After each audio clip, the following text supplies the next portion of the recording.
Pushing open the door, Zhang Fan sat down directly on the sofa. Honey, Shen Qiao took the umbrella to the balcony, and passing by the kitchen, she brought Zhang Fan a cup of ginseng tea. I have something to ask you. Glancing at the teacup on the coffee table, Zhang Fan took out his wallet. Shen Qiao didn't speak, but quietly sat down beside Zhang Fan, as silent as a prisoner awaiting sentencing. I found this in your makeup bag. You took it to Shanghai. What is it? Zhang Fan took out a small white pill from his wallet. Shen Qiao didn't speak, but quietly sat down beside Zhang Fan, as silent as a prisoner awaiting sentencing. But when she saw the pill, Shen Qiao's eyes narrowed, and an expression of disbelief appeared on her face. This is... Shen Qiao bit her lip, glancing almost imperceptibly at the bathroom, unsure of how to respond. Don't tell me it's folic acid. When I found this pill, I swapped it out for folic acid, and this morning I even took one to the hospital for testing. This is the other one. Zhang Fan didn't look at Shen Qiao, but stared coldly at the teacup on the coffee table. Honey, Shen Qiao still bit her lip, her hands clasped tightly in front of her. What is this pill? It's from Mei Ting. Emergency contraception? Zhang Fan tilted his head slightly, looking at Shen Qiao with an expression she had never seen before. It was filled with a deep mockery, yet revealed an endless disappointment. Honey, listen to me, it's not what you think. Shen Qiao leaned forward, grabbing her husband's hand. Please, begin your performance. Zhang Fan's expression didn't change. He simply, subtly, pulled his hand away. Hearing this, and the tone of Zhang Fan's voice, Shen Qiao's body couldn't help but tremble slightly. The overhead lights in the living room were bright, yet she felt a dizzying sensation, as if the world was spinning. And her husband, so close to her, seemed to transform into a dark shadow, slowly blurring and fading before her eyes. I bought this pill because I was afraid of getting pregnant with your child. After hesitating for a long time, Shen Qiao sat up straight and spoke slowly. Afraid of getting pregnant with my child? Zhang Fan's brow twitched, his expression finally changing. You kept saying you loved me, loved this family, wanted to have a baby with me, raise him together. Now you're saying you were afraid of getting pregnant with my child. I thought you were cheating on me at the time. I saw you in the elevator. You don't know how desperate I was. Shen Qiao's voice began to sob. Damn it, using that as leverage again. Then why did you take it to Shanghai and hide it so carefully? Zhang Fan was surprisingly calm at this moment, not losing his composure because of his own mistakes. I was hesitating whether or not to take it. I really want a child with you, but at that time, I wasn't sure about your relationship with that Sister Xian. She's so beautiful. If I got pregnant, and you suddenly said you didn't want me anymore, that you wanted to be with her, what was I supposed to do? So yesterday morning, after you dropped me off at the office, I went to the pharmacy next door and bought the pill. Then why did you hide the pill? I was going on a business trip. What if someone saw me carrying that kind of pill? What would they think? And I didn't dare let you know. Zhang Fan frowned slightly. He hadn't expected his wife to explain it this way. But the night before last, Zhang Fan gritted his teeth, breathing heavily. You were so wild the night before last. I had no idea. No idea, if you actually. Shen Qiao's voice was also a little anxious. Zhang Fan turned his head, looking seriously at his wife, but only saw the disappointment on her face. Then what about the pills I switched? Zhang Fan said after a moment of silence. Yesterday evening, after you explained everything to me, I threw them away. Where did you throw them? In the toilet, down the toilet. Zhang Fan closed his eyes wearily, carefully considering his wife's explanation. But to his frustration, he couldn't find any obvious logical flaws. This discovery made him feel frustrated, but also a bit secretly pleased. Honey, we said we would trust each other. What happened that day is in the past. Let's not dwell on it, okay? I apologize for secretly buying the contraception pill, but you know I really want a baby. Only when a child is born can this family be considered complete. In Shanghai, I was really suffering. Several times, I secretly took out the pill, but I couldn't bring myself to swallow it. Okay, I won't ask about the contraception pill anymore. I believe you. Zhang Fan sighed, his closed eyes slowly opening. Honey, Shen Qiao gently wiped away the tears from the corners of her eyes and leaned towards Zhang Fan. Where were you that night? Zhang Fan raised his hand, stopping Shen Qiao from leaning closer. Which night? Shen Qiao paused, her newly relaxed heart tightening again. The night I got drunk. Last Friday, June 25th. Zhang Fan turned his head again, his cold gaze still fixed on the teacup on the coffee table. I was at Jiajia's that night, didn't I tell you? You even confirmed it with Jiajia. Give me your phone. Zhang Fan raised his hand directly. Shen Qiao didn't speak, but took her phone out of her handbag and handed it to Zhang Fan. Zhang Fan expressionlessly opened WeChat and found the chat history with Jiajia. After the last time he chatted with Jiajia using Shen Qiao's account, there were only 3 messages. Jiajia asking Shen Qiao when they were going shopping, Shen Qiao replying that she might not have time recently, and Jiajia complaining. Zhang Fan ignored these and scrolled directly to the message where he had asked about the purple underwear, turning the screen towards Shen Qiao. I didn't delete the chat history. I kept it for you to see for yourself and to wait for you to explain. Since you weren't willing to explain it proactively, tell me now, what's this about? I remember you only had one purple one, and you threw it away on Saturday morning, right in front of me. Zhang Fan turned sideways, his upright posture appearing imposing in front of Shen Qiao at this moment. My underwear was indeed left at Jiajia's, and Jiajia threw it away. Shen Qiao frowned slightly, her gaze unwavering as she looked at her husband. Oh, then the one you threw away in front of me? Where did that come from? Zhang Fan raised a corner of his mouth in a cold smile. That one was Jiajia's. Shen Qiao looked directly at Zhang Fan, speaking calmly. Jiajia's. I took a shower at Jiajia's that day, and since I didn't have any clean clothes to change into, I borrowed Jiajia's. You two were the same ones. Zhang Fan raised an eyebrow. This explanation had too many loopholes. I bought that one 3 months ago. Because it's comfortable to wear, and you said it was sexy, I told Jiajia about it, and she asked me to send her the link, so she bought one too.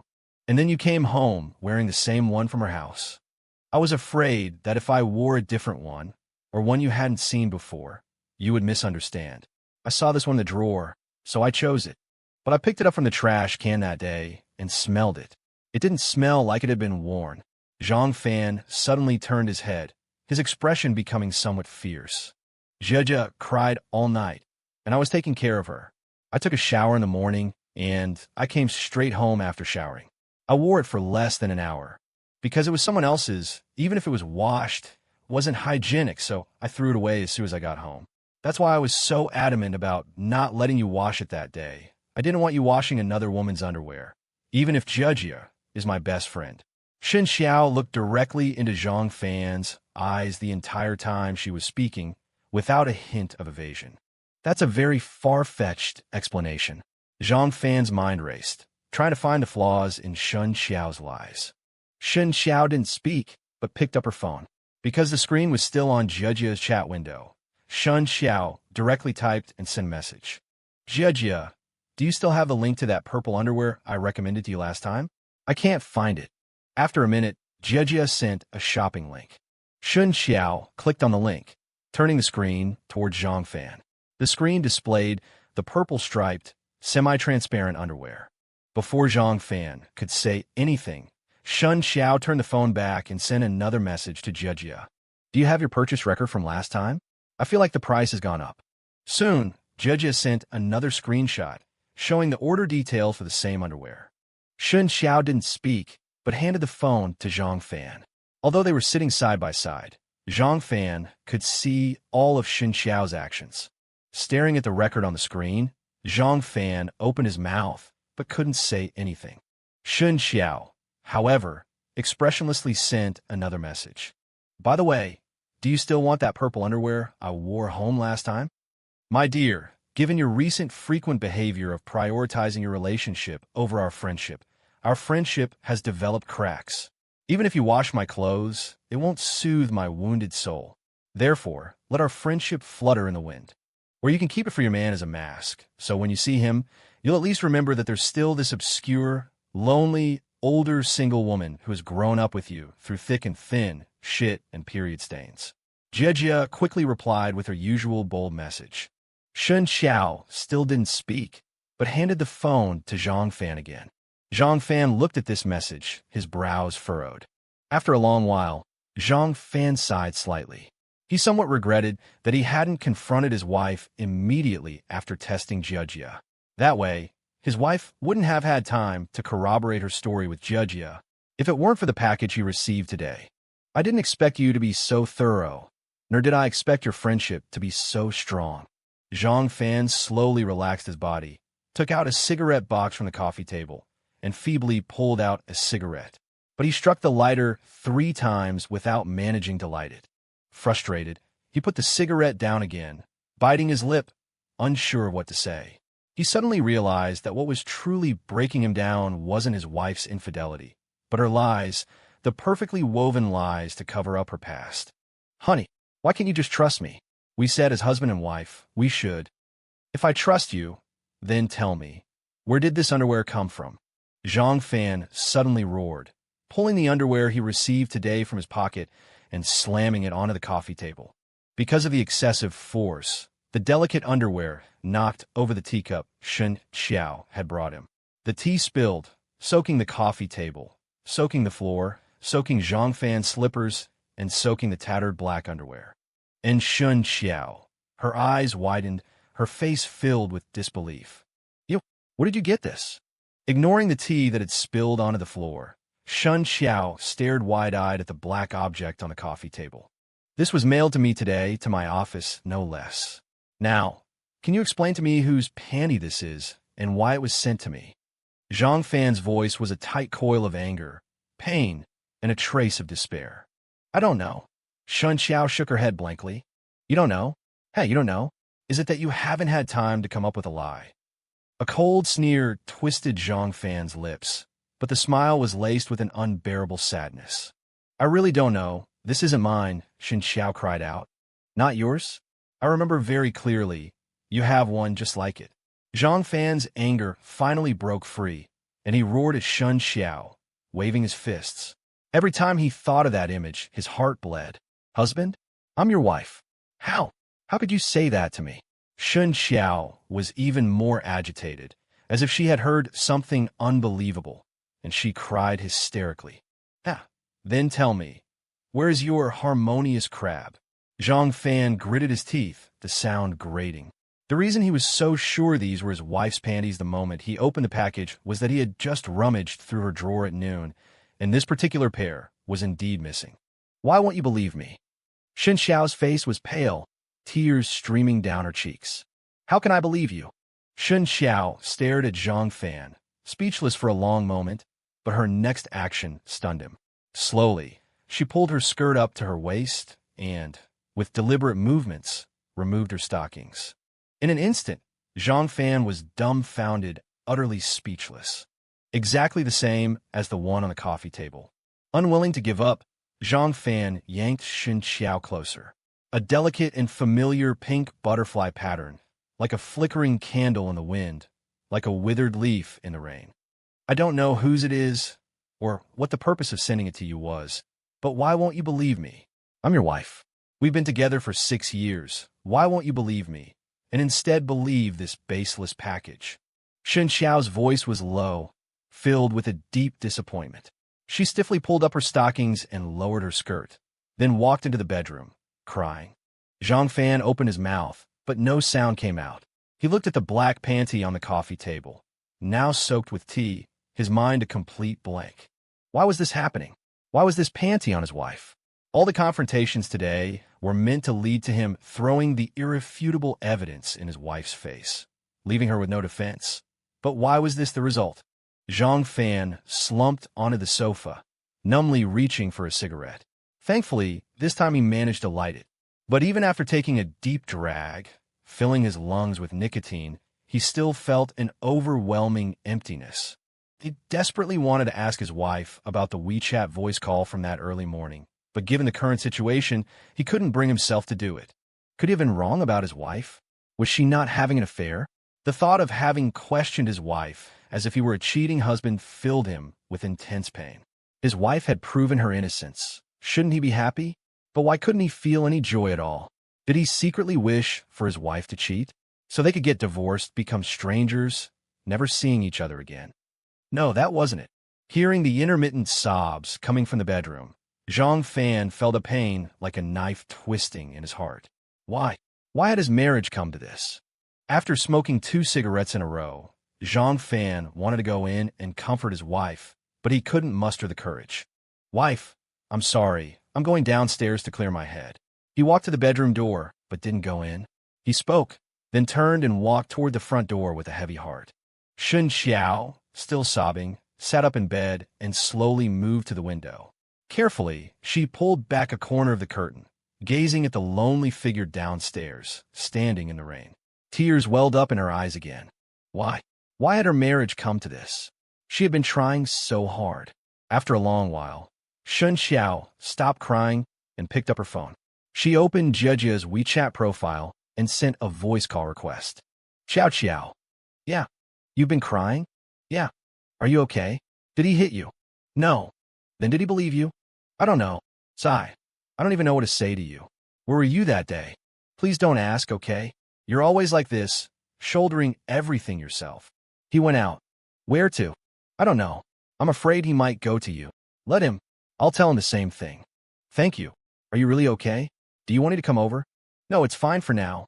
I'm afraid he might come back soon. Okay. Call me if you need anything. Okay. Hanging up the phone, Shen Xiao's gaze wandered through the rainy night, her unfocused eyes unable to settle on anything. After a moment, Shen Qiao took a deep breath and picked up her phone again. She expertly typed a WeChat ID into the Add Friend window. Instantly, a profile picture of a blue sky and white clouds appeared.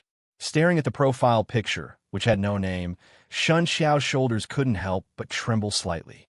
After hesitating for a long time, Shen Qiao clicked the friend request button. In less than 5 seconds, the request was accepted, and the other party initiated a voice call. Yeah, did you get my present? A somber voice came from the phone. What do you want? Shen Xiao's voice was filled with grief and indignation. You know what I want. Didn't we agree yesterday? You promised me you wouldn't ruin my family. I don't want to lose you. I've told you many times, there's no possibility for us. That's all in the past. I'm married now. I have a husband, and I love him very much, and he loves me. Does he still love you today? That's because of you. Shen Xiao's voice suddenly lost control, her crying voice turning hoarse. Is he that good? In my eyes, he's the best. I will never leave him, no matter what. I won't compromise. I was wrong about what happened before, but that's in the past. I beg you, please let me go. I just want to have a family. Shen Xiao's tears fell like rain, her voice filled with pleading. I can give you a family. That's not what I want. I beg you. We agreed yesterday. I gave everything I had, and I won't give up. The phone call ended. Shen Qiao knelt on the floor, weeping bitterly, repeatedly murmuring, You lied to me. You lied to me. You lied to me. Zhang Fan sat in the quiet rainy night, the sky occasionally rumbling with thunder and flashing with lightning. The cold rain had soaked his clothes, and the wound near his eye stung from the water, but Zhang Fan, leaning against a bench in the community park, felt nothing. Zhang Fan desperately wanted to smoke, but he discovered, to his dismay, that the cigarettes in his pocket were completely soaked. Numbly, he tore off the gauze covering his wound and clutched it tightly in his hand. The bloodstains on the gauze dissolved in the water, and as he clenched his fist, faint red droplets fell. Was his wife telling the truth? Had he really wronged her? Was he the only one who had cheated? And had his wife, as she claimed, never done anything to betray him? Recalling the past 6 years, he knew very well how much his wife had given to him and to their family. This was precisely why he had trusted her completely in the past. So, if the panty wasn't his wife's, then whose was it? And what was the purpose of sending it to him in such a way? To drive a wedge between them? To destroy his family? To wait for them to divorce? And then openly pursue his wife? Thinking of what his wife's colleague had said, that she often received flowers, Zhang Fan couldn't help but speculate. But how did the other person know that his wife had an identical pair of panties, and that she happened to be wearing them today? Was it Liang Yu? The first man that came to Zhang Fan's mind was Liang Yu. He had the motive and the ability to carry it out. His wife went to work in the morning, and then they were in the office. Then he bought an identical pair of panties and sent them to him, as revenge for hitting him yesterday. Wiping the rain from his face, Zhang Fan clenched his fists tightly. If this was true, he would kill Liang Yu, even if it meant facing the consequences of the law. He suddenly realized, with despair, that he could no longer trust Shen Qiao, trust his wife, as he had before. Was their marriage destined to end? In the dim rain, another lonely figure appeared, a slender form, appearing exceptionally frail under the umbrella and graceful steps, now slightly faltering. When Shen Qiao found her husband in the community park, she said nothing. She simply knelt down in front of him, dropped the umbrella, and melted into his embrace. In this stormy night, in the cold woven by the rain, this once loving couple resembled a sculpture, entwined in a pose of affection, yet exuding an overwhelming sadness, as if pouring out to the world the complexities of love and the trials and tribulations of marriage. That night, no one knew where their marriage would ultimately lead. They were lost, they were helpless, they longed for life, but they were filled with fear for the future. The next morning, Shen Qiao nestled in Zhang Fan's arms, the two of them as silent as they had been the night before. They had both been awake for a while, but neither wanted to break the fragile peace. Even if they didn't want to admit it, they both knew that once the sunlight streamed into their bedroom again, they would have to face everything they were trying to avoid. "Husband, let's not go to work today, okay?" Shen Qiao said, her eyes closed, savoring the familiar scent of her husband. "Okay, I want to go on a trip," Shen Qiao said after a moment of silence. "Where do you want to go?" "Anywhere." At 9 in the morning, Zhang Fan and Shen Qiao boarded the earliest flight to Hainan. Zhang Fan had already requested his annual leave, so being away for a few days was no issue. He wasn't sure how Shen Qiao had managed to get time off, or from whom she had requested it. Liang Yu, perhaps? He had intended to discuss changing jobs with his wife, but since waking up that morning, they had tacitly avoided mentioning anything that had happened the day before. They hadn't booked a tour, so their itinerary was completely flexible. They randomly chose a hotel that looked comfortable enough and, like a couple deeply in love, embarked on this ambiguous journey. It was a spur-of-the-moment trip, yet their schedule was peculiar. They didn't visit any famous sites or go shopping. Even in Hainan, they didn't swim in the sea. They simply held hands each day, strolling along the roads near the hotel. When hungry, they'd find a small eatery. When tired, they'd return to the hotel to sleep. Throughout the entire trip, they didn't take a single photo. Their phones remained off.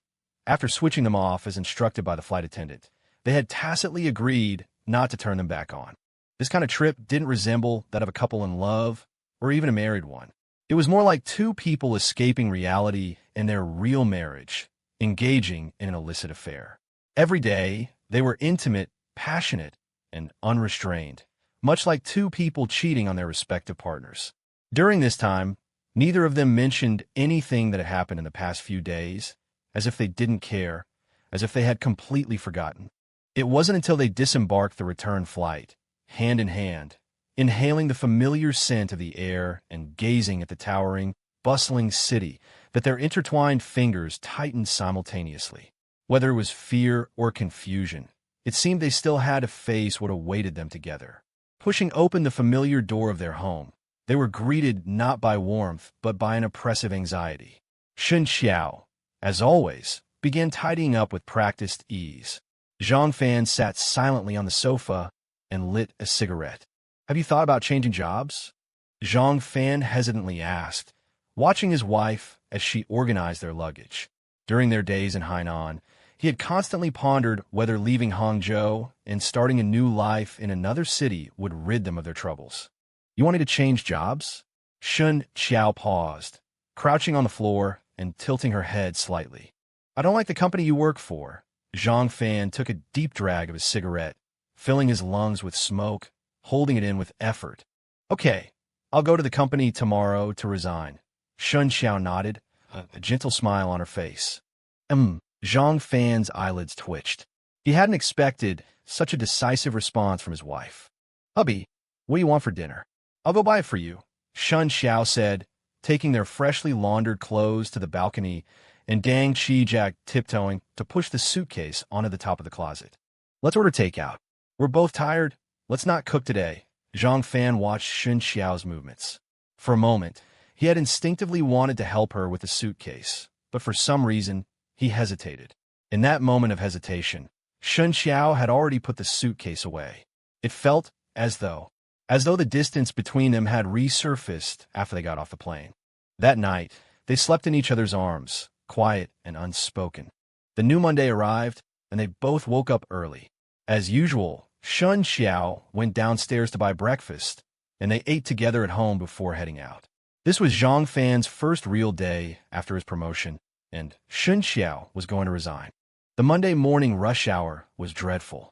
Zhang Fan learned from the radio that there had been a minor traffic accident on his usual route, a slight fender bender, but the drivers were arguing and waiting for the traffic police. People are like that. Insignificant encounters can escalate into bigger conflicts due to other factors. That road was blocked, so Zhang Fan took a detour, only to find that this route was no better. The traffic was stop and go, moving very slowly. Fortunately, it was still early, and neither of them was in a rush. They chatted casually in the car about everyday matters. During another stop, Zhang Fan turned to look out the window and saw a familiar sign. Sunshine KTV. The memory of what had happened there made his eye twitch. But then, Zhang Fan's brow furrowed, his gaze shifting to the closed doors of Sunshine KTV with a mix of surprise and suspicion.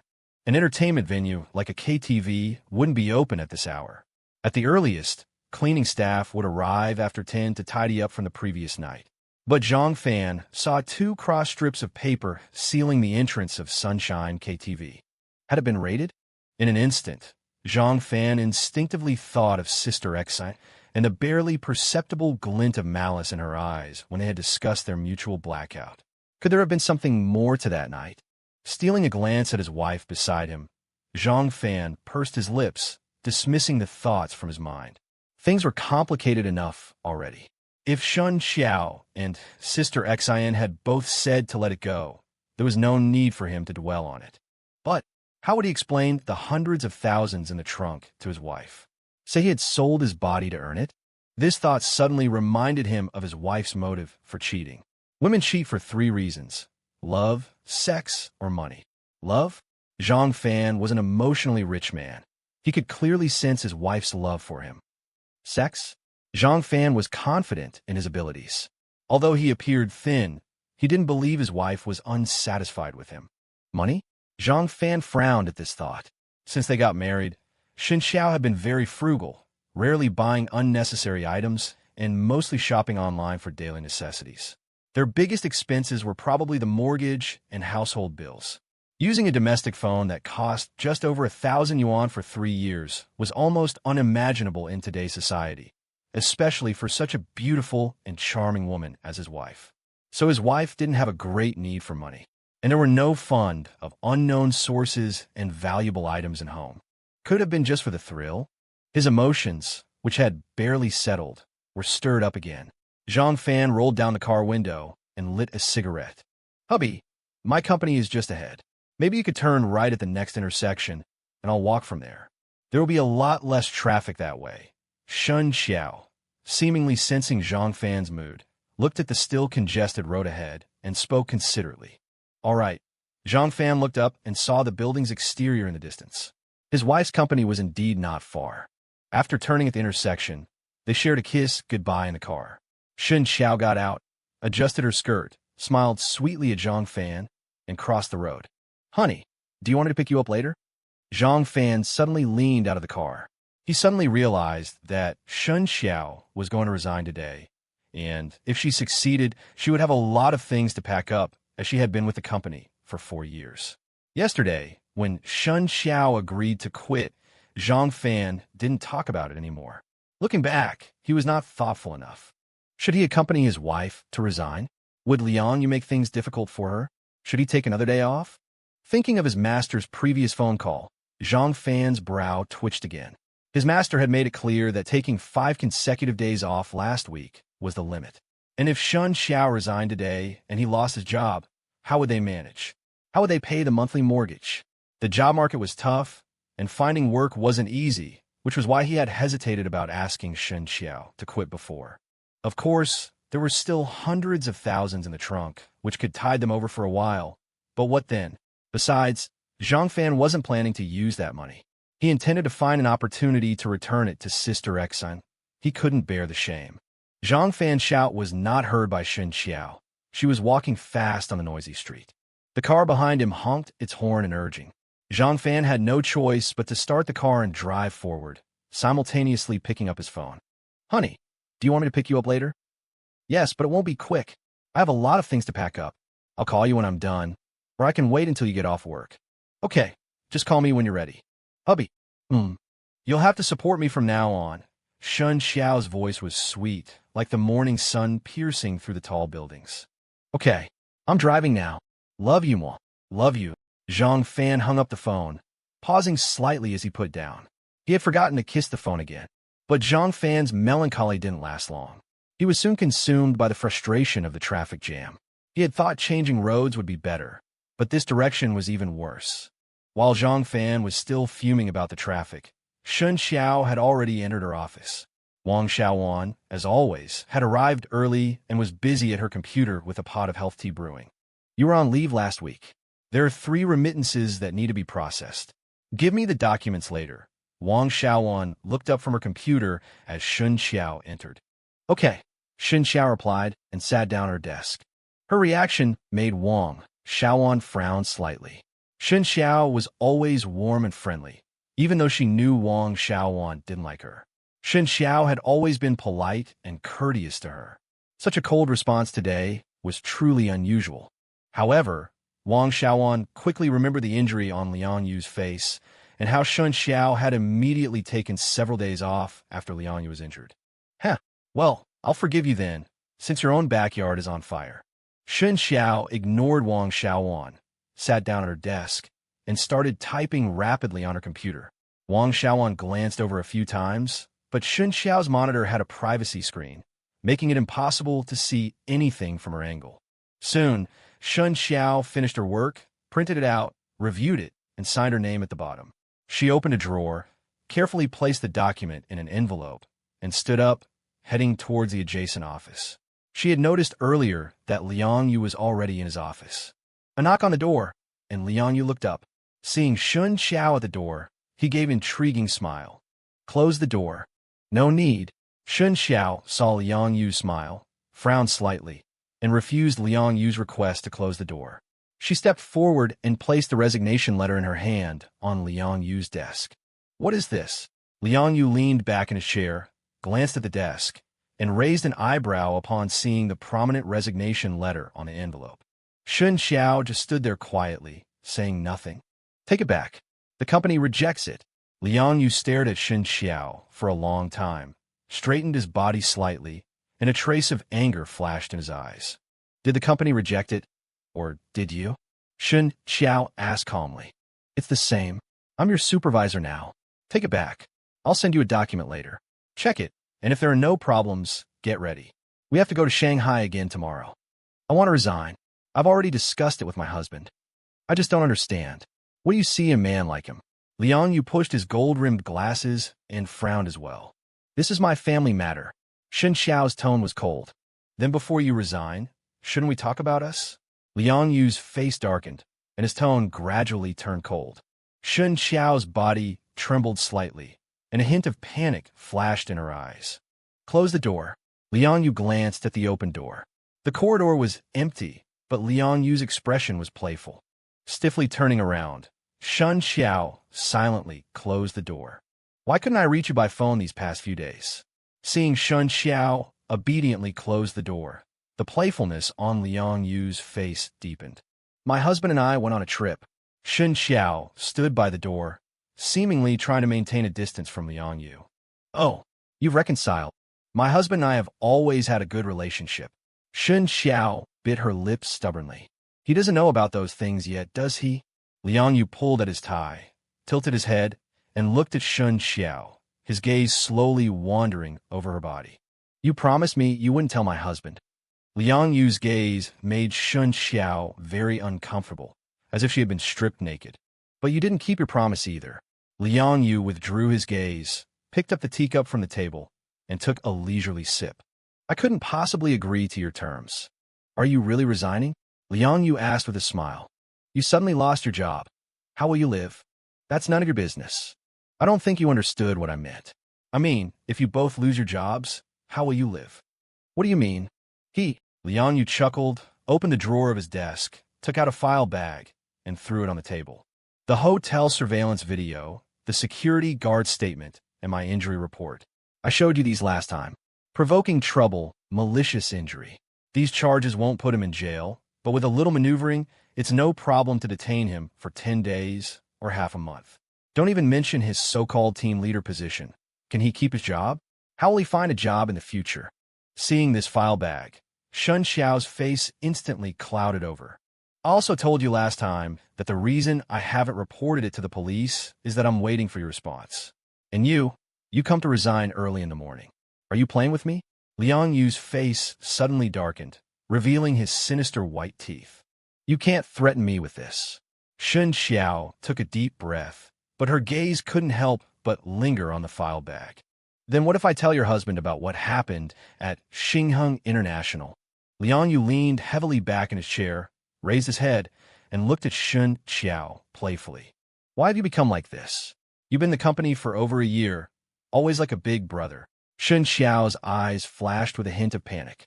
That's because I didn't know your true colors before. Liang Yu suddenly interrupted Shen Qiao. The first time I saw you, I was stunned. I was deeply attracted by your charming appearance. Later, after spending time with you, I found you to be impeccable, kind, gentle, generous, dignified. I felt like you were a green lotus, so pure that I couldn't bear to desecrate you. Even though you were married, I was content just to watch you from afar. But you... Speaking of this, a trace of pain suddenly appeared at the corner of Liang Yu's mouth. I didn't expect the difference between your public and private persona to be so great.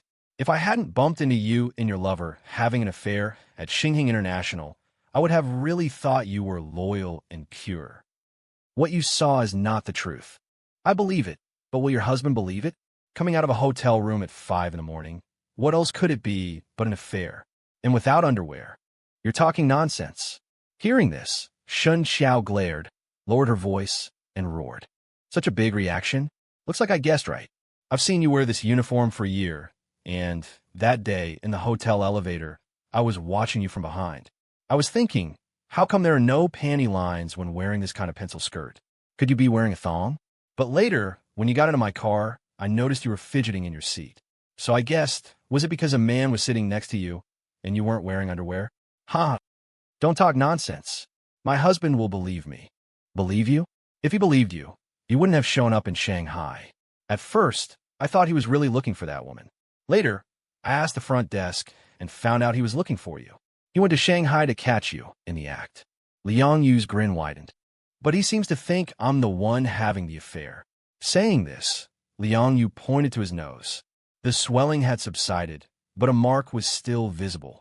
It's okay for me to take the blame. I can take it, but you have to make it worth my while.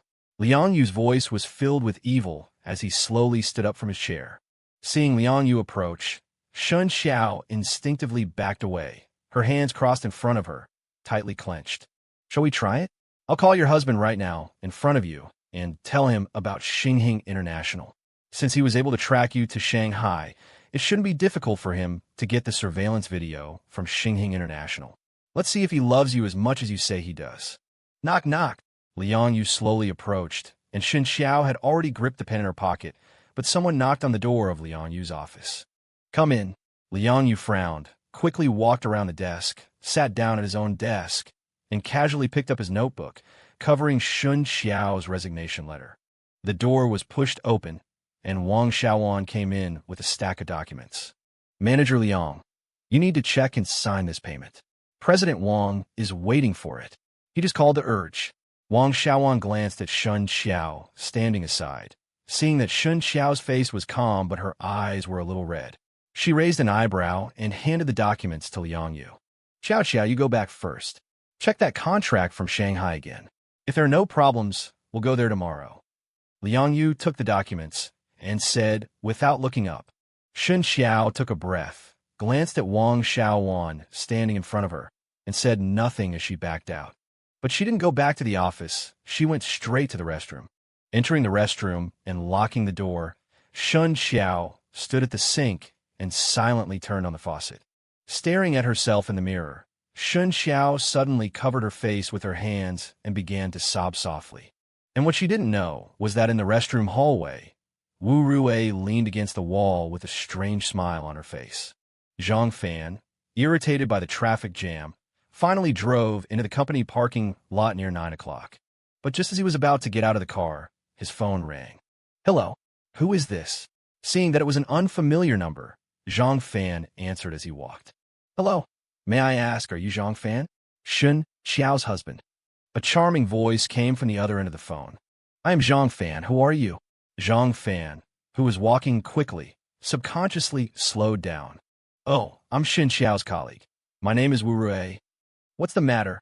Zhang Fan stopped. "Well, I was wondering if something happened at her home." Wu Rui's voice was full of concern. "Something happened? Tell me, what's going on with her at the company?" These words gave Zhang Fan too much room for imagination. If it was just about the resignation, the other party wouldn't have this tone at all. "Oh, it's nothing. I just saw her come out of Manager Liang's office, and she looked terrible, like she had been crying. I was worried about her. I saw her go to the restroom and wanted to follow her, but I found that she had locked herself in and seemed to be crying very sadly." "My wife came out of Liang Yu's office and cried? What were they doing in there?" Before Wu Rui could finish, Zhang Fan immediately asked. "I don't know. They closed the door before." Boom! Zhang Fan trembled all over, and a surge of anger rose to his head. Zhang Fan hung up the phone directly and dialed his wife's number. The phone rang, but no one answered. Zhang Fan called twice in a row, but still no one answered. He opened a tracking function and found that the phone's location was indeed at the company. What Zhang Fan didn't know was that Shen Qiao didn't bring her phone when she went to Liang Yu to resign, and after coming out, she had been in the restroom, so naturally she couldn't answer her phone. Bastard! Zhang Fan cursed in his heart, turned around, and drove back to Shen Qiao's company. But halfway there, Zhang Fan calmed down. Something wasn't right. Why would Wu Rui call him?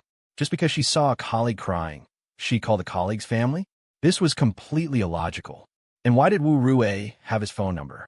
Thinking of this, Zhang Fan slowed down, found the previous number, and dialed back. "Hello, Wu Rui. Shen Qiao's husband? Why did you hang up on me just now?" Wu Rui's voice was a little resentful. "The signal was bad. I'm asking you, where's my wife now?" "Still in the restroom, I think. I knocked on the door for a while, but it didn't open. But the crying inside stopped, so I came back. Do you know something?" Zhang Fan hesitated for a moment and asked tentatively. "Know what? It's strange that you suddenly called me. Shen Qiao has never mentioned you to me, so your relationship should be just ordinary colleagues. And if you were just ordinary colleagues, you wouldn't call me just because you saw her crying. And how do you know my phone number? I'm the HR manager. I have the emergency contact numbers of all employees. Then why did you call me?" Because Manager Liang is actually a very good person. He usually takes good care of us, and his wife is also very good. They look like a perfect match, and they have 2 children. "What do you mean by that?" "Huh? No, nothing.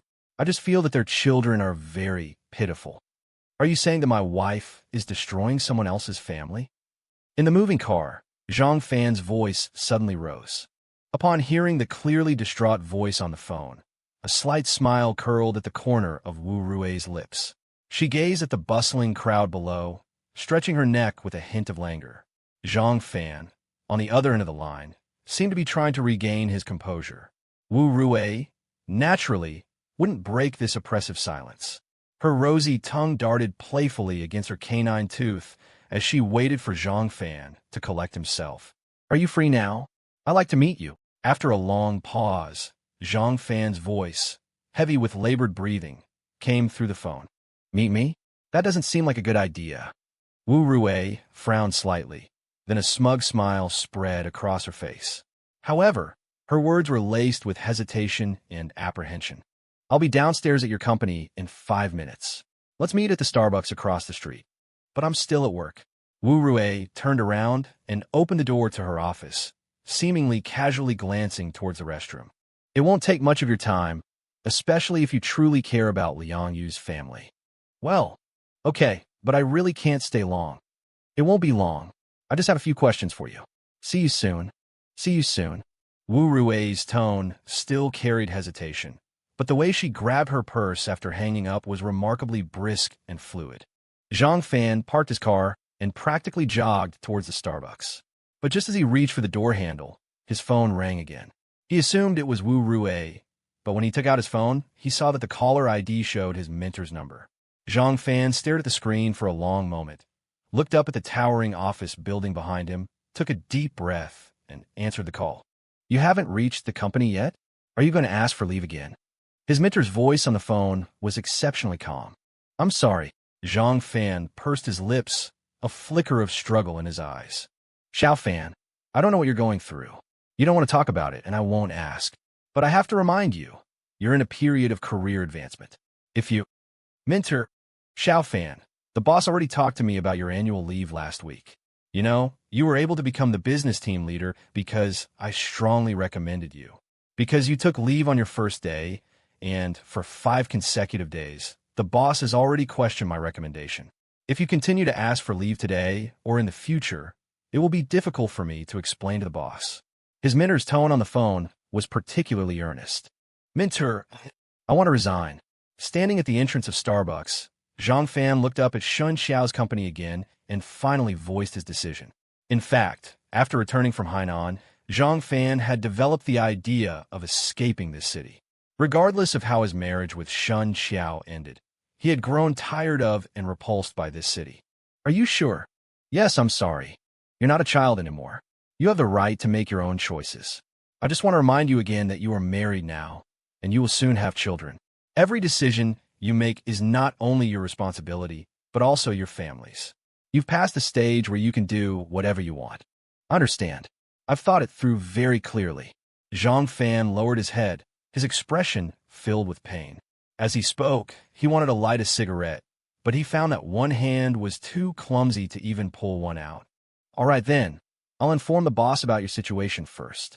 You can come to the company to handle the specific procedures when you have time. If you need anything, you can call me directly. Okay, I'm sorry, mentor, for letting you down. There's nothing to be disappointed about. Life is like this. Your mentor was young once too. His mentor sighed on the phone, but his carefree tone didn't affect Zhang Fan.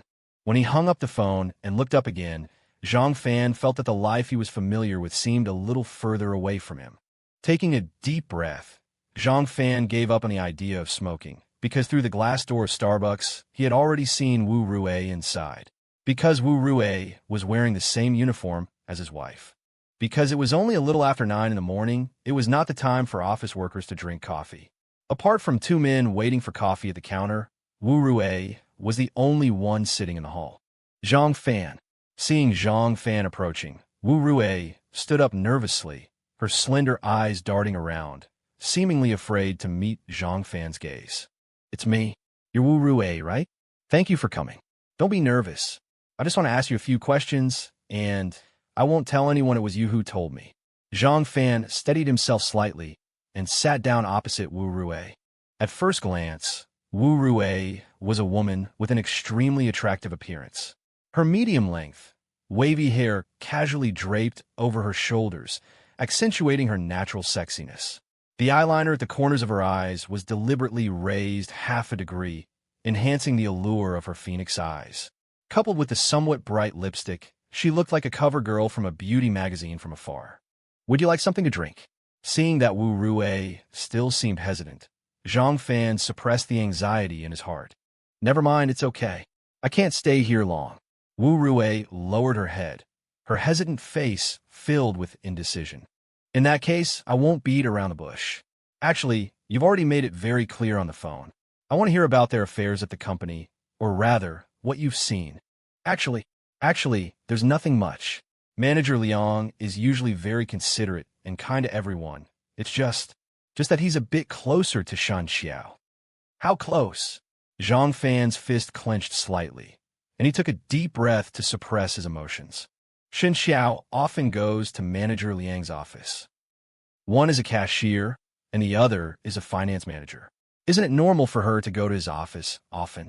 Zhang Fan narrowed his eyes. He wasn't trying to excuse Shen Qiao, but rather wanted to hear more details from Wu Rui's explanation. That's true, but every time she goes in, she closes the door and sometimes, Wu Rui said, biting her lip and carefully glancing at the door's Starbucks, as if hesitating whether to say it. Zhang Fan's eyelids twitched, but he didn't interrupt Wu Rui.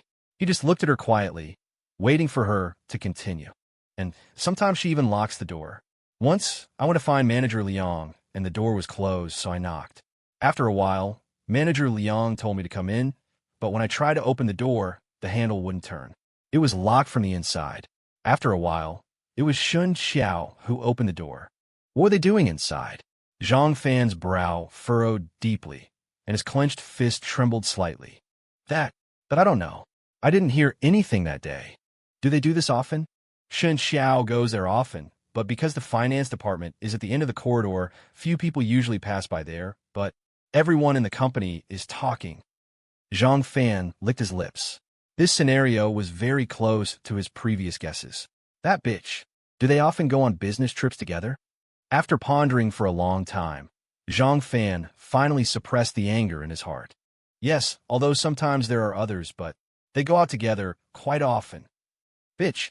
She's a slut that everyone can have. Zhang Fan cursed inwardly. Thinking of his long-standing trust in his wife, his heart ached. Actually, I'm telling you this just so you can have a good talk with Shen Qiao. I heard that you and your wife used to have a good relationship. Seeing Zhang Fan's ferocious expression, Wu Rui seemingly said comfortingly, Are you married? Zhang Fan suddenly raised his head, his gaze deep and fixed on Wu Rui. Me? No. Wu Rui seemed surprised that Zhang Fan would suddenly ask her this. Do you like Liang Yu too? Zhang Fan's eyes narrowed, his tone sounding very casual. How? How is that possible? A trace of panic flashed across Wu Rui's face, but her evasive eyes were caught by Zhang Fan. So that's it. Zhang Fan had been wondering about Wu Rui's true purpose in finding him.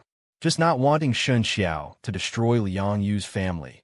This statement was logically flawed. No one would meddle in other people's business for this reason, plunging themselves into such a complicated interpersonal relationship. If Wu Rui liked Liang Yu, then everything would make sense. Nothing. I'm just curious if Liang Yu is really that charming. I think I've been good to Shen Qiao. It's not that Manager Liang is charming. It's Shen Qiao. Wu Rui frowned, hesitating to speak. What is it? She's just a two-faced, promiscuous woman. Wu Rui paused, as if saying it out of spite. Zhang Fan's eyes narrowed. Although he had been cursing his wife in his heart, when he heard an outsider evaluate his wife like this, he was still very uncomfortable. Do you often send flowers or small gifts to Shen Qiao at the company? Zhang Fan's face was extremely ugly. He had inferred this from the receptionist's words when he went to Shen Qiao's company last time, but he still shook his head slightly. She often receives flowers and gifts. She's already married. Other men express their affection for her. She can completely refuse. Why does she still accept them all? The most ridiculous thing is that she always accepts them happily and then tells us that her husband sent them. Wu Rui's lips curled up, her tone full of disdain. If she really wanted to show off her affection, a normal woman would definitely post on her social media after receiving flowers from her husband, but she never has. Were these all sent by Liang Yu? After realizing Wu Rui's actual purpose, in order to hear more details, Zhang Fan chose to further stimulate Wu Rui. I don't know. There's never any sender information on the delivery slip. But probably not. Manager Liang only came to the company a year ago, but she's been receiving these random things for a long time. Just these things, it seems that it can't be determined that they have that kind of relationship, right? Zhang Fan took a deep breath, leaned back slightly, and put on a look of disbelief. You actually already believe it. You just want to hear more substantial evidence from me. Wu Rui lowered her head slightly, rubbing her hands together gently. Oh, you were the one who beat up Manager Liang, right? Wu Rui suddenly raised her head, staring at Zhang Fan intently. You came to the company last week. I saw your picture on Shen Qiao's WeChat moments, so I recognized you. You pretended to be a delivery guy when you came, which means you didn't want people at the company to know you're Shen Qiao's husband. That's not normal. And 2 days later, Supervisor Liang was beaten up, and then Shen Qiao took several days off. And Wu Rui pointed to the corner of her eye. Zhang Fan subconsciously touched the corner of his eye. The scab had fallen off, but the doctor's judgment was wrong, and the scar was very obvious. Because it was recent, the bright red scar looked particularly jingling. If you hadn't beaten up Supervisor Liang, I wouldn't have. What's your purpose? Zhang Fan exhaled and cut to the chase. I want Shen Qiao to leave the company, Wu Rui said, seeming to no longer hide her intentions now that Zhang Fan had broached the subject. She told me she was going to resign today. Zhang Fan stared into her eyes, hoping to read something in them. Resign? Impossible. She can't resign. Wu Rui's mouth twitched, her look of disdain growing stronger. I'm the HR manager. If she was going to resign, she should have come to me already, right? But as soon as she got to work today, she went into Supervisor Liang's office and stayed in there for a long time with the door closed. Did she really cry today? Well, I don't know if she cried in Supervisor Liang's office, but she probably cried in the restroom. I heard her from the doorway. Do you know why she was crying? Probably because you told her to resign and she doesn't want to leave. So she went to talk to Supervisor Liang. But Supervisor Liang has a family. Zhang Fan's fist clenched tighter. This speculation was very reasonable. Could it be that his wife had gone to Supervisor Liang to lay her cards on the table, hoping he would divorce his wife and marry her? And Liang Yu had refused? As he was analyzing this, the phone on the table rang. Zhang Fan twitched involuntarily and stared at the phone, but he didn't answer it for a long time. The phone was face down, so he couldn't see the caller ID, but the ringtone was extremely piercing. A life's love. Hello. After waiting for a long time, Zhang Fan glanced at Wu Rui across from him, not avoiding her gaze, and answered the phone directly. Hubby, did you call me? I went to the restroom earlier and didn't have my phone with me. Shen Qiao's gentle voice came from the phone, but it was a little low. Oh, I just wanted to ask if you need me to pick you up early. If you're resigning, you'll have a lot of personal belongings to pack up. Zhang Fan licked his lips and asked as if nothing was wrong. Hubby, I don't think I'll need you today. Shen Qiao was silent for a moment, her voice still low. What? Did you change your mind? Don't you want to resign? Zhang Fan's eyes paused, thinking of Wu Rui's earlier speculation. No, I've already handed in my resignation letter to the HR department. But because I'm the cashier, the finance department is a sensitive area, and I can't just leave. I have to wait until the company finds someone to replace me and then hand over my work before I can leave. You've already handed in your resignation letter to the HR department? Zhang Fan's frown deepened, and he looked up at Wu Rui across from him. Wu Rui naturally knew who Zhang Fan was talking to on the phone and hurriedly shook her head. Yes, I sent it over this morning. The company promised to find someone as soon as possible. Shen Qiao's voice raised slightly, showing a hint of lightness in her tone. Okay then, resigning is never a simple matter, especially since you've been working there for so many years. Do you need me to pick you up after work? Yes, I'll see you after work. Love you, moi. See you after work. Zhang Fan stared at Wu Rui and hung up the phone. Did she tell you she gave me her resignation letter? Wu Rui asked immediately after Zhang Fan hung up. Zhang Fan didn't speak, just nodded heavily. See? I told you. She won't resign. What did she say? She said she has to wait for the company to find someone to replace her and then hand over her work before she can leave. Hee, that's a reasonable excuse. In a few days, she'll tell you that the company hasn't been able to find a suitable candidate, and then she'll keep dragging it out. By the way, what are you going to do about her? Hearing this question, Zhang Fan hesitated. What did he want? A divorce? Or was he going to forgive Shen Qiao? Thinking of Shen Qiao's words on the phone just now, the lies just rolled off her tongue. Then, in all these years they'd been together, how many similar lies had she fabricated to deceive him? Get concrete evidence of her affair, and then divorce. Zhang Fan said dejectedly after a moment of silence. You don't have concrete evidence yet? They were supposed to be on a business trip to Shanghai the day you beat up Supervisor Liang, right? In Wu Rui's opinion, since he had beaten him up, he must have caught them in bed, right? Something else happened that day. Zhang Fan's heart was filled with anxiety. If Sister Exen hadn't suddenly appeared that day, things might have already been settled. It's not your fault for marrying such a wife. Seeing Zhang Fan's ugly expression, Wu Rui pursed her lips and comforted him. Actually, before this, I always thought she was a good wife and mother. He didn't know why, but hearing Wu Rui's evaluation of his wife still made him uncomfortable. Uffed. Would a good wife and mother change her underwear in the company restroom at noon? Wu Rui rolled her eyes in disdain. What? She changed her underwear at the company? Zhang Fan's brow jumped. He had become very sensitive to the word underwear these past few days. It was probably last Wednesday. I didn't go home for lunch. I wanted to go to the restroom, but the door was locked from the inside. I waited for a while and saw Shen Qiao come out. When I went in, I found a pair of freshly changed underwear in the trash can. Our company's cleaning staff has a rule to clean the restrooms every half day, so the underwear in there could only be. Why would she change her underwear during her lunch break? Zhang Fan's eyes widened, his gaze flickering. Who knows? There was no sanitary pad in the trash can, so it definitely wasn't a leak. You said it was last Wednesday? Zhang Fan's heart tightened. I'm sure, because we have a departmental meeting on Wednesday afternoons. So, I went back to the company early during my lunch break. So that's how it was.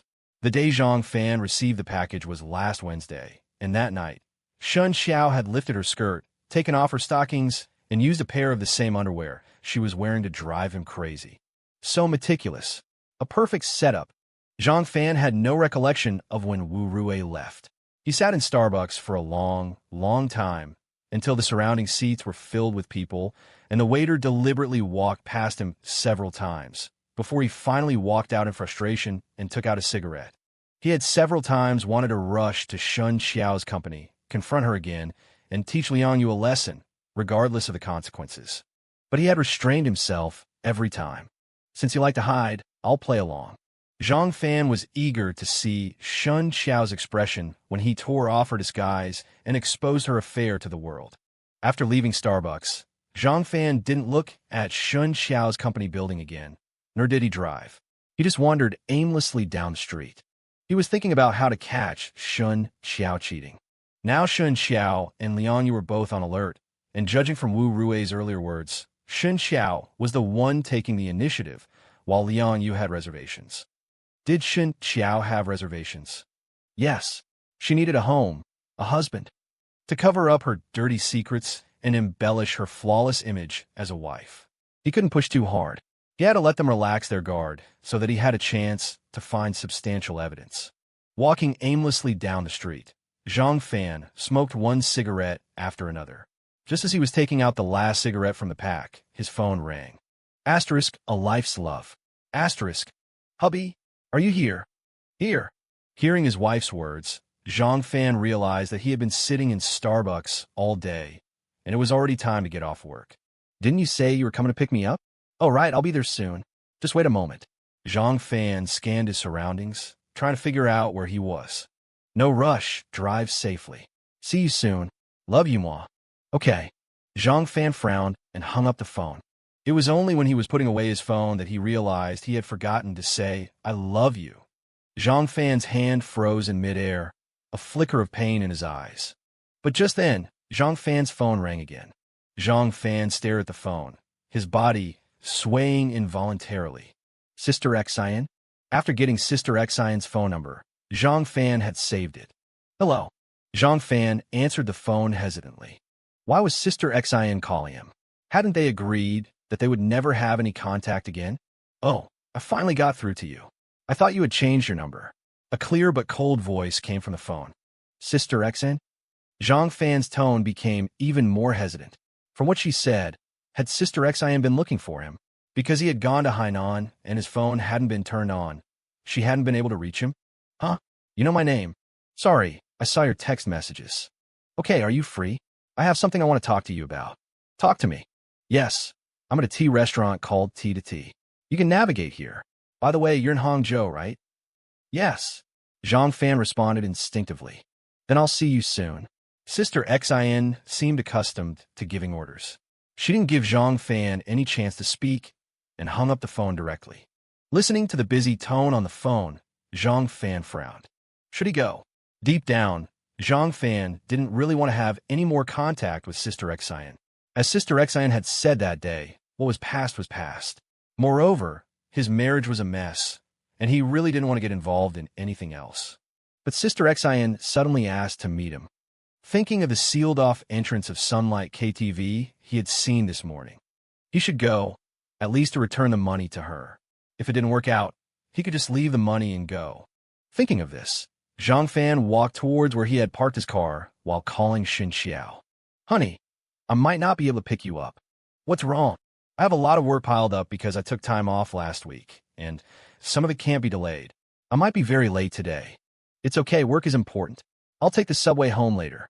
Will you be home for dinner, hubby? No, I'll just order takeout at the company. Okay, then I'll just grab something to eat and go home later, so I can avoid the rush hour. Make sure you eat well, hubby, and don't overwork yourself. I will. Okay, I love you, moi. I love you. Shen Qiao cradled a water glass, her eyes vacant as they stared at her phone. She had just finished her third call with her husband today.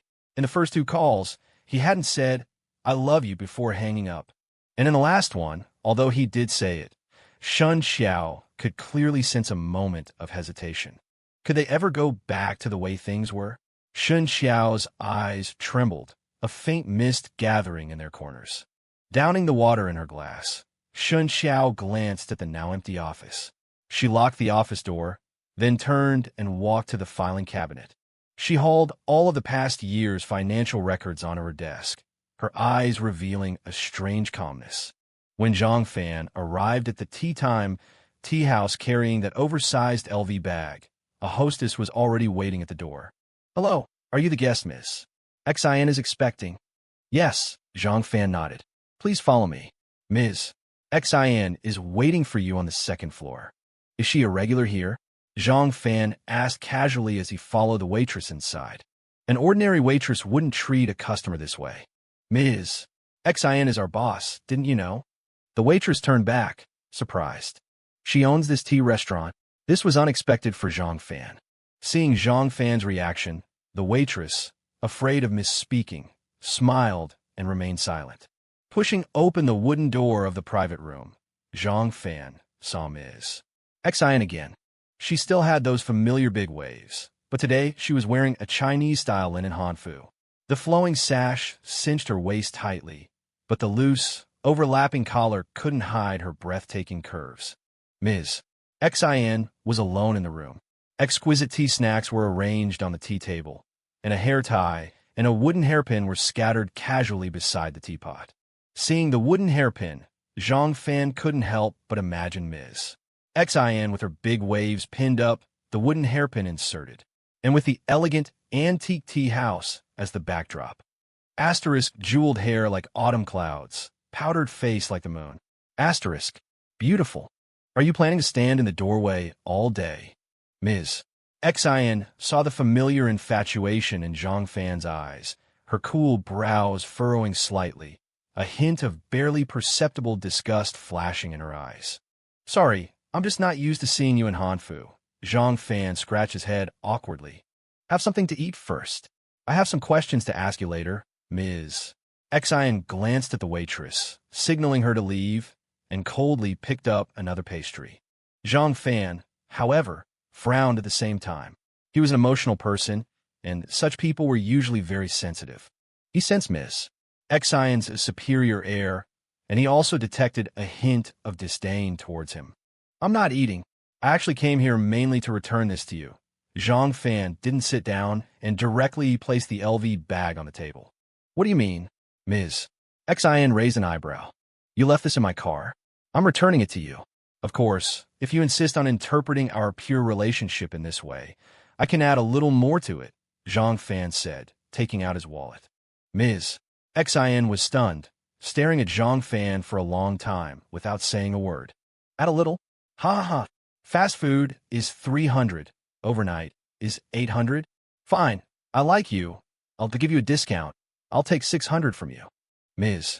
Xian's eyes lit up, showing no anger at being insulted, but instead laughing loudly and without restraint. Her trembling body caused a ripple in her chest.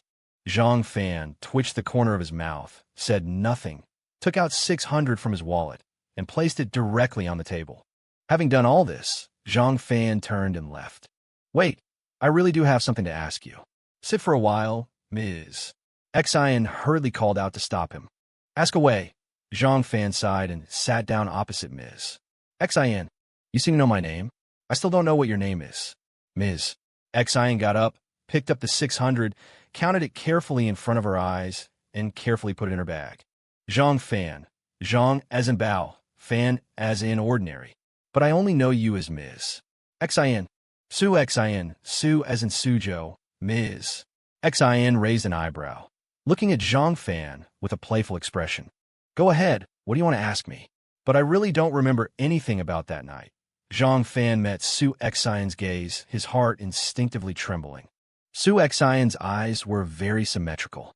Although in terms of eyes alone, Shen Qiao's nebula-like eyes were more striking than Su Xin's. Su Xin's eyes were very clear, like a clear spring reflecting the cold moon. Coupled with her cool temperament, there was always a strange palpitation when meeting her gaze. Eat something first. I'm not used to talking about things on an empty stomach. Then you eat. I'll wait for you. Zhang Fan took a deep breath, suddenly realizing that the tremor in his heart just now was tinged with a sense of guilt. He closed his eyes guiltily and leaned back tiredly in the chair. I find you really strange. Did you explain things to your wife? Su Xin put down her chopsticks at his words. I explained, but your face doesn't look like you explained things clearly. You look so haggard, like you just crawled out an ashtray. I could smell the stale smoke on you before you even came in. I remember you didn't have this kind of sediment the last time I saw you. And, Su Xin said, pointing to the corner of her eye, did your brother-in-law hit you? If you call me here just to ask this, then I'll tell you, I explained it to my wife. I told her we drank too much that day, and we really did drink too much that day. She believed me. You have a good wife. Su Xin raised an eyebrow, picked up the teapot beside her, took a teacup from the tea tray, and elegantly poured Zhang Fan a cup. But Zhang Fan's heart was pierced by Su Xin's words, good wife, and he felt a surge of frustration in his chest. He downed the tea Su Xin had just poured, habitually reaching for a cigarette case, only to find that there were no cigarettes in his pocket. You look even more troubled than I am. Su Xin saw Zhang Fan's action and casually pressed a few buttons on her phone. Shortly after, there was a knock on the door. The waitress who had left earlier came in, bringing a pack of cigarettes. Thank you.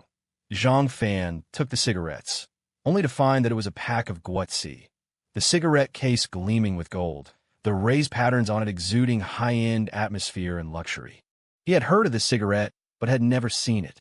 While opening the cigarette case, Zhang Fan also noticed that the case did not open upwards as usual, but was pushed open from middle side, as exquisite as a work of art. What do you do? Lighting a cigarette, the pure tobacco flavor filling his mouth, Zhang Fan pursed his lips and asked. But he found that Su Xin had asked the same question at the same time. Slightly stunned, both of them seemed to have thought of their past tacit understanding. I don't have a job. It seems that the pure relationship between us was not accidental. Su Xin couldn't help but laugh. Zhang Fan took a sharp drag on his cigarette, using silence to cover up his embarrassment. You said you don't have a job? Su Xin seemed to realize that silence would be even more awkward at this time. I just lost my job today. Zhang Fan raised an eyebrow. Your look of utter despair is because you lost your job? It seems that our pure relationship is not enough to support us chatting like friends. Zhang Fan didn't answer Su Xin's question, buried his head, and took a drag on his cigarette, his tone quite cold. If it were another time, Zhang Fan wouldn't have this attitude. He was usually quite kind to people, not to mention a great beauty like Su Xin. It was just that Su Xin's continuous questions had made him feel like a fishbone was stuck in his throat. You really are heartless after sex, aren't you? Su Xin narrowed her eyes and said something quite vulgar, especially when these words came from Su Xin's cool, elegant, thin lips. It seemed quite incongruous. What? Do you still want to maintain our pure relationship? Sure. I had absolutely no memory before, but now I find you quite fun. You just happened to lose your job today. How about this?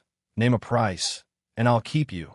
Su Xin toyed with the teacup in her hand, speaking frivolously. Use the money other men use to keep me? Zhang Fan's face darkened, retorting without politeness. At this moment, he suddenly felt a surge of disgust towards Su Xin. Were women, especially beautiful women, all like this?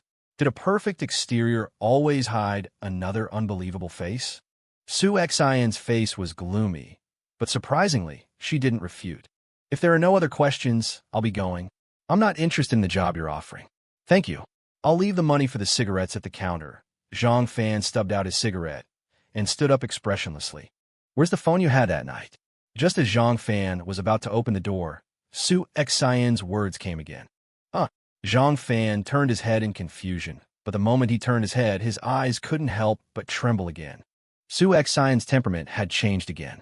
The first time he saw Su Xian, her shoulders were half naked, exuding infinite temptation. The second time he saw Su Xian, she was confused and bewildered, with a hint of panic. The third time he saw Su Xian, it was a chance encounter in Shanghai. At that time, Su Xian was completely capable, domineering, and unrestrained. Today was the fourth time he had seen Su Xian. When he first entered the door, Su Xian was sitting at the tea table, quiet and gentle, like a small bridge over flowing water, like a painting in the setting sun. But during the conversation just now, although she still had those cool brows, she was full of worldliness, arrogance, frivolity, debauchery, and vulgarity. But at this moment, when Zhang Fan turned around again, he saw Su Xian's brows furrowed slightly, a cold light flashing in her eyes, making people afraid to look directly at her. What kind of woman was this? She was graceful and peerlessly beautiful, yet she would get drunk alone late at night and have a one-night stand with a strange man, gentle, quiet, cool, and ethereal, yet she would hide 2 severed fingers in her bag. That phone is broken. It won't turn on. I threw it at home. Zhang Fan hesitated for a moment and spoke honestly, as if he couldn't help but answer under Su Xian's gaze. What's the reason it won't turn on? The motherboard is burned, and the memory is also burned. Zhang Fan stared at Su Xian's solemn expression and finally turned around, but he didn't return to the chair, just stood by the door, as if he was about to leave at any time. Are you sure? That's what the phone repairman said. Can you give me the phone? Of course, you can also sell it to me. Su Xian relaxed her straight back, but her expression showed no room for negotiation. Was there something else that happened that night? Zhang Fan's expression changed slightly when he heard this. That has nothing to do with you. Su Xian looked aloof. I'm a party involved.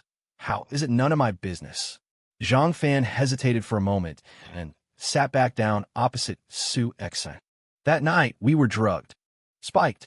This sensitive word suddenly reached Zhang Fan's ears, his face filled with disbelief. Someone had drugged him? No. Zhang Fan quickly dismissed this idea. Nobody would drug him. Someone had drugged Su Xian. But why drug Su Xian? In an instant, Zhang Fan thought of many possibilities, and at the same time, many unpleasant images flashed through his mind. Luckily, he had happened to be there that day. Otherwise, Su Xian's fate. Thinking of this, Zhang Fan felt a sense of relief. But soon his neck stiffened. Why was it lucky? For Su Xian, wasn't the result the same? Moreover, Su Xian had come to him today. Wasn't she here to settle the score?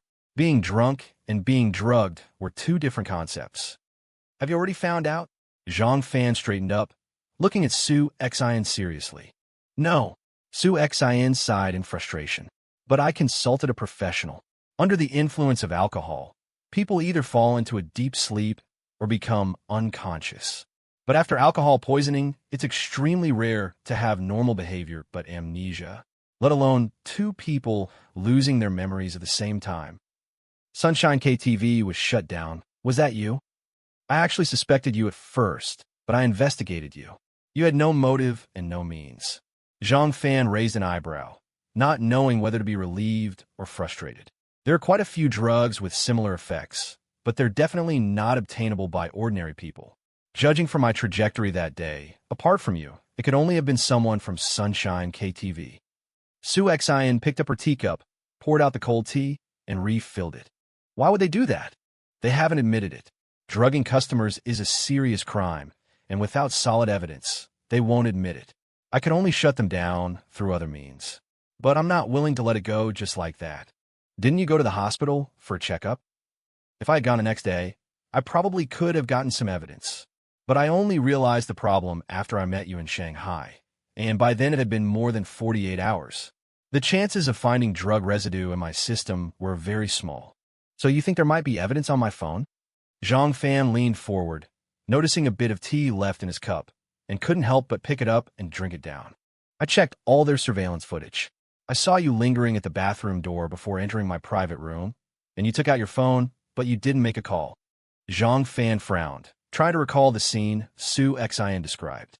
Sorry, I was already drunk before I went to your private room. Zhang Fan shook his head in frustration, realizing he couldn't remember anything. He didn't know if Su Xian was drugged, but he definitely couldn't remember anything before that, because his memory stopped at the dinner table. That's the crux of the matter. Normally, even if you were drunk and went into the wrong private room, you would have left immediately. Even if you didn't leave, I would have kicked you out, but you stayed in there for a long time. And when you left, you took my phone. I also watched the surveillance. When I entered your private room, I could barely stand.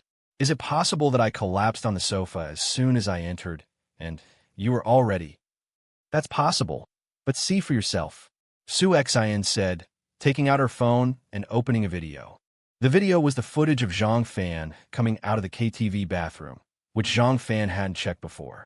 In the video, Zhang Fan was leaning against the wall as he came out of the bathroom, but after a few steps, he suddenly stopped and stared blankly back at the bathroom.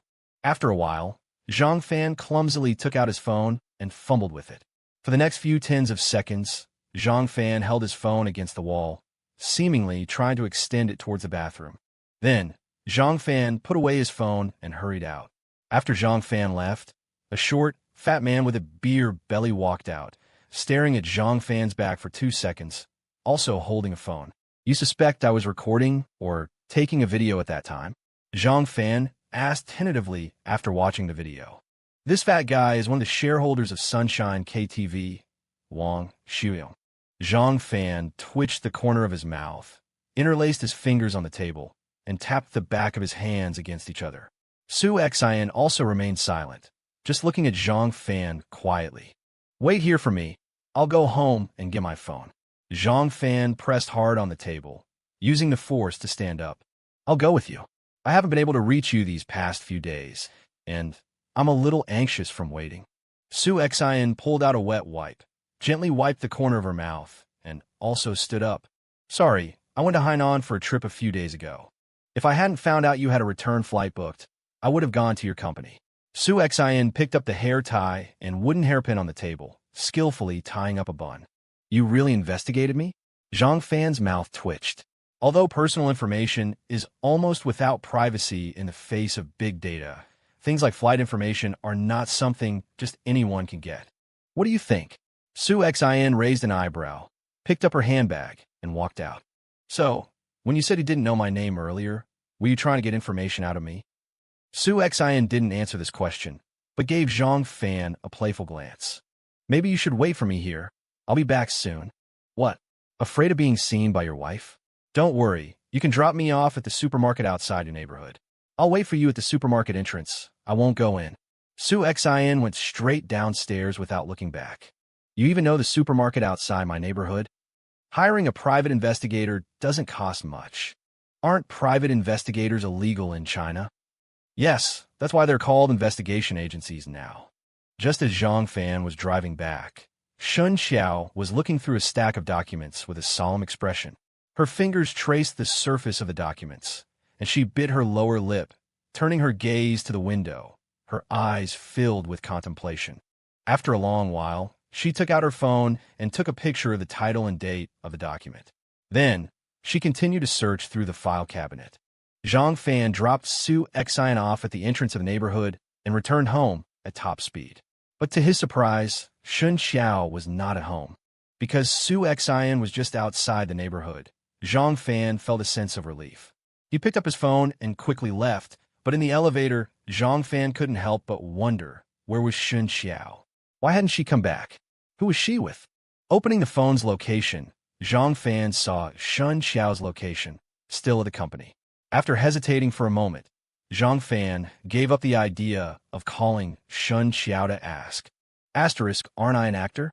Then I'll play along with your performance. Asterisk. From afar, Zhang Fan saw Su Xian at the supermarket entrance.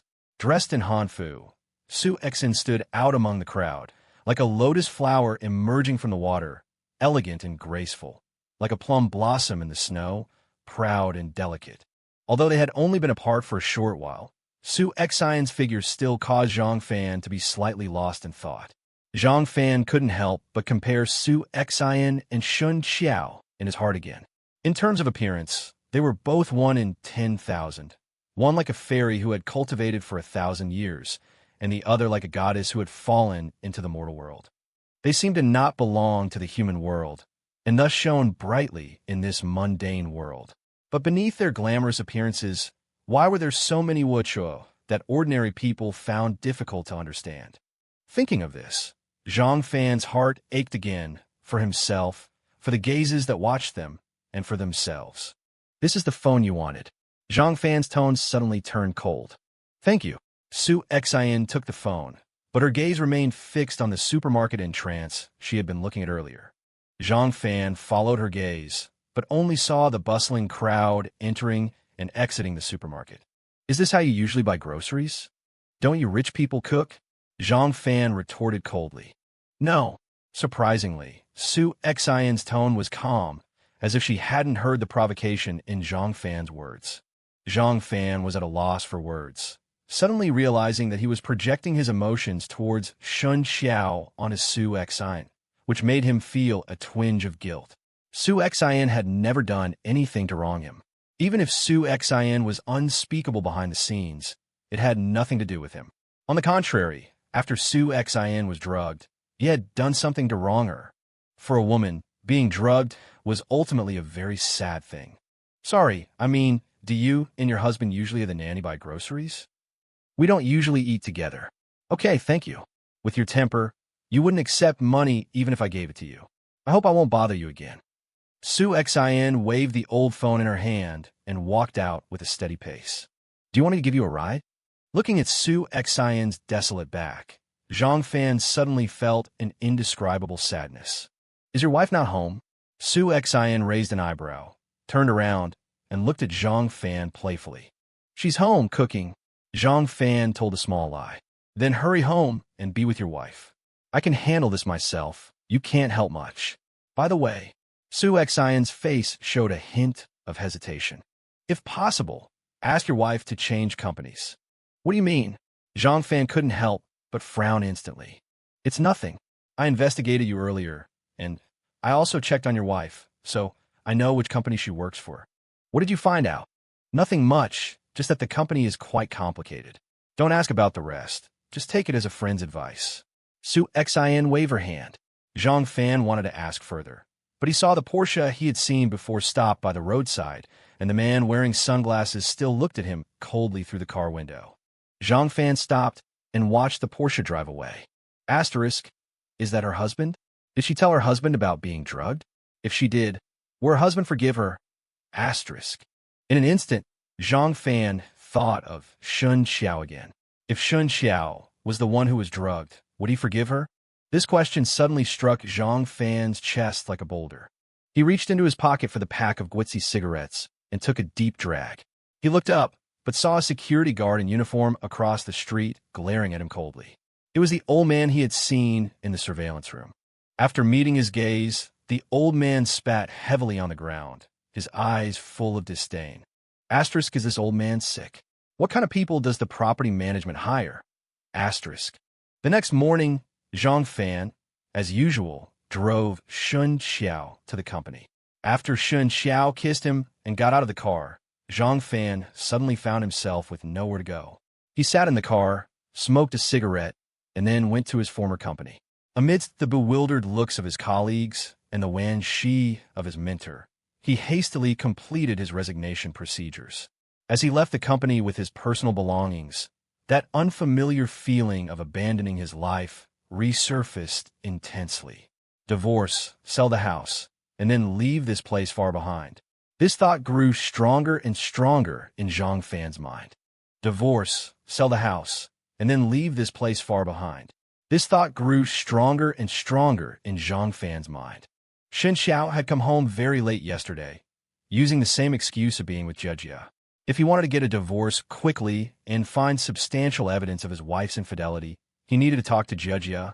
But how could he pry open Judge's mouth? Knowing Judge, it was impossible for her to tell him the truth. Sitting in the car, Zhang Fan stared at the location information on his phone, smoking one cigarette after another. Checking Shen Qiao's location every few minutes had become a subconscious habit for Zhang Fan. Actually, there was another way to quickly obtain evidence of Shen Qiao's affair. As if having made some kind of decision, Zhang Fan forcefully stubbed out his cigarette and dialed Su Xian's number. "Hello, it's me, Zhang Fan." The phone was answered after only one ring.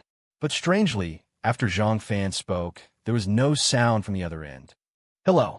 After waiting for a moment, Zhang Fan hesitated, wondering if it was inconvenient for Su Xian to talk, perhaps because her husband was nearby. "Do you still dare to drink with me?" Just as Zhang Fan was hesitating about hanging up, a cold voice came from the other end. "Drink?" "Yes, now. Did you find something on your phone?" Zhang Fan licked his lips and straightened up in the car. "That matter has nothing to do with you anymore. I'm just asking, are you coming to drink now or not?" Su Xian's tone was icy cold, without a trace of emotion. "Okay, where are you?" Zhang Fan took a deep breath. He had a premonition that Su Xian must have found something. Otherwise, she wouldn't be looking for someone to drink with before 10 in the morning. "Tea house, just come directly." Hanging up the phone, Zhang Fan rubbed his face forcefully. Inwardly, he really didn't want to have any further involvement with Su Xian, especially before he got divorced. He had called Su Xian actually wanting the contact information of that private investigator, but hearing the emotion in Su Xian's voice just now, he couldn't resist going over. After all, he was a party involved. Whether intentionally or not, he was an accomplice in Su Xian's victimization, even the direct executor of the violence. Zhang Fan drove to the tea house. Shen Qiao, with a calm expression, came out of Liang Yu's office and picked up her teacup to get water from the pantry. Across the corridor, Wu Rui looked at Shen Qiao's back with a smile, casually closing the office door. "Are you sure you can get both of them to scram?" Inside the office, there was another woman, surprisingly Wang Xiaowan, Shen Qiao's colleague from the same department. "Didn't you say they're going to Shanghai again today?" Wu Rui wore a complacent smile, elegantly picking up the coffee on the table. Shen Qiao said herself, even hypocritically asked me if I wanted to go with them. Wang Xiaowan curled her lip disdainfully, scratching the mole on her chin with her finger. "Then it should be soon. Just wait patiently to become the finance director. You said the same thing a year ago. You know better than me why Liang Yu came here." Wu Rui took a sip of coffee, revealing a helpless smile. "It's all because of that bitch. Being beautiful is not her fault. Watch your mouth, you're a woman too. But I wouldn't be thinking about how to climb onto men's laps all day." Wang Xiaowan lowered her voice and spat. "Don't worry, you won't see her soon. As long as you can really make me the finance director, I promise I'll give you more than what we agreed."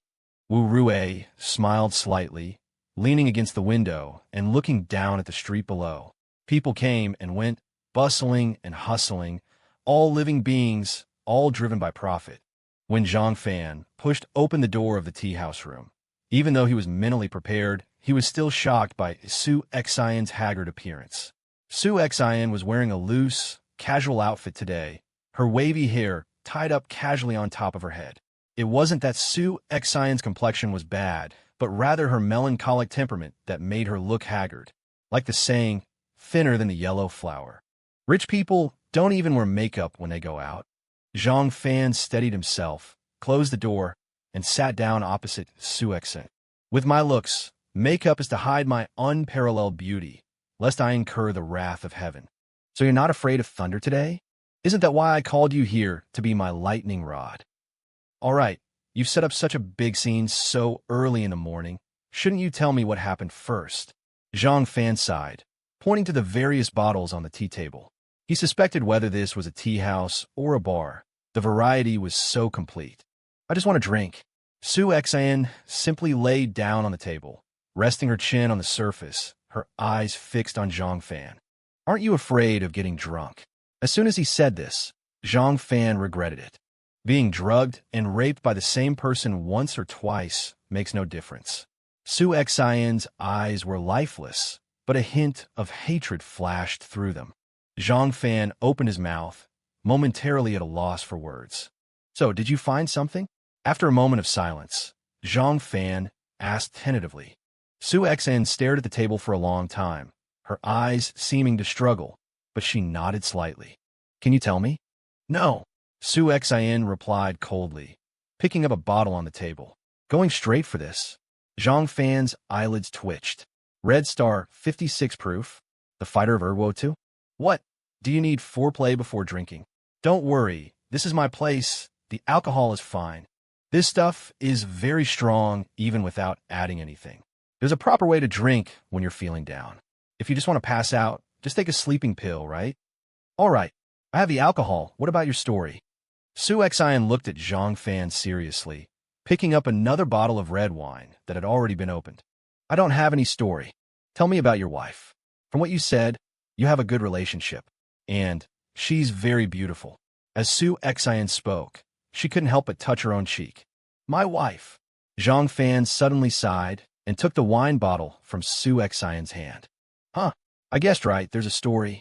Beautiful women always have stories. A smile flashed across Su Xian's face, but she didn't actually smile. You're overthinking it. We have a good relationship. If I were to only talk about our happy life, you probably wouldn't want to hear it right now. Come, I haven't formally apologized yet. Regardless of the cause and effect, that day, I'm sorry. Zhang Fan poured wine for both of them, but filled his own glass to the brim, holding it up solemnly. Su Xian frowned, looking seriously at Zhang Fan's sincere eyes.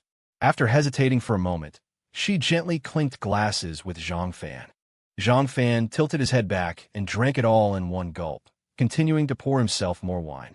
I know, for a woman, this kind of experience is like a nightmare. I'm not good at comforting people, and I don't know how to offer solace. I was also responsible for what happened that day, so if there's anything I could do, I promise I'll be there whenever you need me. Zhang Fan said, raising his glass again and drinking it all. I think I found the right person. The corner of Su Xian's mouth curved up, and she also finished the wine in her glass. Zhang Fan continued to pour wine, giving Su Xian a small half glass, but still filling his own to the brim. Hey, I asked you to come drink with me, not to drink my wine. Although this tea house is mine, the wine was bought with real money.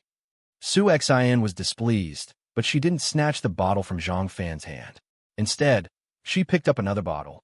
All the bottles on the table had been opened before Zhang Fan arrived, and it was precisely because of this that Zhang Fan didn't try to dissuade Su Xian. Alcohol, in many cases, is indeed harmful to the body, but while it harms the body, it can heal the spirit. It can numb a person's mind, like anesthesia before surgery, at least allowing one to temporarily feel no pain. And Zhang Fan, right now, needed such anesthesia. He was actually even somewhat grateful to Su Xian for giving him such an outlet at such a moment. When the third glass was down, he could no longer tell who was accompanying whom in their drunken stupor. You seem even more troubled than I am. Su Xian had also had 3 glasses, and she let out a rather inelegant burp. With the alcohol rising to her head, a flush appeared on her face. You've said that before. Zhang Fan put down the empty red wine bottle and picked up a beer. Although he didn't drink often, he knew that continuing to drink red wine like this wouldn't last long. But you didn't answer me last time. You don't mind, do you? Zhang Fan filled the beer glass and took out a cigarette box. Doesn't matter if I mind now. Seeing Zhang Fan switch drinks, Su Xian also put down her bottle, but took 2 packs of Guizhi cigarettes from the side and pushed them across the table. We don't know each other well, so I don't know what we can talk about after drinking, but I think I saw somewhere before that if a person encounters something sad, the best way is not to avoid it, but to face it as much as possible. For example, if you've broken up then find a place full of memories. Listen to the music you listened to when you were in love, drink the milk tea you drank when you were in love, and carefully recall the happiness you shared. Before Zhang Fan could finish, Su Xian interrupted and continued. Right, you've seen that too? Saturate the sadness in the shortest possible time, so that when you think about it later, it won't be so painful. Zhang Fan took a drag of his cigarette and picked up his glass. Sorry, I've never been in love, so I can't relate. Su Xian's tone was flat as she raised her glass, gestured, and took another gulp. You've never been in love? No. All right, let's go back to the previous topic. Does your husband know about this? Zhang Fan accompanied her with a drink, seemingly casually asking as he poured the wine. Su Xian's hand paused while pouring the wine. She slowly raised her head, looking at Zhang Fan with a complicated gaze. You still have to face what you have to face. I want to know what you're thinking. Are you going to make up a lie to deceive your husband? Or are you going to tell him the truth? Actually, I suggest you tell him the truth because the thing marriage fears most is lies. Su Xian didn't speak, putting down the wine glass and looking at Zhang Fan silently.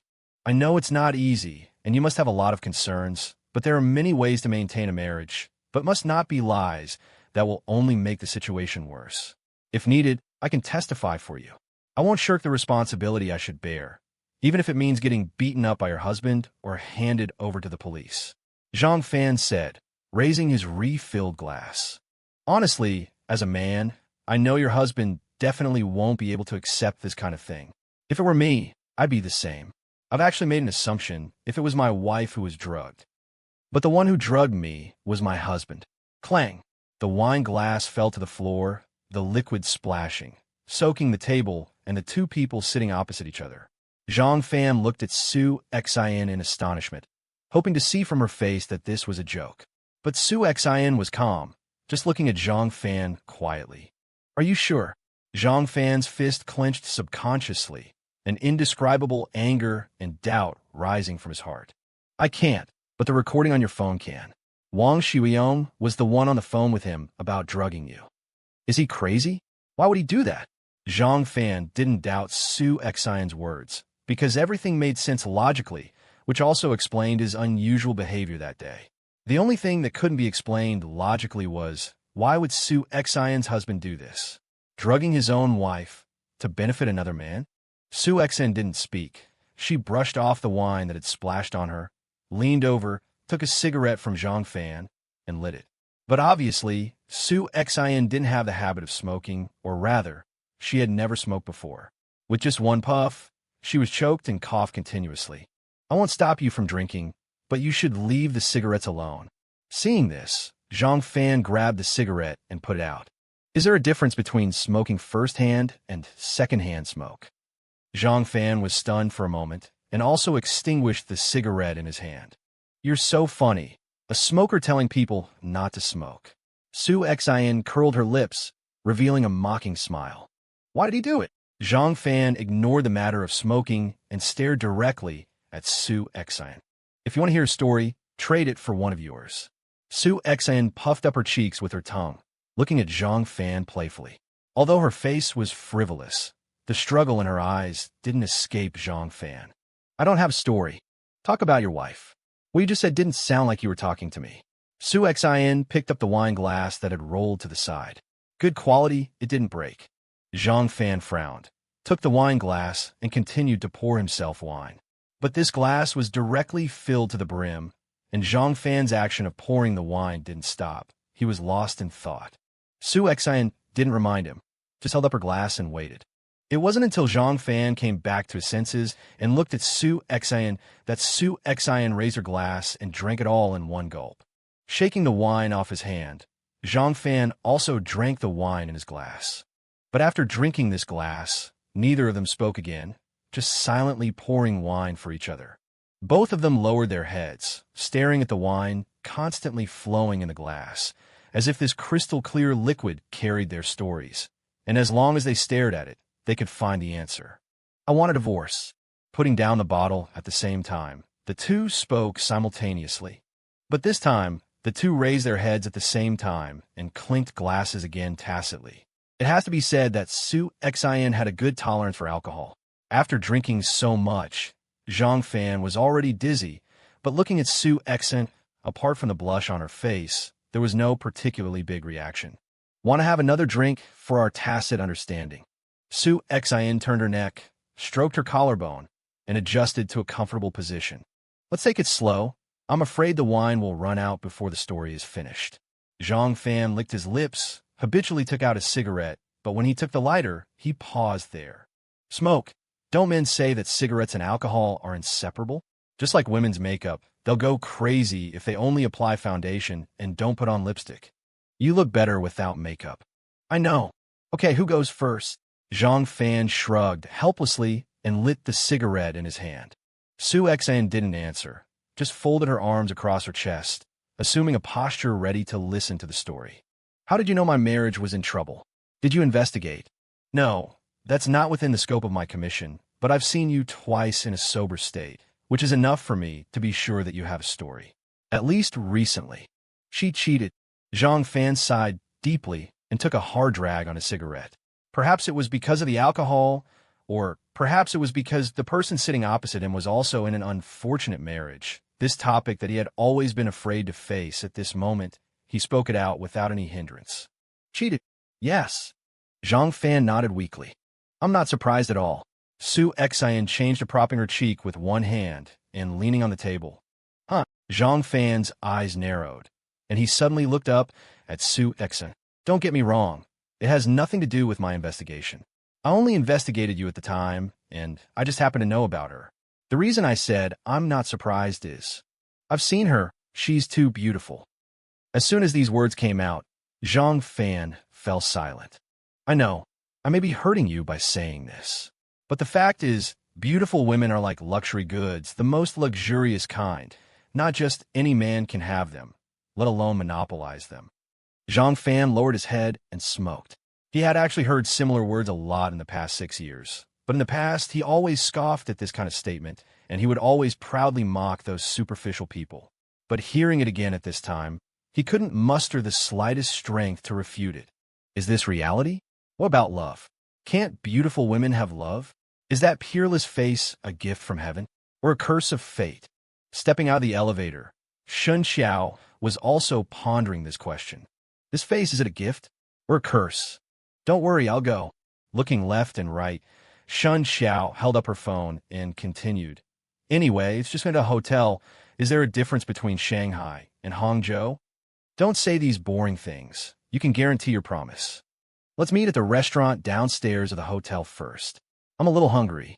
You won't be so anxious that you can't even wait for a meal, right?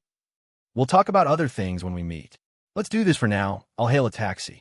No need. I'll go by myself. It's not good for my colleagues to see. Hanging up the phone, Shen Qiao held the phone tightly and took a deep breath, but no matter how she adjusted, she couldn't calm the turmoil in her heart. Standing on the side of the road for a long time, Shen Qiao picked up her phone and dialed her husband's number. But the phone rang, and no one answered. Aren't you going to answer? Su Xian, with a somewhat dazed look, shook the wine glass in her hand. She's calling.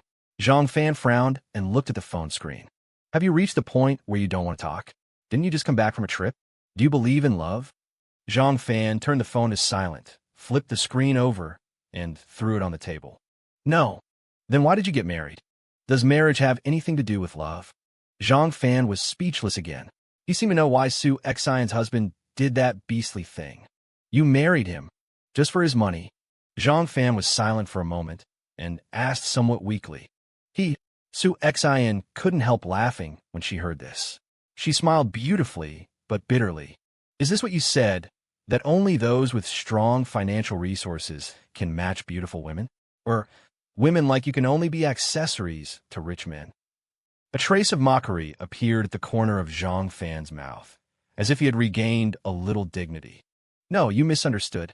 I did marry him for money, but not because I wanted his money, but because he wanted mine. To be precise, I'm richer than him. Su Xian raised her eyebrows, a helpless arc appearing at the corner of her mouth. Am I drunk? Zhang Fan shook his head abruptly, trying to sober himself up. You heard right. I am richer than him. For example, the tea house you see, or the Porsche parked at the door, they have nothing to do with him.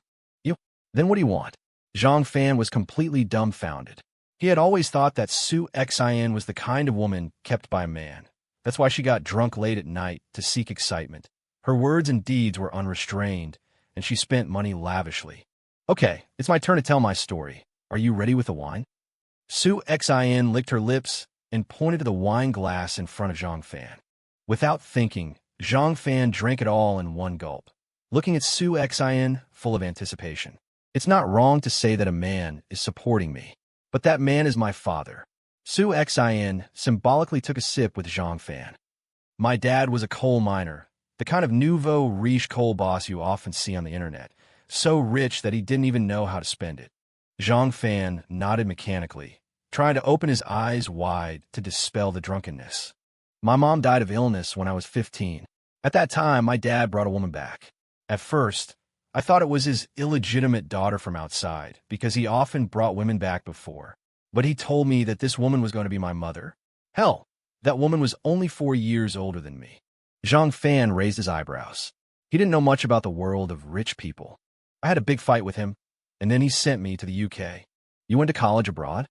From high school to graduation with a master's degree, I never came back during that time. Su Xian shrugged and took another sip. Zhang Fan took a sip with her. He finally understood where Su Xian's unique temperament came from. It's not that foreign education is necessarily better. It's just that the temperamental ed by different cultural backgrounds is indeed different. Su Xian didn't have the kind of thing refined by 3 years of high school entrance examination and 5 years of simulation. I was going to stay away forever until I received a call. He died. From high school to master's degree, nearly 10 years. You never came back? I didn't even make a phone call. I had long considered him dead.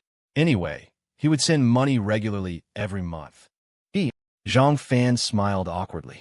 He couldn't comment on this kind of father-daughter relationship, and he knew that the reason must not be as simple as Su Xian said. When I received the call, I couldn't say whether I was sad or happy, but what disgusted me was that he actually left a will, stating that I had to get married to inherit all his property. He still loved you. Maybe. Su Xian sighed, as if recalling something. By the way, did you hear clearly? You said you have to get married to inherit the inheritance? Zhang Fan seemed to know the reason why Su Xian got married. No, it's the entire estate. Entire? Yes, I repeatedly confirmed with the lawyer at the time that as long as I got married, I would get all the inheritance, and that woman wouldn't get a penny. Didn't they have another child? Zhang Fan was stunned. If Su Xian was only a teenager at the time, then his father had every reason to have another one. He had a vasectomy after I was born. Family planning was quite strict in that era, and he was very good to my mother at that time. So, in order not to let that woman get the inheritance, you just found someone to marry. Zhang Fan's focus was not on Su Xian's parents' emotional life. It can't be said to be just anyone. He was my college classmate and had been pursuing me. I had a natural resistance to love at that time and had been ignoring him, but time was tight at that time, and there were not many choices, so I signed a prenuptial agreement with him. Isn't that the same as just finding someone? Zhang Fan held the wine glass in both hands, and the look in his eyes when he looked at Su Xian became increasingly strange. All right, let's talk about the agreement. Zhang Fan, meeting Su Xian's threatening gaze, quickly changed his tune. Actually, it's nothing much. After we get married, we'll each live our own lives and not interfere with each other. Of course, I promised to give him some of money. What kind of agreement is this? How would he agree to it? Zhang Fan was taken aback. How was this different from being kept? No, it was worse than being kept. Or maybe it was better, in a way. At least they were married, so there was a title. Why wouldn't he agree? We'll still see each other occasionally for meals and such, and I'll go home with him for holidays and festivals. Su Xian held her head high, revealing the smooth lines of her collarbone. Occasional meals? You don't live together. Of course not. Didn't we agree to live our own lives? It seems my understanding of marriage is a bit different from yours. Zhang Fan thought seriously, wondering if it was the alcohol, but he really couldn't understand Su Xian's definition of marriage. Everything was going according to plan, but starting last year, he started asking to live with me. Su Xian's brow slowly furrowed. Honestly, that's a normal request. But he takes almost $1 million from me every year, and he's still not satisfied? $1 million? Just how rich are you? Richer than you can imagine. Then if you're not happy with the marriage, why not just get a divorce? It's all inheritance anyway, so you wouldn't have to split with him, right?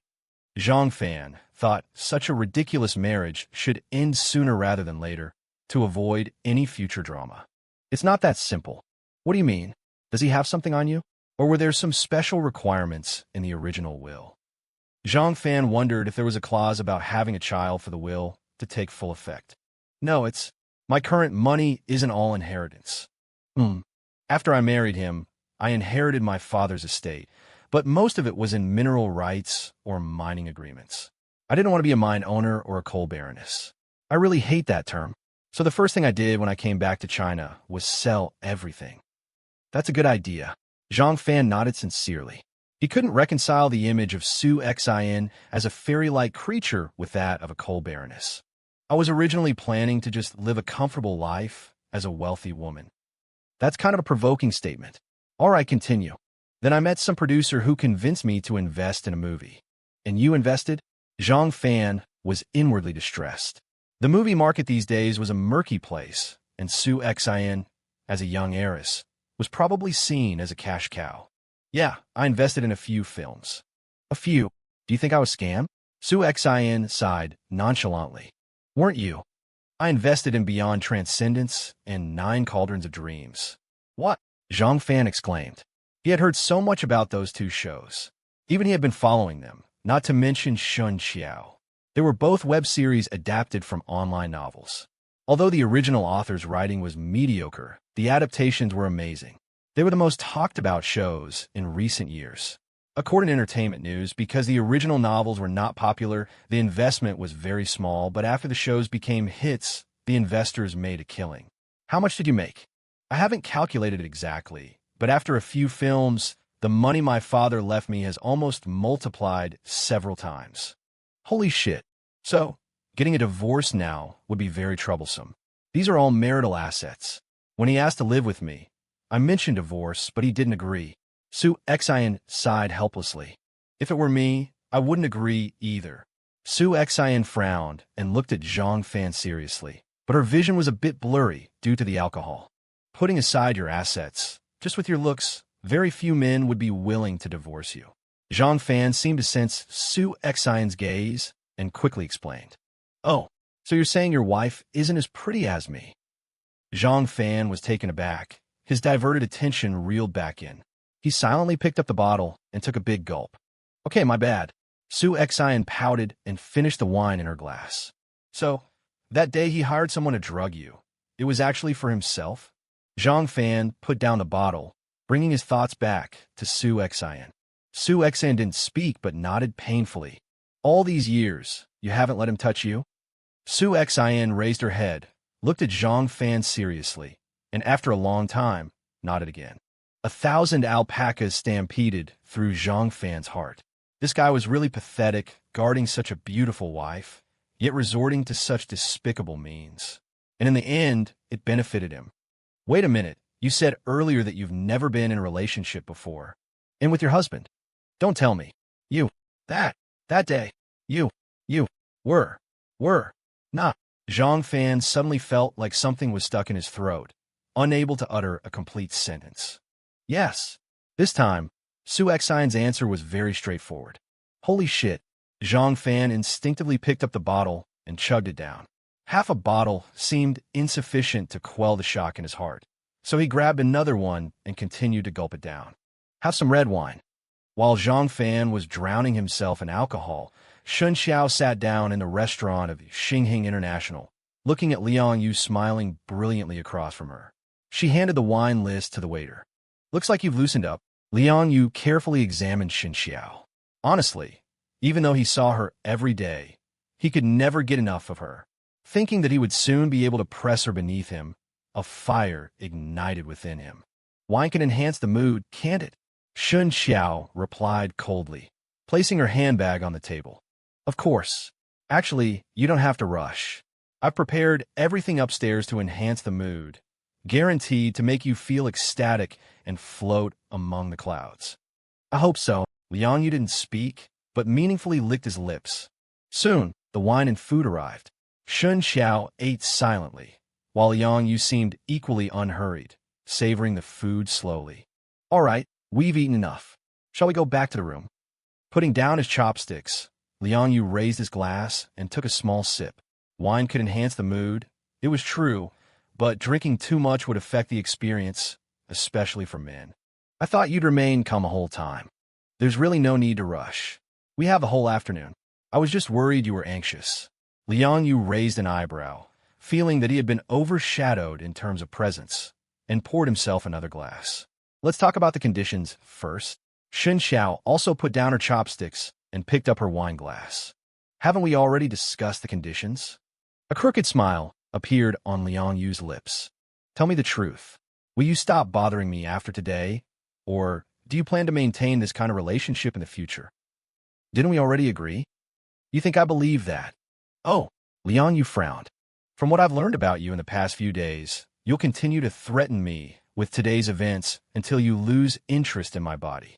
And during this time, I'll be completely reduced to your plaything. Shen Qiao said calmly, her face grim. Reduced to a plaything? That's an interesting way to put it. So you like this role?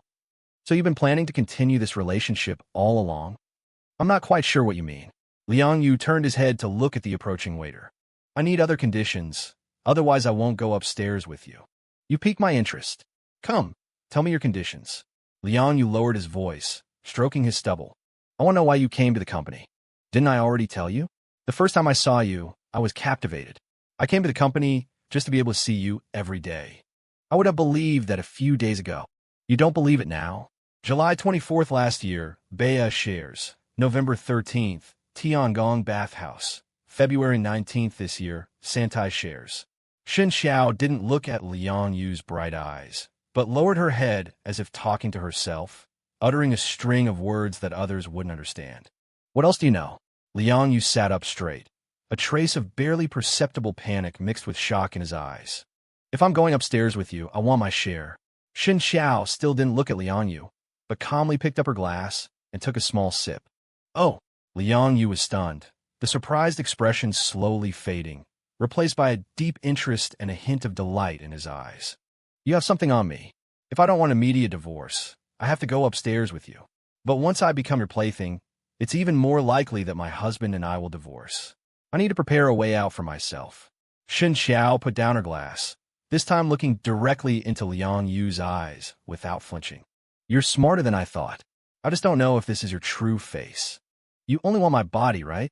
Shen Qiao's tone was cold, her starry eyes flashing a coldness unfamiliar to Liang Yu. Honestly, seeing you so soft and sweet every day and suddenly switching to this cold look. Are the conditions accepted? How exactly did you find out about all this? Even with his desires surging, Liang Yu remained vigilant. I'm the company's accountant, and I'm very diligent in my work. Once I join, things will be much easier for you. It's hard for me to refuse, isn't it? Liang Yu's lips curled up in an ambiguous smile. Then tell me, how exactly do you operate? Shen Qiao relaxed her body, lazily stroking her flushed cheeks. She had drunk a good portion of the bottle of wine. You don't need to know that. Just wait to receive the money. I don't want to lose my body and end up in jail. If I can find out, others might too. I need to confirm the feasibility and safety of this matter. You're indeed different from what I imagined, but I'm even more interested in you now. Liang Yu licked his lips, his eyes filled with an intensified desire for Shen Qiao. Shen Qiao remained silent, leaning back and clasping her hands together, a gesture that only served to accentuate the alluring curves of her body. Actually, you probably already guessed. Your professional skills are indeed impressive. Take the Beia Holdings contract, for example. Liang Yu suppressed the burning desire within him, and with a hint of boastfulness, he began to explain in a low voice how he used the fake contract to launder money. In Liang Yu's mind, since Shen Qiao could identify the 3 fake contracts he had handled, she must have already known the truth of the matter. Yet, instead of using this information to threaten him, she had chosen this moment to propose joining him. It was clear that Shen Qiao was also after money. This confirmed Liang Yu's earlier suspicion. Shen Qiao's encounter with him at the hotel must have also been for money. It made sense. How could Zhang Fan's meager income possibly satisfy a woman like Shen Qiao? The thought that this woman would soon willingly surrender herself to him made Liang Yu's explanation even more detailed. He wanted to keep Shen Qiao firmly in his grasp. He had even begun to imagine that with Shen Qiao, many previously insurmountable obstacles would seem to become open roads. After all, few men would refuse a woman like Shen Qiao. The operational methods are quite professional, but the accounting is far too crude. That's where you come in, isn't it? Come, let's go upstairs to celebrate. Liang Yu loosened his tie and slowly rose from his seat. How much do I get? Shen Qiao still didn't get up. She just looked at Liang Yu coldly. The company takes 30%, and I take 14% from that. The company's share won't change easily, so I'll personally give you 4% for my share. Liang Yu took a deep breath, looking down at Shen Qiao. 4% was equivalent to several years of Shen Qiao's current salary. You go upstairs and wait for me. Having dinner together is fine, but going upstairs together might be seen, which will be troublesome. You're always so cautious. I'm increasingly looking forward to our future together. Then I'll go draw you a bath first. 8707. I have this room booked long-term. You can come here anytime. Liang Yu smiled slightly, pulling out a few bills from his wallet and placing them under the menu. Liang Yu left in high spirits, while Shen Qiao grabbed her handbag from the table, clutching it tightly to her chest. As she lowered her head, a tear traced a path down her cheek, landing on the back of her hand and splattering into tiny, glistening droplets. Meanwhile, in the Starbucks downstairs from Shen Qiao's company, Wu Rui was staring at her phone in frustration. She had called Zhang Fan 3 times in a row, but he hadn't answered once. Damn it, she was sure that Shen Qiao was with Liang Yu right now, and probably at a hotel. If she could just notify Zhang Fan, given his temper, he would certainly raise hell. Then Shen Qiao wouldn't be able to stay at the company. If things went well, they could even use this to force Liang Yu out. But Zhang Fan wasn't answering his phone. After much deliberation, Wu Rui picked up her phone and sent Zhang Fan a text message. Brother Fan, today Shen Qiao and manager Liang went to Shanghai on a business trip again, but I happened to contact the company in Shanghai earlier, and they said they didn't have a meeting scheduled with us today. So I thought, I hope this helps. After sending the text, Wu Rui sighed. That was all she could do. If it didn't work, she would have to wait for the next opportunity. Wow, your marriage is like super intense.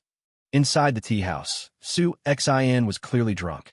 She casually tossed a piece of bar snack in her mouth, looking at Zhang Fan with envy. Stop looking at me like I want to punch you. Is that the expression you should have after hearing my tragic story? Zhang Fan's words were slurred. He had just finished recounting his experiences with Shen Qiao over the past few days in a low voice. And when he looked up, he saw Su Xion's eyes sparkling. No, I mean, even as a film producer, I wouldn't dare to imagine a marriage this bizarre and convoluted. Your marriage is way more exciting than mine. It would definitely be a box office hit if made into a movie. Mysterious pills, disappearing underwear, tracking and positioning, surveillance and counter-surveillance. You two are living your married life like it's a spy thriller. See, I even came up with a name, Mission Impossible Marriage. What do you think?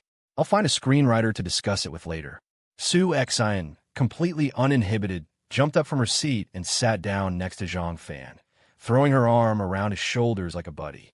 If you keep talking like that, we can't be friends anymore. My wife and I actually have a very good relationship. Zhang Fan shook his head, the weight of Su Xian leaning almost entirely on his shoulder, making him a little unsteady.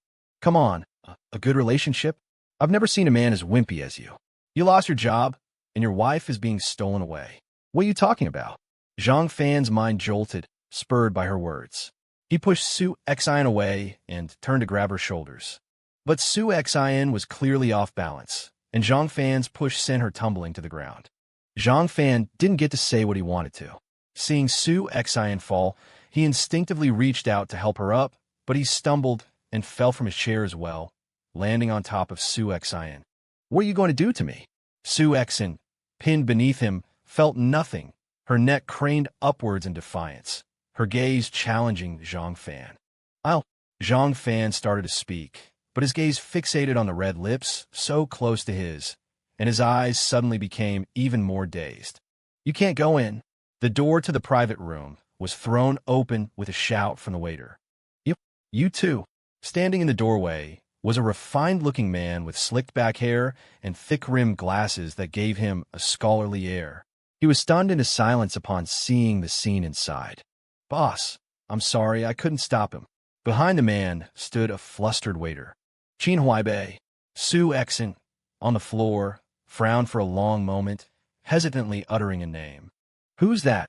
Zhang Fan, still dazed, felt a mix of relief and regret at being interrupted. He slowly straightened up from atop Su Xian.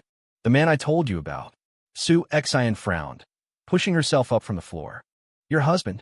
Zhang Fan's eyes widened, half sobering him instantly. Her husband wasn't the one with the sunglasses? Recalling the awkward scene from just moments ago, Zhang Fan's scalp prickled. Wife, is it because of him that you asked for a divorce? Qin Huaibei's face was ashen, his eyes fixed on Zhang Fan. Why are you here? After a brief pause, Su Xian's thoughts slowly returned. I saw the text you sent me last night, but you didn't answer when I called, so I came straight here to find you.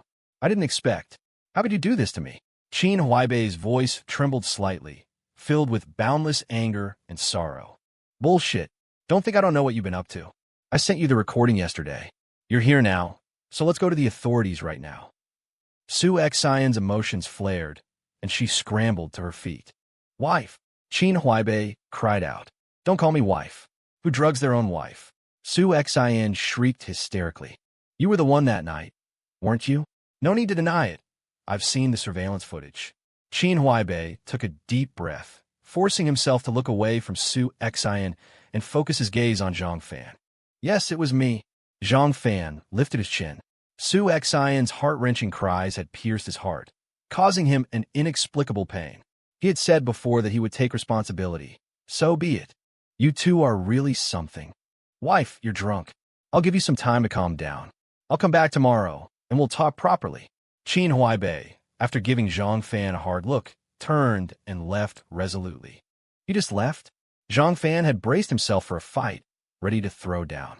He might not be able to beat Liang Yu, but surely he could handle this four-eyed weakling? But the guy just backed down. Was he even a man? His wife gets slept with, and this is his reaction? The waiter, seeing the situation, reacted swiftly, pulling the door handle and closing the private room once more. Are you okay? Zhang Fan asked hesitantly. But Su Xian said nothing, instead throwing herself into Zhang Fan's arms and bursting into tears. Now it was Zhang Fan's turn to be flustered. Earlier, fueled by alcohol, he had dared to lean in towards those red lips. Now, however, his hands were frozen in midair, not daring to even pat Su Xian's back. After all, back then, he had thought, I've already been with her, what's one more kiss? But now, having just been caught in the act by her husband, he felt guilty. Meanwhile, back at the hotel, Liang Yu, having finished a shower, was lying leisurely on the bed, waiting. He had repeatedly rummaged through a backpack, taking out various toys he had prepared, only to put them back again. When he had prepared these toys, he had thought that after waiting so long, he deserved to indulge himself to the fullest. But after the conversation earlier, his expectations had changed. Time passed slowly. Only after Liang Yu's excitement had waxed and waned several times did he realize that the expected waiting time had passed. Somewhat impatiently, he took out his phone, casting a resentful glance at the lamp in front of the television. There, he had installed a hidden camera earlier in the day. Regardless of anything, a recording was a must. Even if Shen Qiao joined him, having an extra layer of insurance was necessary, wasn't it? Even in the worst-case scenario, this was a moment worth commemorating. Whether to enjoy it later or to boast to his friends, it was a valuable asset. As long as he had the recording, he wouldn't have to worry about Shen Qiao playing any tricks.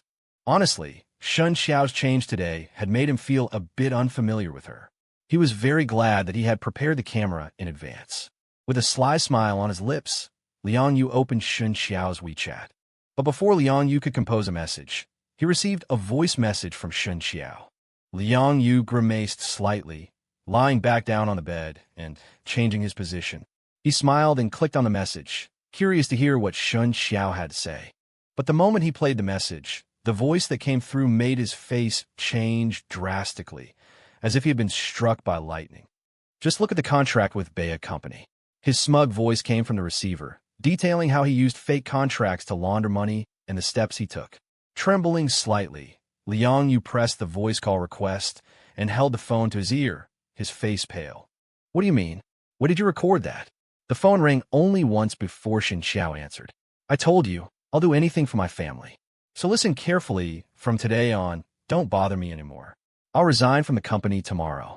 Your affairs are none of my business, but if you continue to harass me, be prepared for the consequences. Shen Qiao's voice was ice cold. She finished in one breath and hung up without waiting for Liang Yu's response. Damn it, you bitch. Liang Yu instantly realized he had been tricked. Shen Qiao wasn't trying to join him. She didn't have solid evidence, but now she had the recording with detailed operational steps. Bitch. Whore. Liang Yu cursed several times and slammed the phone against the wall. Downstairs at the hotel, Shen Qiao stood by the roadside, coldly glancing back at the building before getting into a taxi she had just hailed. As soon as she closed the door, she covered her face with her hands and sobbed uncontrollably. This startled the taxi driver. But taxi drivers these days had seen a lot. He glanced at her through the rearview mirror and considerately handed her a pack of tissues. Shen Qiao gave the driver a grateful look, saying nothing, just wiping her tears and crying incessantly. No one knew how much grievance and pressure she had endured these past few days, nor the risks she had taken and the determination she had made to meet Liang Yu today. The fear, the trepidation, the bitterness in her heart, yet still having to put on a happy face in front of her husband and play the role of a good wife and mother. It was truly agonizing. Now that everything was settled, Shen Qiao's taut nerves finally gave way, because even though the suffering was over, she couldn't talk about it with anyone, especially not her beloved husband. She could only hide in this small space, in front of this strange driver, secretly shedding tears and venting her suppressed pain. She cried for a long time, and the driver didn't ask a single question, just driving aimlessly through the streets, because Shen Qiao hadn't even had time to tell him her destination. Until Shen Qiao's cell phone rang. She was startled, fearing it was her husband. She worried that in her current state, she wouldn't be able to control her emotions, and he would hear something in her voice. When she realized it wasn't her familiar ringtone, Shen Qiao breathed a sigh of relief, but then her heart jumped again when she saw the caller ID. It was an unfamiliar landline number. Cell phones were so common now, hardly anyone used landlines. And lately, there was only one person who would call her from a landline. The phone stopped ringing while Shen Qiao hesitated, but just as she relaxed, it rang again, the same number. Hello. After several deep breaths, Shen Qiao answered the phone, her voice almost trembling. Hello. Is this Ms. Shen Qiao? A steady male voice came from the other end. Yes, it is. Hearing that it wasn't that nightmarish voice, Shen Qiao let out a long sigh of relief. Are you Zhang Fan's wife? Yes, who is this? Oh, this is the local police station. Your husband is involved in an assault case.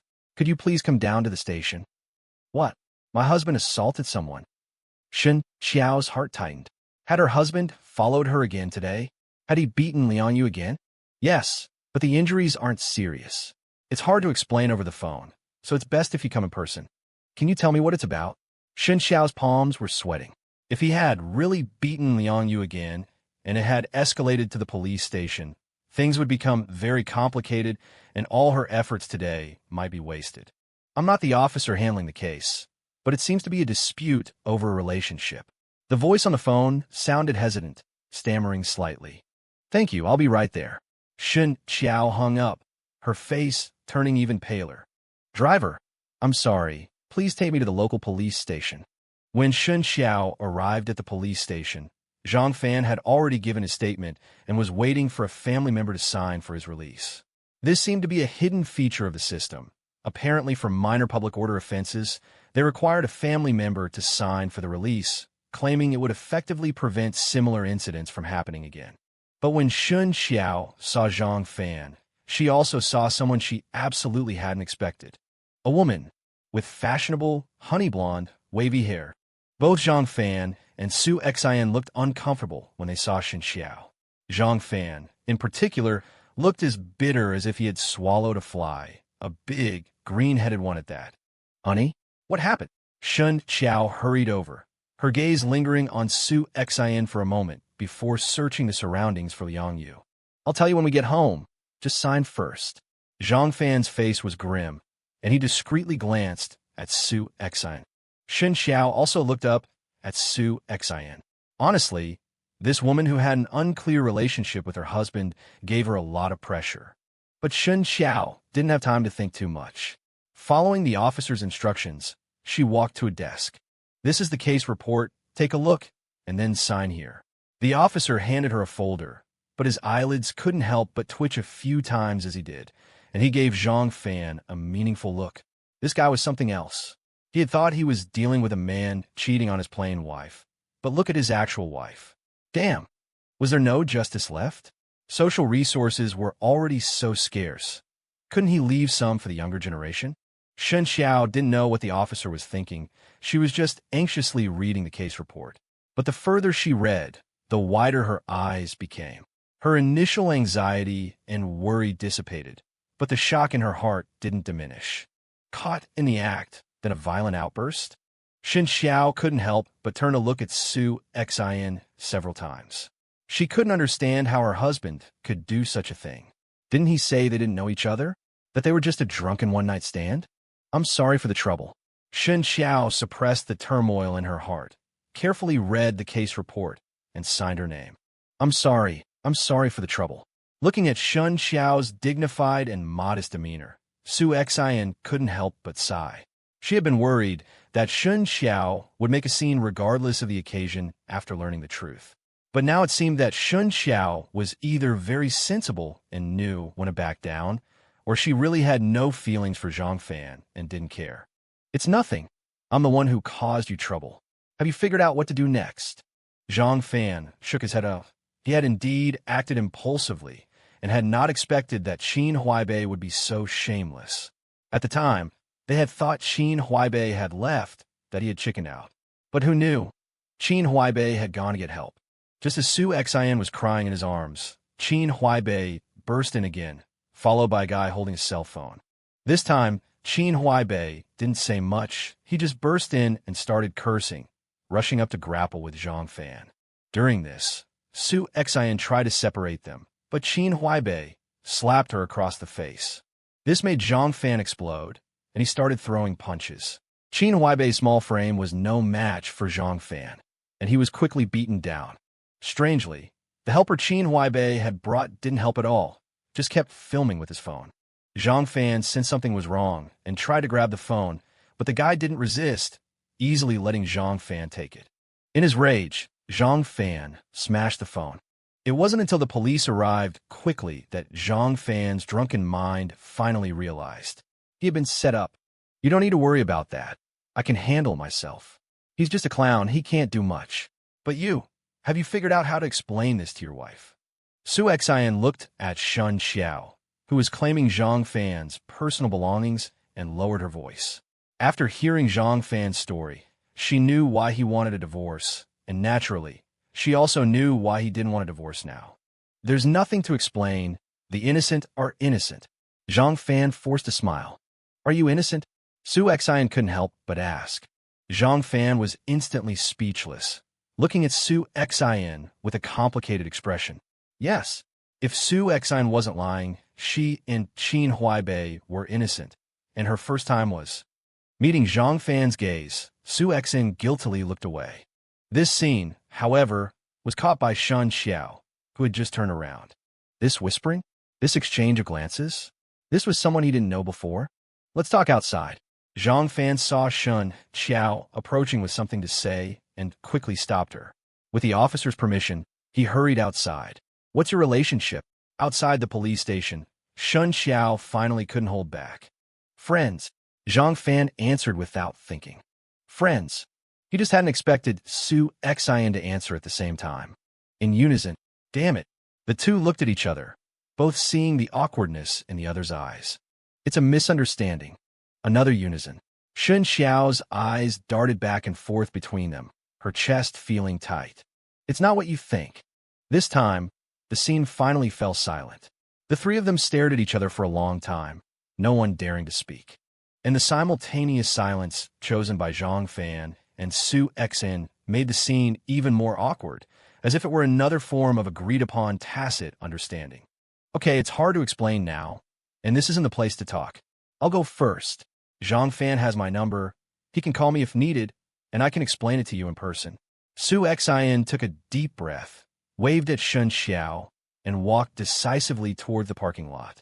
You said before that you didn't know her. Looking at Su Xian's graceful figure, Shen Qiao's eyes reddened, the emotion she had suppressed for so long seemingly on the verge of exploding. "I'll explain when we get back." Since they were brought directly by the police car, Zhang Fan's car was left at the tea house, but Zhang Fan didn't choose to go get it, as he hadn't completely sobered up yet. After confirming that Su Xin had left, Zhang Fan hesitantly took Shen Qiao to the entrance to hail a taxi. They didn't speak the whole time, not even making eye contact. A taxi stopped beside them. Zhang Fan had intended to sit alone in the passenger seat, but Shen Qiao opened the back door first and waited to the side. Helplessly, Zhang Fan got into the back seat with Shen Qiao. The confined space was filled with the faint smell of tobacco, indicating that the driver was a smoker. Zhang Fan licked his lips. He really wanted a cigarette at this moment, but seeing the no-smoking sign in the car, he forced a smile and resisted. Shen Qiao also remained silent. After giving the address, she quietly turned to look out the window, her gaze unfocused on the passing flow of people. The car was unusually quiet. The driver seemed to sense the oddity of his passengers and discreetly lowered the volume of the radio. An old song was playing on the radio. The female singer's captivating voice, ethereal and melancholic, added a touch of sorrow to the quiet car. Zhang Fan closed his eyes wearily, his mind racing. Why had his marriage turned out like this? If they couldn't support each other through thick and thin and couldn't even manage to respect each other, did they really have to forget each other entirely? Once a single inch of longing could transform into 100,000 autumn waters. But now, a few measures of daily necessities created a 1,000-mile chasm. He still couldn't understand why Shen Qiao had become like this. And what about himself? Because he was still preoccupied with how to explain things to Shen Qiao. Zhang Fan kept thinking about his relationship with Su Xin. What exactly was his relationship with Su Xin? The last time, whether he was drunk or drugged, Zhang Fan truly had no conscious control. But today was different, although it was also under the influence of alcohol. But Zhang Fan was certain that if Qin Huaibei hadn't interrupted, he would have kissed her. Was this cheating? A moment of passion? Loss of control due to alcohol? But his mind was clearly conscious. He knew exactly what he wanted to do. And he did it. This was cheating. Zhang Fan's hatred towards Shen Qiao stemmed from his belief that he stood on the moral high ground of their marriage. That's why he was angry, why he was in pain. But once they were both on the same level, both playing the role of betrayers in their marriage, did he still have a reason to hate? Your phone. Seeing that they were almost home, Shen Qiao took out Zhang Fan's personal belongings from her bag. His phone, wallet, keys, and lighter. Zhang Fan reached out to take them, but his gaze instinctively fell on Shen Qiao's still open handbag. He didn't know when it started, but Zhang Fan had gotten into the habit of peeking into Shen Qiao's private life, as if it could somehow increase his laughable sense of security. A voice recorder? Zhang Fan's eyes narrowed as he took the phone. He immediately recognized the simple voice recorder in Shen Qiao's bag. This model was very common on the market. Zhang Fan used to have one, given to him by the company. Without thinking much, Zhang Fan took the phone and unlocked the screen. There were 4 missed calls. One was from Shen Qiao, and the other 3 were marked as Lao Wu. Zhang Fan's brow furrowed slightly. Lao Wu, that was Wu Rue. Why would Wu Rue be calling him? Seeing that there was also an unread text message, Zhang Fan turned off the phone and put it in his pocket. Were you at the company all afternoon? Zhang Fan asked calmly, as if trying to ease the tension. No, I went to the bank. I was going to go back to the company, but I got a call from the police station on the way. Shen Qiao's voice was strained. She sounded like she was about to cry at any moment.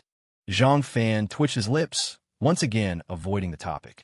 He had wanted to ask if Shen Qiao had been drinking, because her face had an unusually flushed color, but he couldn't bring himself to ask now. The taxi stopped in front of their apartment complex. The two got out one after the other. This time, Shen Qiao didn't wait for Zhang Fan by the roadside. Instead, she walked towards their home alone, head down. After paying the fare, Zhang Fan let out a long sigh and silently followed behind. They were 5 meters apart, and 5 meters was exactly the length of the red carpet at their wedding. Can you tell me now? Closing the door, Shen Qiao sat quietly on the sofa, clutching her handbag tightly in her hands, pressing it against her legs as if this action could help her maintain her composure. Zhang Fan sighed, pulled out a cigarette and lit it, pushed the coffee table a bit, and sat directly on it. I didn't lie to you last time. Su Xian and I really didn't know each other before. Her name is Su Xian? It's a beautiful name. Shen Qiao pursed her lips, her expression unreadable, but her grip on the bag tightened another notch. Remember I told you that we were drunk that time? Yes. Actually, we weren't. Yes. We were drugged. Drugged. Shen Qiao's voice rose slightly. Although this word often appeared in the news, it was still far removed from their real lives. To be precise, someone drugged Su Xian, and I happened to overhear this in the restroom, so I went to her private room. Zhang Fan sighed helplessly. You said you were going to stop it? But why did you two later? Shen Qiao asked urgently, but inside, she felt a slight sense of relief. She had seen the elevator surveillance footage.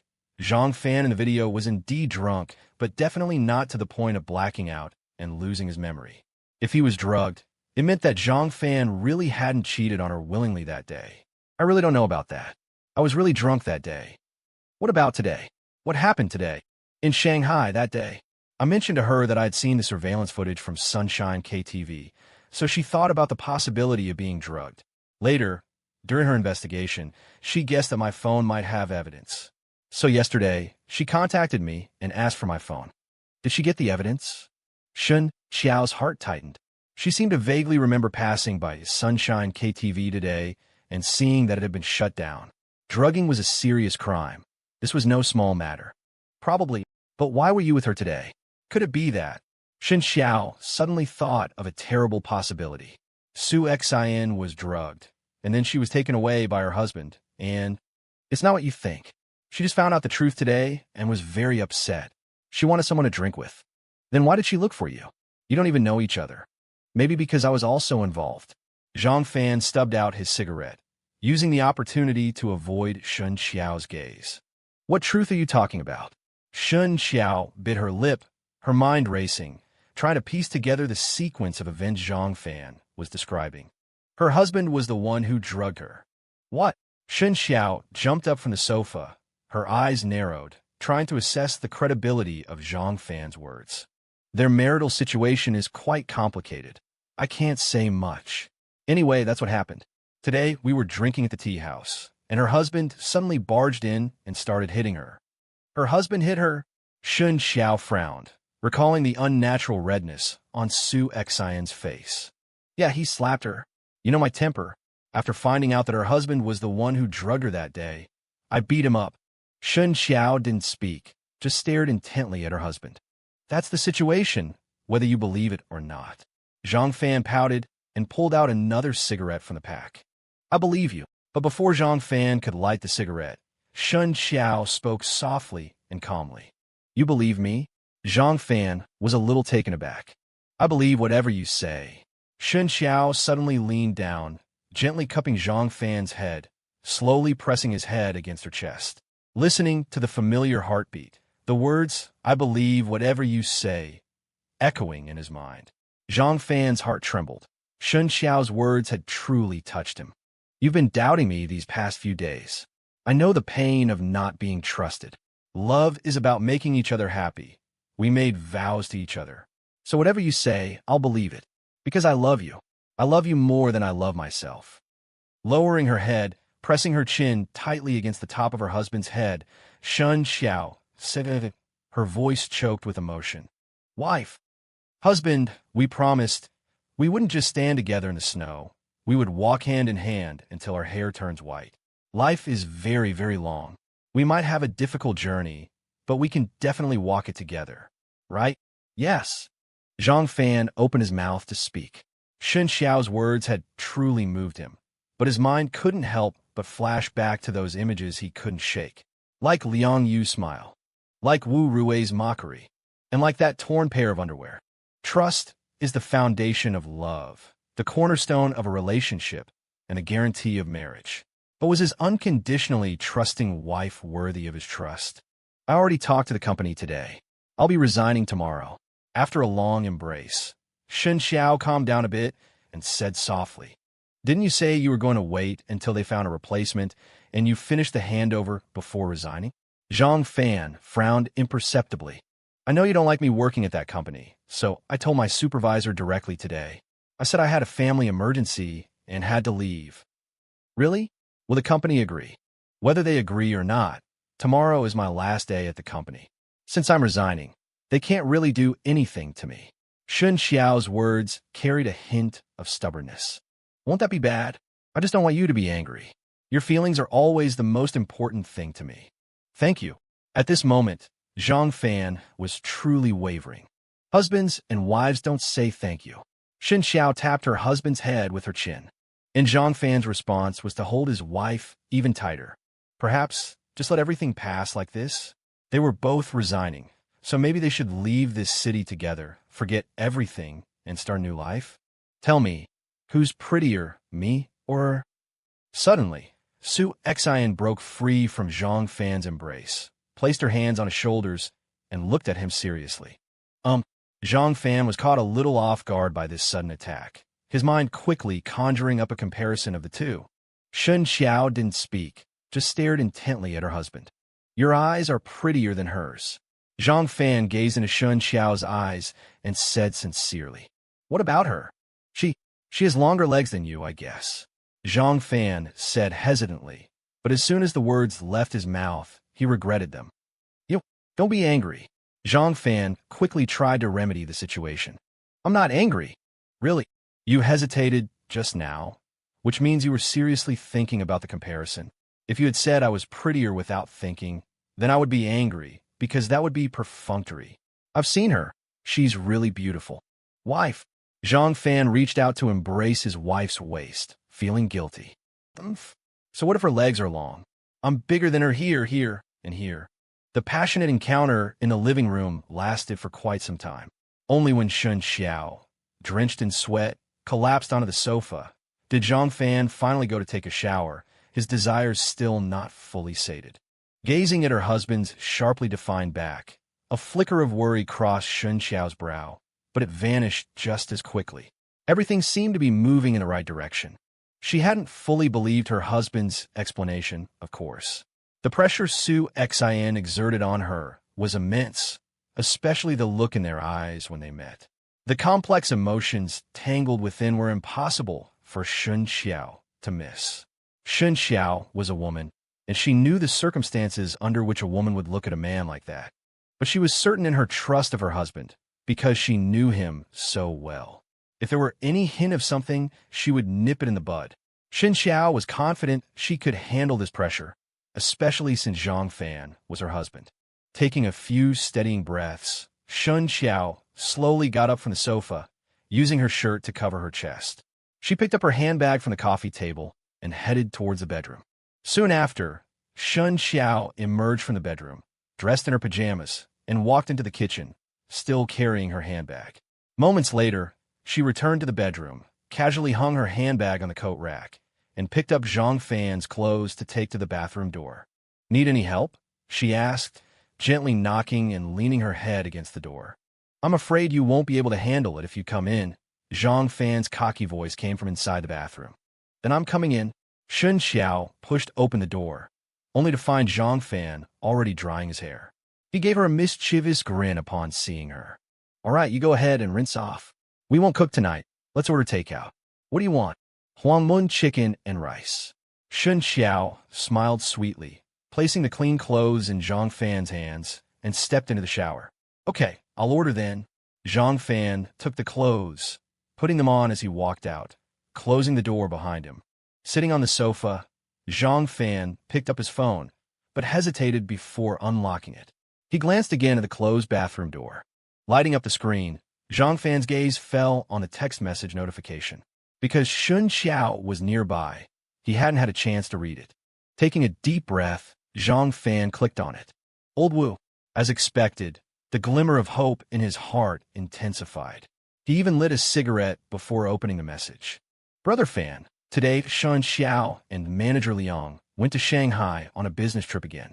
But I happened to contact the company in Shanghai earlier, and they said they had no meeting scheduled with us today. So I thought, I hope this helps. Just a glance at the message sent a wave of suffocation through Zhang Fan. The cigarette in his hand fell to the floor, unnoticed. Zhang Fan's mind was in turmoil. Two vastly different images of his wife battled in his head. Sometimes gentle, sometimes wanton, sometimes virtuous, sometimes vulgar. Which one was the real wife? Suddenly, Zhang Fan jumped up from the sofa, picked up the fallen cigarette butt, and threw it into the ashtray. He began searching for Shen Qiao's phone. He hadn't had time to check Shen Qiao's location this afternoon. He couldn't be sure where she had gone, but he had activated another function on Shen Qiao's phone. The frequently visited locations record under the system settings. This function automatically recorded the phone's movement history in the background. Although the location might not be precise, and it required an internet connection to record, it still offered a chance to track Shen Qiao's whereabouts in the afternoon. Zhang Fan scanned the living room, but didn't see the phone. He quickly entered the bedroom, since Shen Qiao hadn't taken her phone when she went to shower. After searching the bedroom and still not finding the phone, Zhang Fan's gaze landed on Shen Qiao's handbag hanging on the coat rack. He opened the bag, and there was the phone. Zhang Fan glanced at the bathroom, hearing the sound of running water. He expertly unlocked the phone. However, he was disappointed. The phone hadn't recorded Shen Qiao's movements in the afternoon. There were two possibilities. Either it was a software error, or Shen Qiao had turned off the internet or the app. Damn it! Zhang Fan couldn't determine which scenario was true. He quickly checked the phone again, but found nothing else unusual. Frustrated, he placed the phone back in the bag. Wait, where was the voice recorder? He carefully searched through Shen Qiao's bag, but couldn't find the voice recorder he had seen in the taxi. Looking around the bedroom, Zhang Fan frowned deeply. The sound of running water in the bathroom stopped, replaced by the hum of a hairdryer. Zhang Fan took a deep breath, sat back down on the sofa, and picked up his phone to order takeout. Did you order? Shen Qiao emerged from the bathroom, toweling her hair. Yeah. Zhang Fan didn't look up, taking a hard drag from his cigarette. Shen Qiao frowned slightly and walked silently into the bedroom. She could clearly sense the shift in her husband's mood, but she told herself not to rush things, to take it slow. The scab from a bleeding wound couldn't be removed so quickly. It wasn't about medication, but about time to heal. Even if the wound left an unsightly scar, it would eventually heal, and the place where the scar formed would be stronger and tougher than before. The night passed without a word. The next morning, Zhang Fan drove Shen Qiao to her company building as usual. You're resigning today. Do you need me to go up with you? Zhang Fan asked, looking at Shen Qiao as she prepared to get out of the car. No need. I don't have many personal belongings. They all fit in a small box, and I packed them yesterday. Today, I mainly want to explain things to my boss in person. He's been very good to me over the years. Okay, be careful then. Call me if you need anything. Zhang Fan nodded. He had a good impression of Shen Qiao's boss, who had even attended their wedding. He seemed like a very kind old man. Okay, you should go, you'll be late. You're a small leader now. You can't be as casual as before. Work hard. I'll be counting on you to support me from now on. Shen Qiao smiled sweetly, closed the car door, and waved goodbye to Zhang Fan. Zhang Fan opened his mouth, wanting to tell her that he had already quit his job, but the words caught in his throat. Watching Shen Qiao walk into the company building, Zhang Fan immediately called Wu Rui. Was what you said yesterday true? Zhang Fan demanded as soon as the call connected. What good would it do me to lie to you about something like that? By the way, why didn't you answer your phone yesterday? What happened? Did you go find them? Wu Rui asked anxiously, her tone filled with concern. My wife said she's resigning today. Have you heard anything? Nothing so far. Your wife just went upstairs. Looks like you didn't go to her yesterday. Wu Rui frowned, looking at Shen Qiao. The happy smile on Shen Qiao's face made her very uncomfortable. Thank you for the heads up yesterday. If you can, please let me know if you hear anything else. Zhang Fan hung up, a strained smile on his face. He stayed in the car for a while, then drove back home. The voice recorder. There must be something wrong with that voice recorder. He had been thinking about it all night, especially recalling Shen Qiao's actions after she came home. It seemed like she was deliberately preventing him from accessing her handbag until he came out of the shower, and by then, the voice recorder was no longer in the bag. Back home, Zhang Fan began searching every corner. He had deliberately woken up half an hour early today, and he had been paying close attention to Shen Qiao. He was certain that Shen Qiao hadn't taken a voice recorder with her today. That meant the voice recorder must be in the house. While Zhang Fan was ransacking the house, Shen Qiao knocked on the door of the company president's office. "Mr. Wang," she said, nodding politely as she entered the office. "Ah, Xiao Shun, good timing. I was just about to call you." Wang Zichuan smiled warmly as Shen Qiao entered. He stood up from his chair, gestured for her to sit in the chair in front of him, and then sat back down. In Shen Qiao's impression, Wang Zichuan was always so polite, even to his subordinates, never losing his basic courtesy. This was one of the reasons why Shen Qiao had always respected him so much. "You were looking for me? Is something the matter?"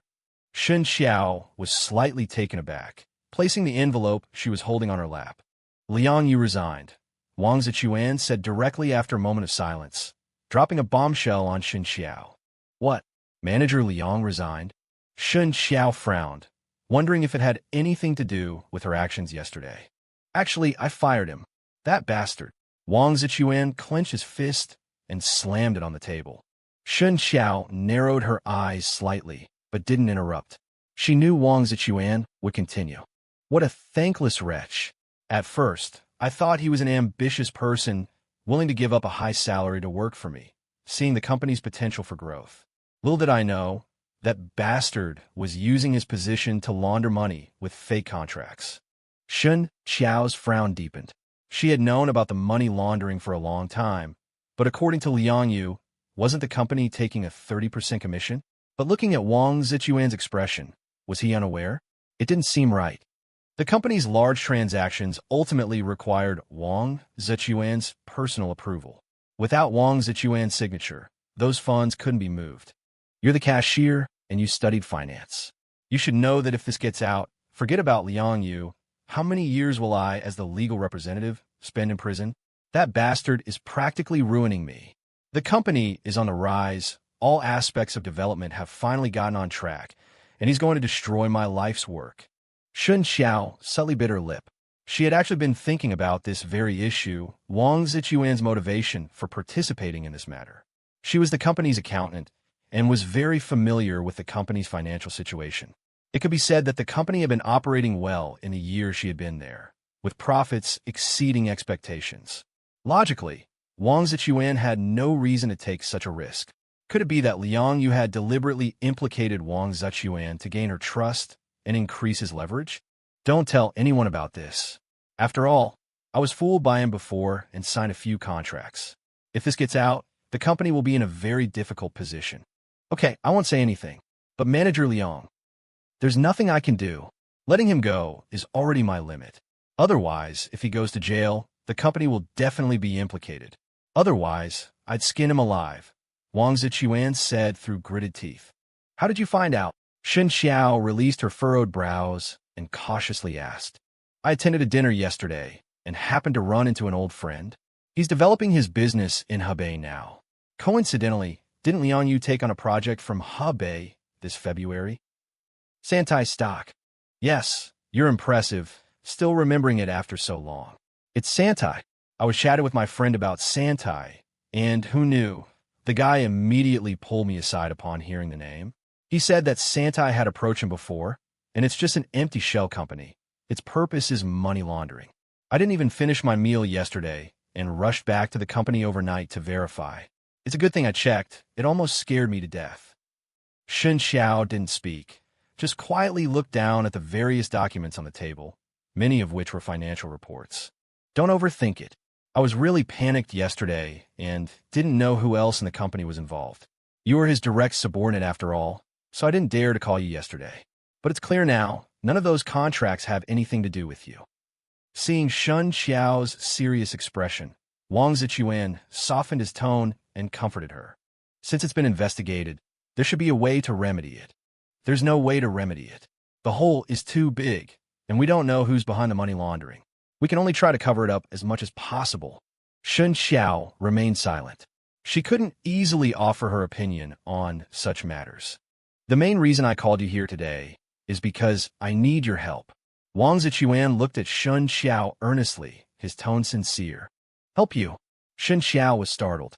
As someone with a background in finance, She quickly realized the seriousness of the situation. I'm not asking you to help cover it up. I'll find someone else to do that. And I can't use anyone from the company. This way, if anything happens in the future, there's someone to take the blame. Then what do you mean? I hope you can take over the position of financial director. Wang Zichuan took a deep breath and said seriously, Me? Financial director? Shen Qiao sat up straight, shocked by the news. In this situation, I don't dare to just use anyone. You were personally recruited by me, and I've seen your work performance over the past few years. Besides you, I don't trust anyone else right now. Mr. Wang, this isn't appropriate. I actually came today. Xiao Shun, to be honest, I'm getting old and don't have many years left to fight. You know, I have a daughter studying in the United States. Why do you think I've been working so hard these past few years? It's so that one day I can proudly hand over the company to her. That's the only way I can make up for her losing her mother. Wang Zichuan's tone suddenly became heavy. Her mother died early, and this child is very strong-willed. I actually planned to let Wang Xiaowan take over as financial director at first. But Wang Xiaowan is a veteran of the company. She's been here since its establishment. Her work ability and loyalty are unquestionable, but she's too senior. I'm worried that Wang Li won't be able to control her. Hearing these heartfelt words, Shen Qiao felt troubled. Every family has its own problems. By the way, at yesterday's dinner, Suhi from Suha was also there. I heard your husband resigned. Although I don't know the reason, it's just as well. If you become the financial director, your salary will at least double, which can also alleviate your family's burden. Also, is everything all right at home? If you have any difficulties, you must tell me. My daughter is not around, and I really treat you like my own daughter. What? My husband resigned. Shen Qiao was shocked by this news. As for Wang Zichuan, knowing Zhang Fan's boss, she knew that people in the same circle and at the same level rarely had no dealings with each other. Moreover, when they got married, these two leaders were even arranged at the same table. But why did her husband resign? Wasn't he just promoted? Oh no, my husband did discuss it with me. I just didn't expect him to have already resigned. Shen Qiao explained with a smile, clutching the envelope in her hand even tighter. I see. Were his plans after resigning? I've met that young man, he's quite good. If it works out, let him come to the company. That way, you two can support each other. Husband and wife working together, their strength is unbreakable, huh? I'll ask him about it later, but he has his own plans. Well, it's good for young people to be ambitious. It's always right to try and strive more while you're young. Thank you for your concern, Mr. Wang. Shen Qiao pursed her lips, her mind racing with thoughts. What do you think of my proposal? Don't feel pressured. You can definitely do it. Wang Li will be graduating and returning to the country in 2 months. You can let her shadow you for a while to familiarize herself with the company environment. I don't trust those other guys in other places. As Wang Zichuan spoke, he leaned back slightly, a happy look of anticipation on his face. Mr. Wang, I actually came today to... Don't hesitate. Take it for now. At least help me through this difficult period. Wang Zichuan's expression turned serious, displaying a rare sternness. Okay, all right. Shen Qiao sighed slightly and slowly folded the envelope in her hand. She didn't know whether to be happy or worried. She had come to resign, but somehow ended up becoming the financial director. However, what Shen Qiao didn't know was that at the same time, in her home, her husband was kneeling in front of the rice cabinet in the kitchen, trembling all over. Zhang Fan held a voice recorder in his hand, which he had found at the very bottom of the rice cabinet, wrapped in plastic wrap. Looking at this ordinary voice recorder, Zhang Fan suddenly felt an indescribable fear. He didn't even dare to press the switch to listen. What was on it? What content required Shen Qiao to go to such lengths to hide it? Trembling, he pressed the switch. Amidst a slight static sound, Shen Qiao's voice came from inside. Let's have some red wine. Looks like you're letting loose. Of course. Actually, you don't need to be anxious. I prepared some things to enhance the mood upstairs. I guarantee it will make you feel ecstatic beyond your wildest dreams. I hope so. After listening to just a few sentences, Zhang Fan turned off the recording with a pale face. This isn't real. This isn't real. This isn't real. Zhang Fan's heart clenched heavily. Even though he had always longed to obtain concrete evidence of his wife's infidelity, he still felt dizzy and disoriented after hearing such straightforward dialogue. Even when he saw the text messages from Wu Ruwei, even when he saw the torn underwear, Zhang Fan still held onto a sliver of hope. Rather than saying he wanted to find concrete evidence of his wife's affair, it was more accurate to say he was looking for evidence that she wasn't having an affair. He didn't want to believe that his wife was cheating. Taking a deep breath, Zhang Fan pressed the switch again. Let's talk about the conditions first, shall we? Tell me the truth. Will you stop bothering me after today? Or do you plan to maintain this kind of relationship with me in the future? Based on what I've learned about you these past few days, you will continue to threaten me with today's events until you lose interest in me. And during this time, I will completely become your plaything. If I'm going upstairs with you, I want my share. You only want my body, right? Snap. With a crisp sound, the voice recorder in his hand was broken in two. The broken plastic pieces pierced his palm, and bright red blood flowed out, but Zhang Fan didn't even notice. Shen Qiao. With an angry roar, Zhang Fan smashed the remnants of the voice recorder onto the ground. Why are you doing this to me? Thrusting his hands into his hair, he gripped his scalp tightly, letting out a heart-wrenching cry. The affectionate confession from yesterday was still ringing in his ears. At that moment, he truly believed it, truly wanted to forget everything and start over together in a new city. Not to face the snow together, but to grow old together. I love you. I love you more than I love myself. Your feelings are always the most important thing to me. Why? Tears welled up in Zhang Fan's eyes. He couldn't even remember the last time he had cried. It's all fake. Everything is fake. All of it is fake. It's all lies, just to keep him in the dark like an idiot. The ringing of his phone was untimely. Zhang Fan didn't react, just stood there blankly. 3 minutes. 5 minutes. 10 minutes. The phone rang again. Zhang Fan impatiently took out his phone. The name flashing on the screen made his pupils shrink, and a glimmer of life flashed in his eyes. Su Xin. Almost instinctively, Zhang Fan pressed the answer button and brought the phone to his ear. Hello, is this a good time? Su Xin's tentative greeting came from the phone, her voice sounding unusually weary. Zhang Fan's eyebrows twitched, but he didn't speak.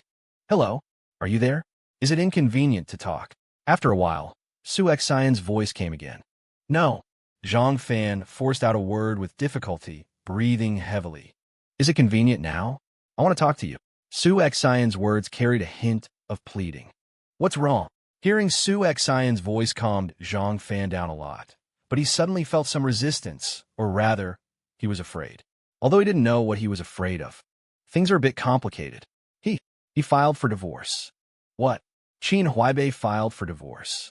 Yes, he said, I was having an affair during our marriage and submitted an application to the court this morning. I don't know what to do, and I don't know who to talk to. So, where are you? I'll come right away. Zhang Fan closed his eyes and tried to calm down.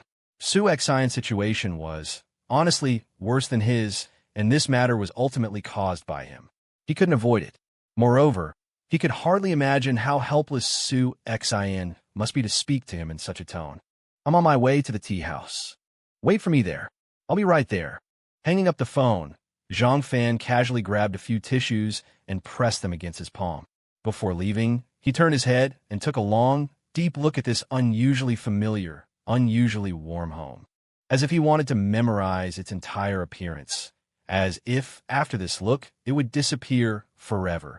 When Zhang Fan entered the tea house, both of them saw in each other's eyes the same bewilderment, an unspoken self-blame, and a barely perceptible trace of heartache. You don't look so good yourself. Su Xin pursed her lips, a rare vulnerability showing between her brows. Tell me about your situation first.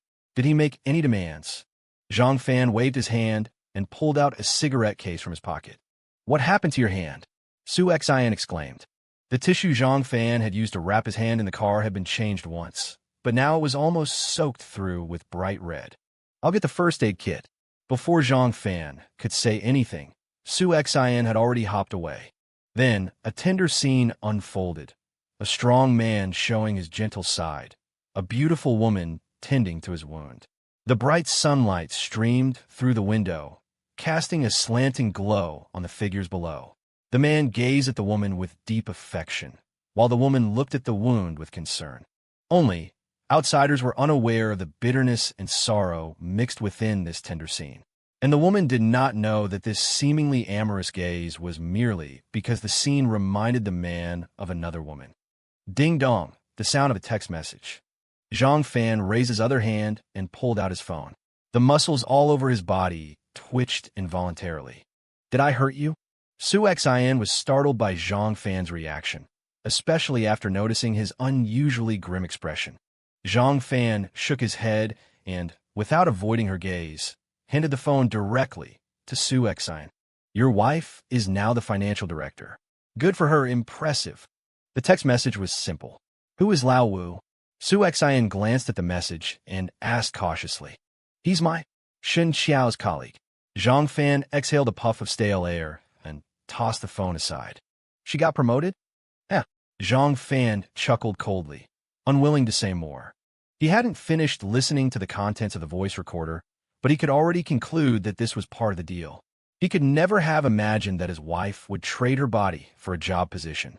How is this any different from being a prostitute? Su Xian frowned as she held the gauze. She had already guessed some of the cause and effect. It seems like you've been getting hurt ever since I met you. Su Xian tried to change the subject. Are you saying I'm bad luck? Yes, are you scared? Beauty is often envied by the heavens and cut short. A single smile can topple cities and nations. If you stay by my side for too long, you might lose your life. Su Xian said, tilting her head and giving a mischievous smile. By the way, I never asked you, what were those 2 severed fingers in your bag? Scattered around were blood-stained tissues and gauze, which, coupled with Su Xian's smile, did have a somewhat eerie feel. This inevitably reminded Zhang Fan of the 2 severed fingers that had almost scared him to death. You didn't think they were real, did you? Su Xian raised her head, her eyes wide. They weren't. What the hell? That thing was in your hands for so many days, and you didn't even check. How could I dare? Haha, it's a prop. Didn't I tell you I'm a producer? I visited a film set the other day, and the prop looked too fake. I wasn't satisfied, so I found someone to redo it. The crew was worried I still wouldn't be happy, so they sent it to me first to take a look. After all, I'm the one paying the bills. Damn, I almost pissed my pants, okay? I thought I had messed with some big shots woman. So, if it wasn't a big shots woman, you wouldn't be afraid? Su Xian raised an eyebrow. Zhang Fan fell silent. In fact, he regretted saying the previous sentence the moment he said it. And Su Xian also realized she had misspoken. In the current situation, bringing this up was awkward for everyone. A strange atmosphere filled the private room again. Okay, don't get it wet for now, it might get infected. Su Xian carefully tied the gauze and meticulously cleaned up the surrounding mess. Thank you, Zhang Fan said sincerely, his gaze fixed on the gauze on his hand. Not long ago, another woman had so carefully bandaged his hand. Staring at this obviously more professional bandage, Zhang Fan felt an indescribable bitterness. Did you learn how to bandage before? When I was in school, first aid was a required course. Su Xian shrugged nonchalantly. Damned capitalism. You're getting a bargain and still complaining. Let me tell you, this is the first time I've ever bandaged a living person. The way you said that gives me the creeps. Want to try next time? All right, no more joking. You should have consulted a lawyer, right? What did the lawyer say? Zhang Fan rotated his hand. Apart from feeling a bit clumsy, he didn't feel any particular discomfort. Su Xian's bandaging skills were indeed professional. The lawyer said it's very troublesome. He has video recordings, witnesses, and police statements. Back to the topic, Su Xian's face turned gloomy. But you have the recording of him ordering someone to drug you? The recording on your phone did capture Wang Shuiyong's conversation with him. But this call can't prove that he instigated others to drug me. And we have no way to prove that we were drugged that day. This recording can force him to divorce, but it can't be used as evidence in court. What about Wang Shuiyong? Is there any way to make him tell the truth? Impossible. If he tells the truth, it's equivalent to admitting his own crime. What's the worst-case scenario? How much will I have to give him? Zhang Fan lit a cigarette and directly asked about the worst outcome. Half, about 500 million. How much? Zhang Fan's tone suddenly soared to an unprecedented height, causing this old smoker to be unusually choked by the smoke. Around 500 million, I think. Su Xian's tone was a little uncertain. RMB. Zhang Fan suppressed his cough and tentatively asked. Su Xian sighed and nodded helplessly. Zhang Fan took a sharp drag on his cigarette. He had guessed that Su Xian was rich, but he hadn't expected her to be this rich. This wasn't just a little rich woman. This was a real tycoon, okay? No wonder she gave him hundreds of thousands in cash like it was nothing. No wonder she could spend nearly 100,000 in a KTV in one night. What about the best-case scenario?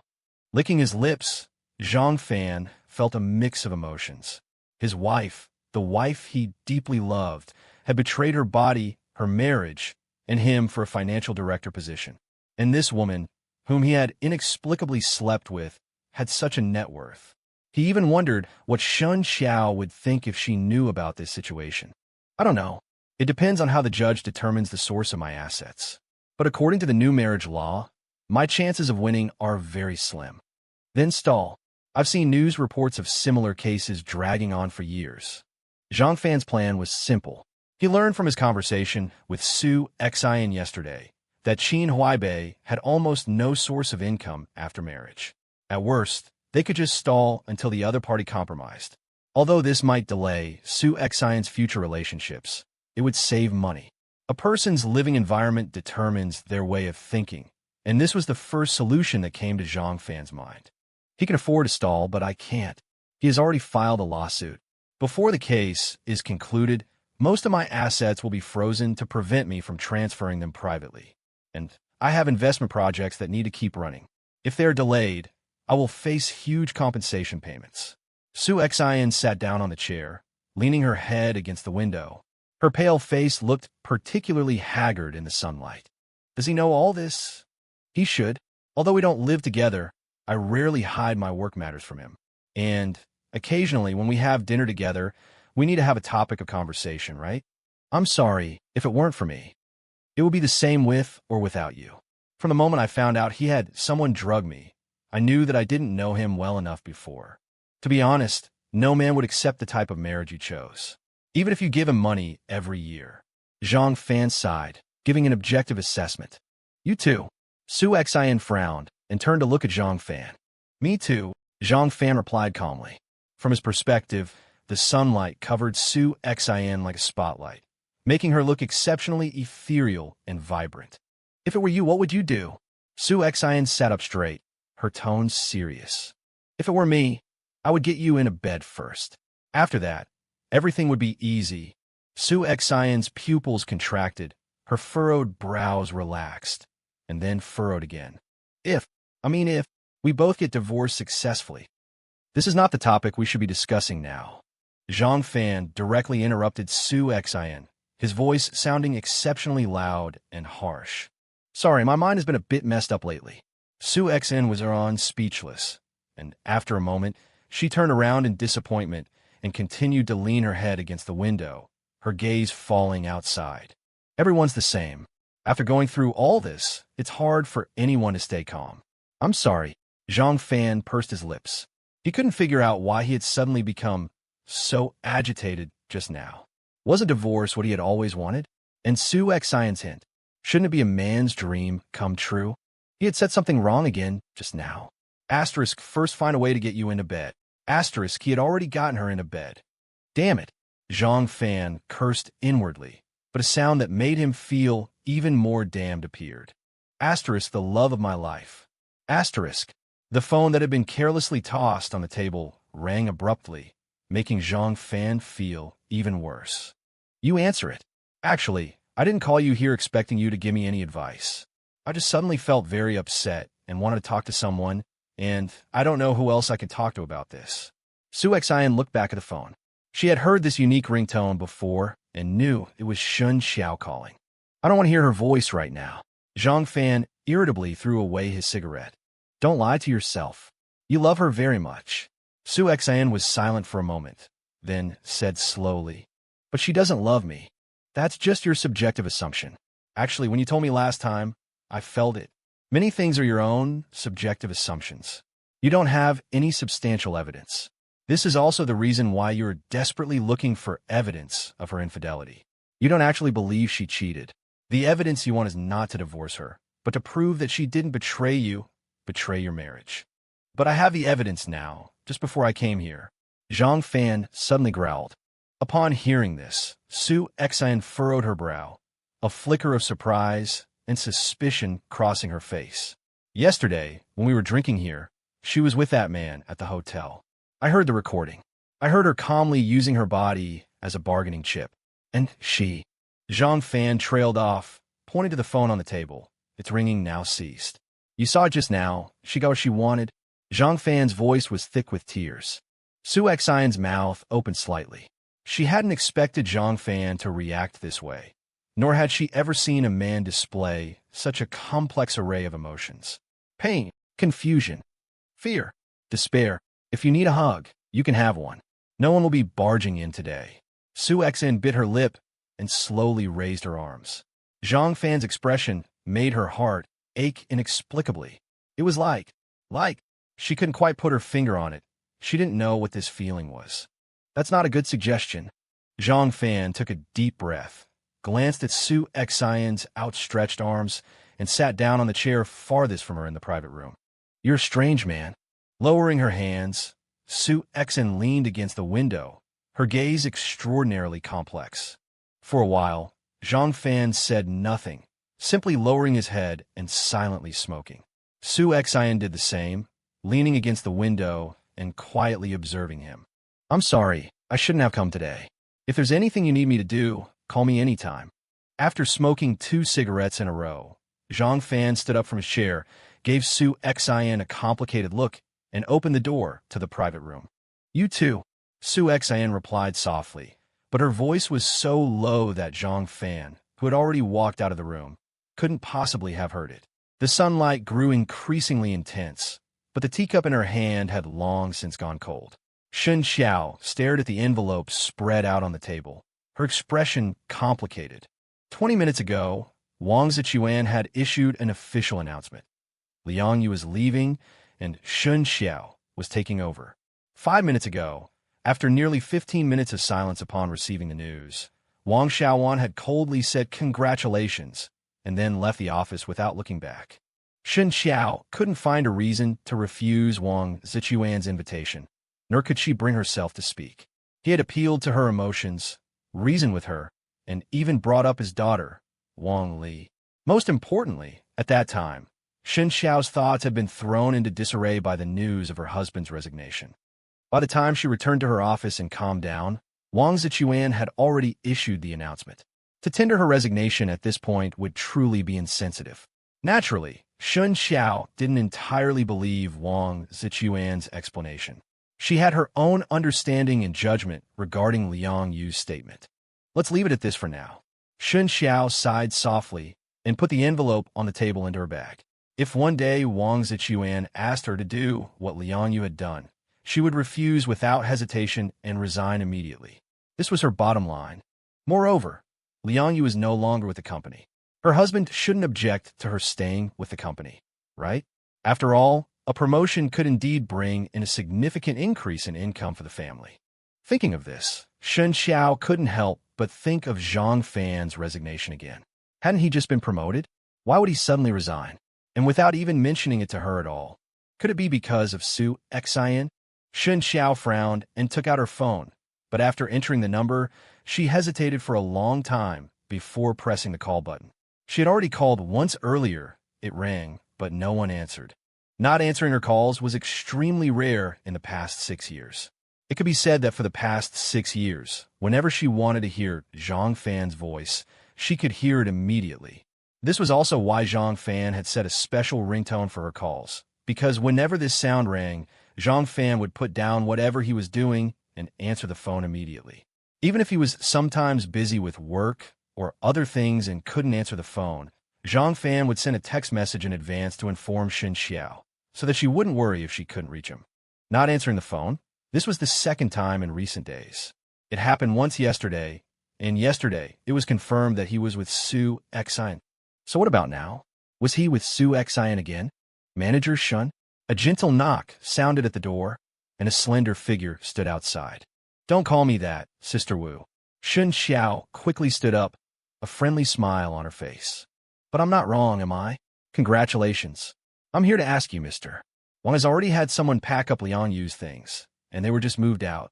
Do you want someone to come and help you organize your office now? No need. I don't have much stuff. I can take care of it myself later. Don't trouble yourselves. All right then. I'll have someone tidy up a bit. Let me know if you need anything, Manager Shun. Wu Rui flashed a bright smile, but the emphasis on manager in her words was particularly heavy. Leaving the tea house, Zhang Fan went straight home. Halfway there, he stopped to buy an identical voice recorder. He found a fragment of the old recorder on the floor, took out the memory card, and put it into the new recorder. Zhang Fan calmly restored everything. After sitting silently on the sofa for a long time, and after smoking almost half a pack of cigarettes, Zhang Fan stood up again and went to the supermarket downstairs. When he returned, he was carrying several large bags. Then, Zhang Fan began to busy himself. He didn't stop until after 6 o'clock in the evening, when his phone rang again. A life's love? This time, Zhang Fan hesitated for a moment before answering the phone. Hubby, I'm off work. Are you coming to pick me up? Shen Qiao's soft voice came from the phone. Resign? No. Something came up. I'll tell you when I get back. Are you coming to pick me up? Congratulations. Hubby. Shen Qiao was stunned for a moment, then immediately realized what her husband was talking about. But she was surprised and suspicious. How did her husband know that she had been appointed as the finance manager? Her husband should never have had any contact with her colleagues. I fixed the water dispenser, but the hot water tap is still a little loose. Be careful when you get water. Don't pull the switch all the way down. Zhang Fan ignored Shen Qiao's question, leaning against the bedroom door and quietly observing the water dispenser in the living room. I bought pasta and hand-grabbed pancakes in the fridge and eggs. I put the tissues in the storage cabinet on the balcony. I couldn't find the matcha toothpaste. I only bought mint. It's in the bathroom drawer. Hubby. Shen Qiao's shoulders trembled, a strong sense of unease rising within her.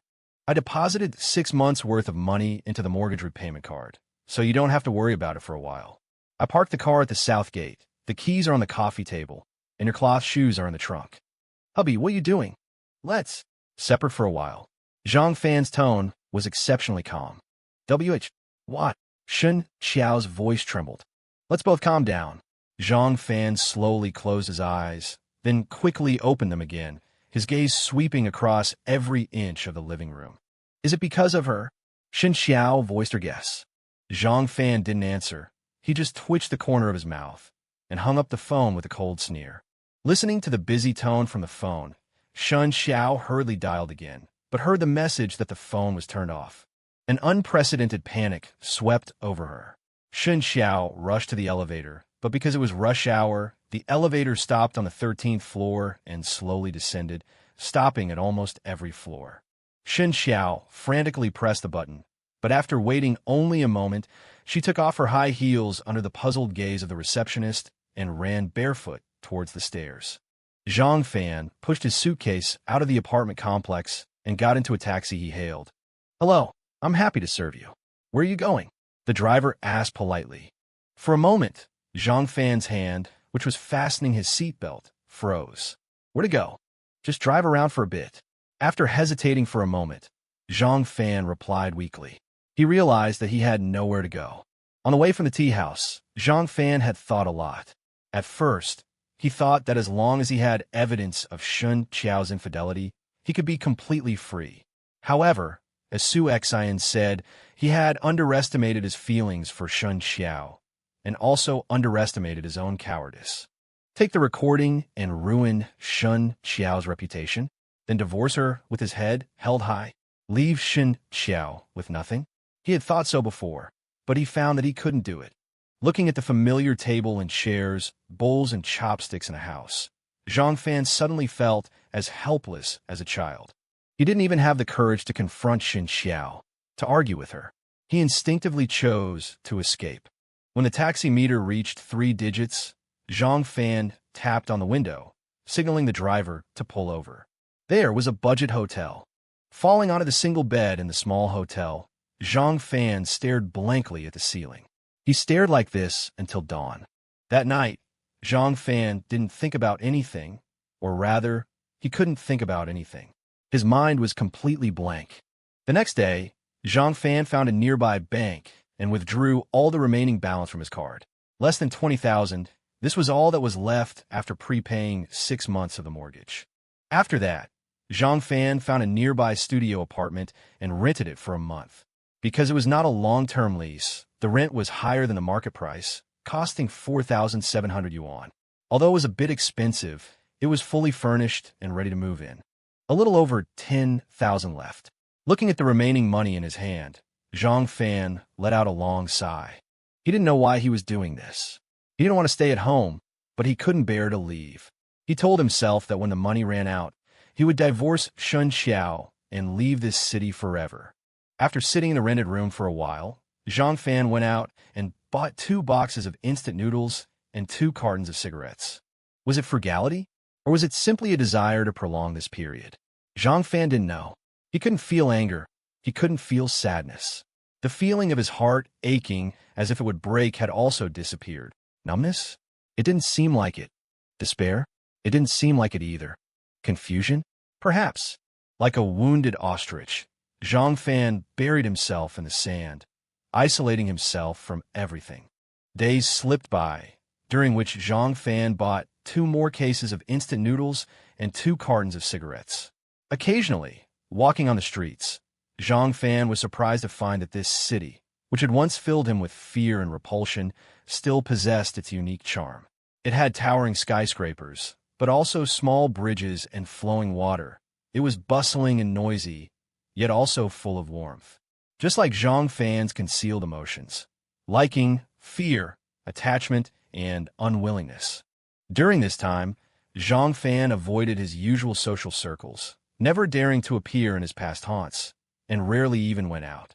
He once thought that as time passed, his mind would gradually clear, and he would gradually know what result he wanted. But to his dismay, he only became more and more frugal.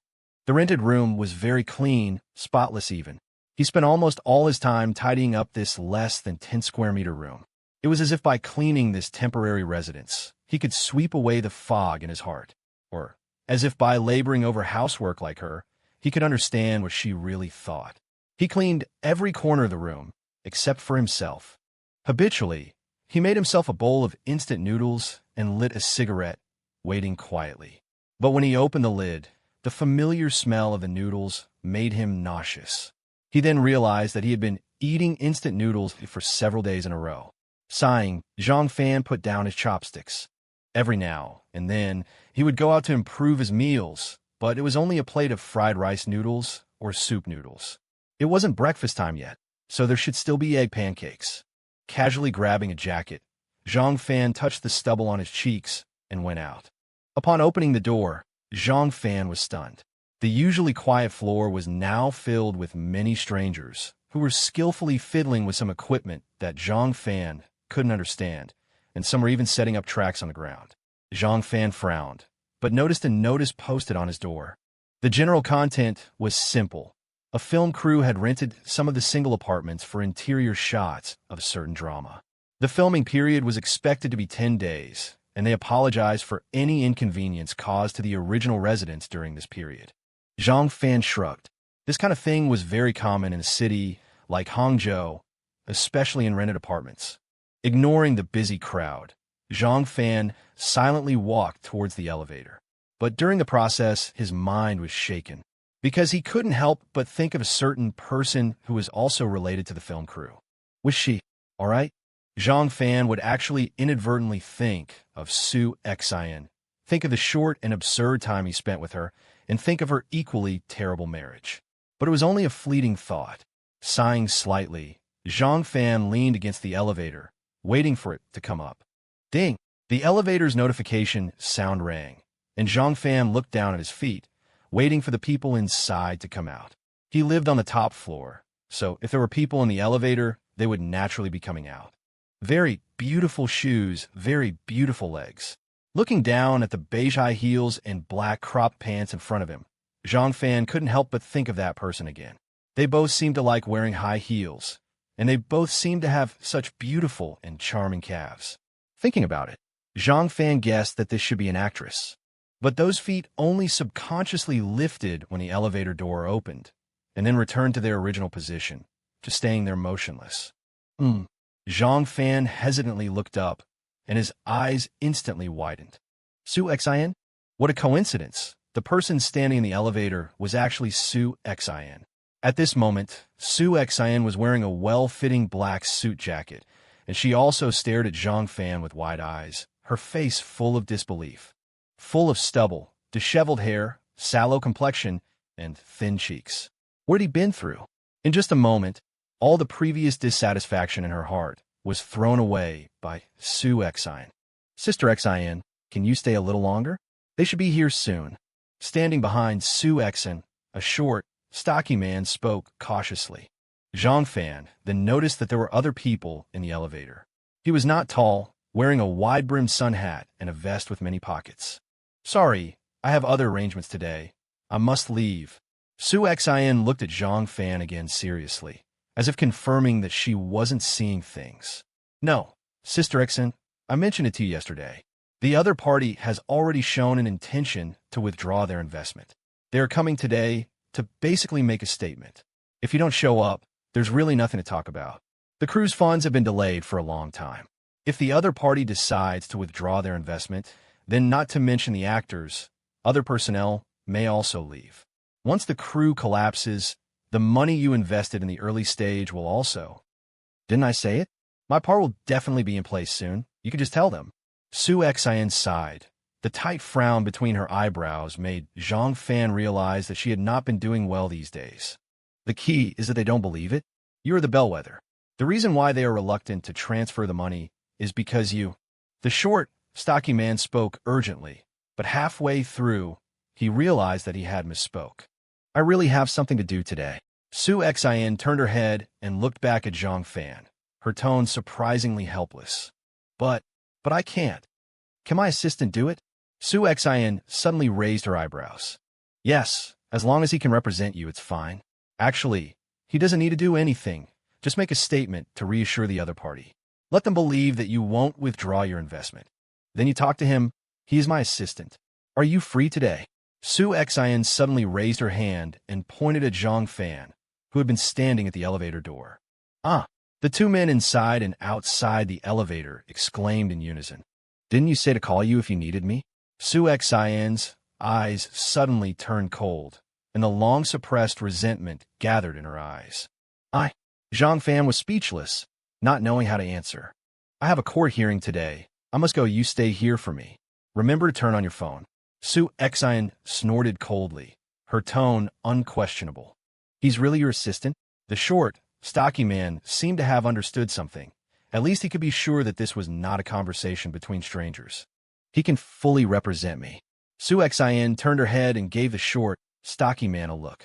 Okay, it's fine with him here. Sister Xin, take care.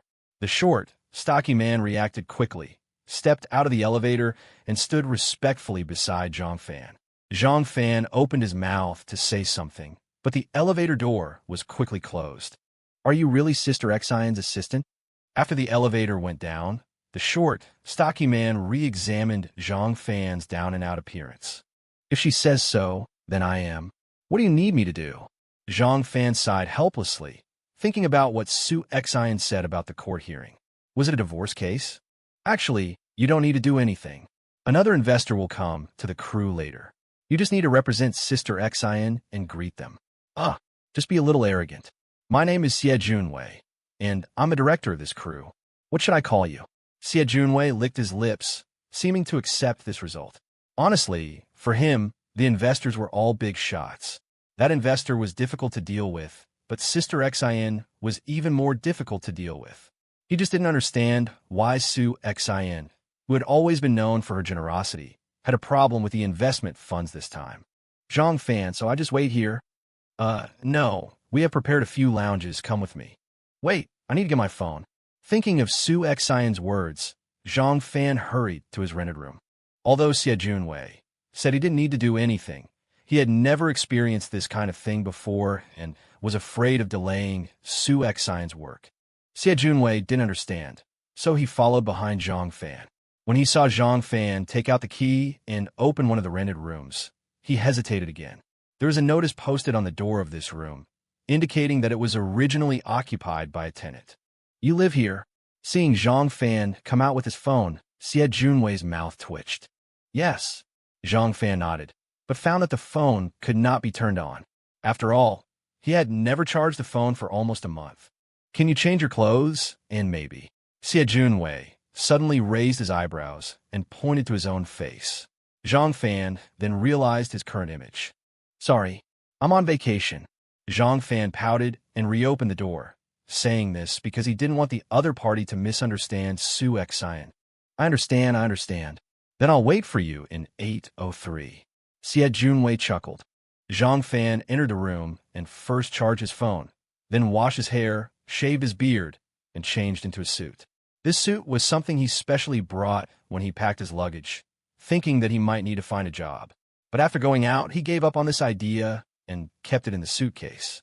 The suit was a little wrinkled, but there was no other way. No matter how complete the equipment in a single apartment was, there would be no electric iron. Zhang Fan, who reappeared in front of Xie Junwei, made Xie Junwei's eyes light up, revealing a relieved smile. "Costume, makeup? Come here for a moment." Xie Junwei stood up to greet Zhang Fan and shouted towards the door. Soon, two young girls came in. "Iron Mr. Zhang's suit and fix his hair." After seeking Zhang Fan's consent, Xie Junwei swiftly ordered. "What are the requirements?" The makeup artist put on a mask and placed a makeup case in her hand on the table. "Mr. Zhang is Sister Xian's agent." Xie Junwei rolled his eyes. "Sorry." The makeup artist quickly apologized. She thought the director had found a new actor, and the costume designer, who was holding the suit and preparing to iron it, instantly became much gentler and more careful. "Just do it casually." Zhang Fan plugged in the phone charger and sat down in front of a makeup mirror. When he shaved his beard just now, it was the first time he had looked in the mirror this month. At that time, he was indeed shocked by his haggard appearance. Soon, the makeup artist finished Zhang Fan's hair. She was indeed a professional. Even without using scissors, just using styling water and a hairdryer, she covered up Zhang Fan's faux appearance in a few strokes. During the process, she also used a small blade to trim Zhang Fan's sideburns, but was rejected when she tried to trim his eyebrows. However, she insisted on using a special razor to shave Zhang Fan's beard again. "Now I believe you are Sister Xian's assistant." Xie Junwei looked at Zhang Fan, who was wearing the suit again, and said in a strange tone. Zhang Fan ignored Xie Junwei's teasing and picked up his phone to try and turn it on. He felt a bit awkward about his current appearance. It seemed like the only other time he had been this dressed up was for his wedding photos. The makeup artist at the photo studio was clearly not as professional as the one on the film set, and he saw a stranger in the mirror. He sighed and looked at his phone. The startup screen passed, and a notification popped up indicating he was connected to the internet. Zhang Fan instinctively watched as the red dots on his WeChat interface kept refreshing. In just a few moments, the unread messages exceeded 99. With another sigh, Zhang Fan glanced around, walked to the door, lit a cigarette, and opened WeChat.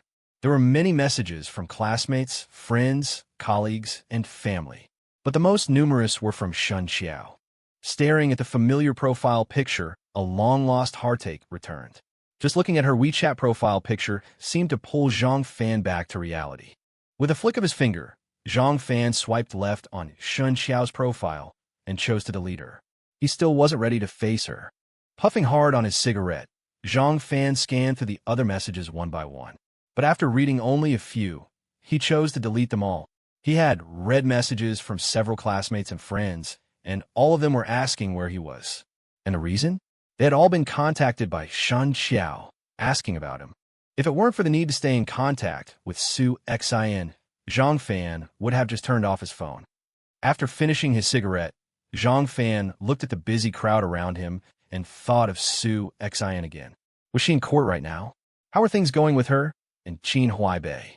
Was it really true that because of him, Su Xian would have to give up a large portion of her assets to Qin Huaibei? At first, Zhang Fan had felt sympathy for Qin Huaibei. He knew that any man in such a marriage would be miserable. But when Zhang Fan learned that it was Qin Huaibei who had drugged Su Xian, that sympathy was replaced by disgust. And then, Qin Huaibei's insidious behavior at the tea house completely solidified Zhang Fan's hatred for the man. He really wanted to call Su Xian, but he was afraid that calling her at this time might affect her. Hesitantly, Zhang Fan reached for his cigarette pack again, hoping, as he had done in the past, to use tobacco to ease the turmoil in his heart. But before he could even pull out the pack, his phone rang. A lifetime of love. Zhang Fan's hand froze in midair, a flicker of struggle in his eyes. But after only a moment, Zhang Fan smoothly pulled out his phone and put to his ear. Husband. Shen Qiao's voice, filled with surprise and joy, came from the other end. Zhang Fan exhaled heavily. The familiar voice echoed in his ear, stirring up a mix of emotions. Husband, you finally turned on your phone. Hearing Zhang Fan's breathing, Shen Qiao's voice sounded relieved. Are you okay? It was the only opening line Zhang Fan could think of. No. Shen Qiao's voice was thick with tears. Zhang Fan fell silent. Separated by the phone, they listened to each other's breathing, just like the intimate whispers of the past, just like the inseparable bond they once shared. Are you in Hangzhou now? Will you be back today? Perhaps afraid that Zhang Fan would suddenly hang up, Shen Qiao composed herself and asked softly. Zhang Fan had intended to say no, but the words caught in his throat.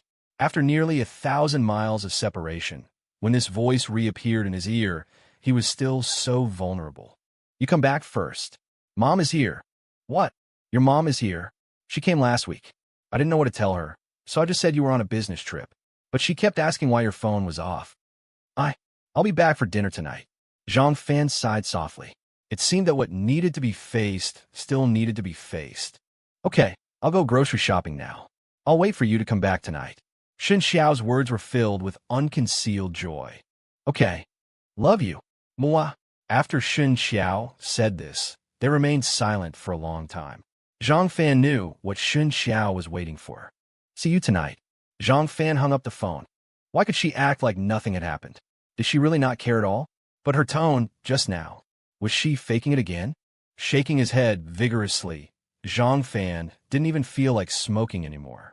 He returned to the lounge, found a chair, and sat there in a daze. The other investors arrived as scheduled, 2 middle-aged men who looked extremely wealthy. Zhang Fan, introduced by Xie Junwei, greeted them. The 2 middle-aged men were exceptionally friendly and enthusiastic, but Zhang Fan's state of mind had almost reverted to what it was a month ago. No matter how hard he tried to maintain a smile, the coldness emanating from his soul quickly intimidated the 2 men. Xie Junwei, with a smile on his face, was inwardly amazed and finally confirmed that Zhang Fan was indeed Su Xian's assistant. Because this style and aura were so damn Su Xian. Although the task was completed, Zhang Fan still stayed on the set, because he didn't know when Su Xian would call or what else she might need his help with. Especially, he wanted to know the outcome of the trial. It was his first time observing a film shoot, but Zhang Fan couldn't muster any interest. He stood to the side with a cold expression, not even noticing who the actors were. Instead, the people on the set showed him a level of respect he had never experienced before. The sugar daddy? Zhang Fan sneered inwardly. It seemed that in this world, money really could buy everything. For example, Shen Qiao.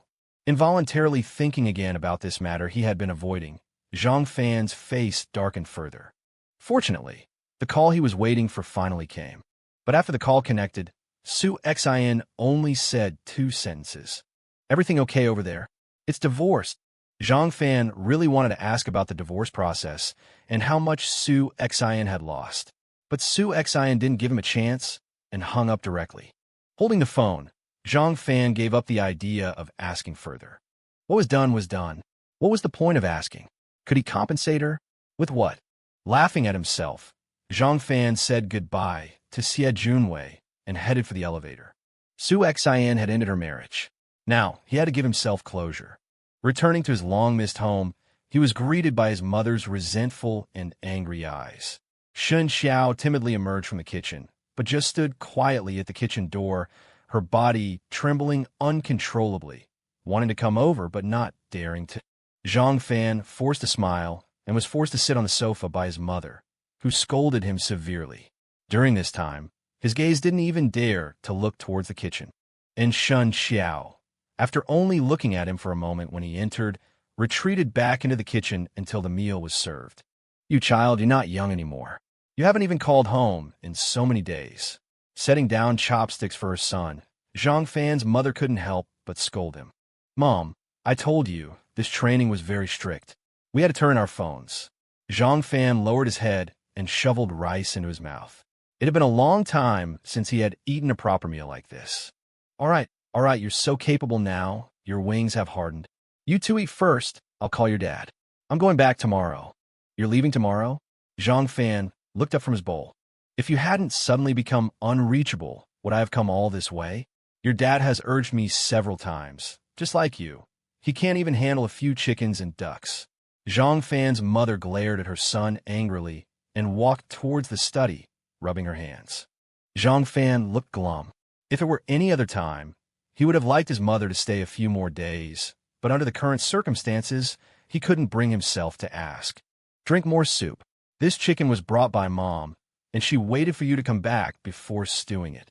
Seeing her mother-in-law leave, Shen Qiao finally spoke softly, handing the prepared soup to Zhang Fan. Looking closely at her husband, Shen Qiao's heart was extremely complicated. Over the past month, she had barely eaten or slept.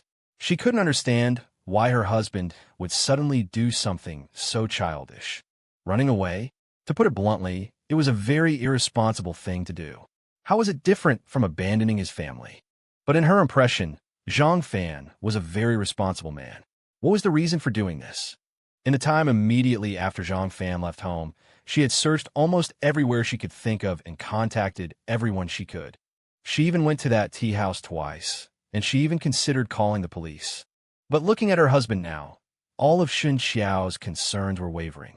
A well-tailored suit, neatly pressed. Shen Qiao knew that her husband couldn't have done himself. For years, she had been the one ironing Zhang Fan's suits. His face was haggard, and he had lost weight, but his hairstyle was clearly styled on purpose. Shen Qiao was a woman, and she knew that such a hairstyle couldn't be achieved at home, and judging by the technique, it couldn't be done at an ordinary barbershop. What did this mean? It meant that Zhang Fan, in the days he was away from her, had been living well. Zhang Fan lowered his head and looked at the chicken soup in front of him, still silently shoveling rice into his mouth. Seeing this, Shen Qiao didn't say anything more and silently ate her own food. You should also call your dad later. He was really scolding you just now, but you should call him tomorrow. He's still angry right now. Zhang Fan's mother muttered as she returned to the kitchen. You're really leaving tomorrow? Zhang Fan saw his mother's face and couldn't help but feel a little bad. Indeed, he was past the age where he could act recklessly. But if his parents knew that he was about to divorce Shen Qiao, how would they react? What else would I do? Your dad is already a mess at home alone. Speaking of which, you should also pay more attention to your health. Look at you, you've lost so much weight. Drink the soup. At his mother's command, Zhang Fan obediently drank all the chicken soup in his bowl. Shen Qiao obediently refilled Zhang Fan's bowl. I know, life in the big city isn't easy. These past few days, I've seen Qiao working late every night. I won't stay here and cause you any trouble. You should take on more responsibility at home. Don't be like your dad. Taking care of your wife isn't just something you say. Zhang Fan's mother picked up her bowl and took a chicken leg from the pot for Shen Qiao. This chicken is raised at home. Thinking you were working hard, I killed two and brought them. But this girl, Qiao, insisted on waiting for you to come back. Tell me, where can you find a wife like this? Zhang Fan's mother held up her chopsticks, intending to give her son a piece too, but suddenly seemed to think of something and couldn't help but complain again. She held Shen Qiao in high regard, especially after spending these recent days together. Despite being swamped with work, Shen Qiao meticulously took care of her. Zhang Fan lowered his head, remaining silent. Shen Qiao could only offer a timid, placating smile. She had wanted to say something in her husband's defense, but today, she simply couldn't. You two, find some time to visit your father. He doesn't say it, but he misses you both dearly. We will, Mom. We were actually planning to go back for the National Day holiday. Shen Qiao glanced at Zhang Fan and finally spoke up. Sai, actually, the most important thing is for you two to have a child. Don't worry about not having anyone to help. If you have a baby, your father and I can come and help. Those chickens and ducks were raised specifically for Qiao Qiao's postpartum confinement. At these words, Shen Qiao's mouth opened slightly, her gaze flitting over Zhang Fan's face. What time is your train tomorrow? Have you bought the tickets? Zhang Fan frowned almost imperceptibly, changing the subject while sipping his chicken soup. There's a train at 9, just in time for lunch back home. Qiao Qiao, book a ticket for Mom, will you? Okay, Mom. Are you sure you don't want to stay a few more days? Fan just got back. Enough of that. Seeing him just upsets me. Look at him. His face looks like I owe him something. Fan is just tired from work. You always take his side. I raised him. I know him best. You're just too lenient with him. As Zhang Fan's mother spoke, she added another piece of chicken to Shen Qiao's bowl. I'll take you to the station tomorrow then. Zhang Fan pursed his lips, placed the empty bowl on the table, and habitually reached for his cigarette case, only to retract his hand after a glare from his mother. You still haven't quit smoking? Do you not want children? How many times have I told you? Smoking is bad for the baby. You really want to be the death of me. Zhang Fan fidgeted with his fingers, took the empty bowl, and walked into the kitchen. Mom, actually. Shen Qiao looked at Zhang Fan's retreating figure, seemingly wanting to say something, but holding back. Don't try to defend him. This child is becoming more and more insensible. I'm telling you, if he doesn't treat you well, you have to tell me. I'll give him a good scolding. Mom, Fan is actually very good to me. It's just that he was promoted recently, and the pressure at work is quite high. Shen Qiao sighed, her tone gentle and soothing. Can work be more important than family? What's all the struggle for? Isn't it for the family? Zhang Fan's mother's anger grew. Zhang Fan's disappearance was only part of the reason. Her biggest grievance was that Zhang Fan and his wife had been married for 4 years without having a child. In the eyes of the older generation, there were 3 unfilial acts, and having no descendants was the greatest. The older generation believed that if a couple couldn't have children, it was mostly the woman's fault. But apart from not being able to conceive, this daughter-in-law was truly faultless. Beautiful inside and out, diligent and thrifty. She could only direct her head at her own son. You rest first. I have to work overtime tonight. I'll take you to the station tomorrow. Zhang Fan, feeling increasingly agitated, emerged from the kitchen, buttoning his suit jacket as he walked out. You're not sleeping at home tonight? You just got back, and you're leaving again? Shen Qiao and her mother-in-law exclaimed simultaneously. I was on a business trip for a few days, and there's a lot of work piled up. I have to finish some documents tonight. If it gets too late, I won't be coming back. Zhang Fan glanced at Shen Qiao, his tone calm, as he explained. I really don't know what you're after. Zhang Fan's mother sighed, her eyes showing both anger and heartache. I'll go down with you. I also left the document in the car. I need to get it. Shen Qiao hurriedly stood up, took off her apron, and quickly headed for the door. Zhang Fan frowned, looked at his mother again, then changed his shoes and opened the door. The two of them walked, one in front of the other, along the small path in the residential area. Shen Qiao watched her husband walking ahead, wanting to speak several times, but unable to utter a word. All right, Mom can't see us here. What do you want to say? Just as they were about to exit the residential area, Zhang Fan stopped and pulled out his cigarette case. Tonight, are you really not coming back? Shen Qiao bit her lip, staring intently at her husband. From the time he returned home until now, Zhang Fan hadn't even looked at her directly. Yes. Where will you be staying? That's none of your business. I'm your wife. How is it none of my business? Shen Qiao's emotions suddenly flared. Zhang Fan frowned, didn't answer, and just silently smoked his cigarette. Are we really going to be like this? I don't even know what I did wrong. Shen Qiao's eyes reddened, her voice choked with sobs. You don't know what you did wrong? Zhang Fan's mouth twitched, the hand holding the cigarette trembling slightly. What exactly did I do wrong? Those things. Didn't I explain everything to you already? Have you been with her during this time? Shen Qiao bit her lip, her hands tightly clutching her skirt.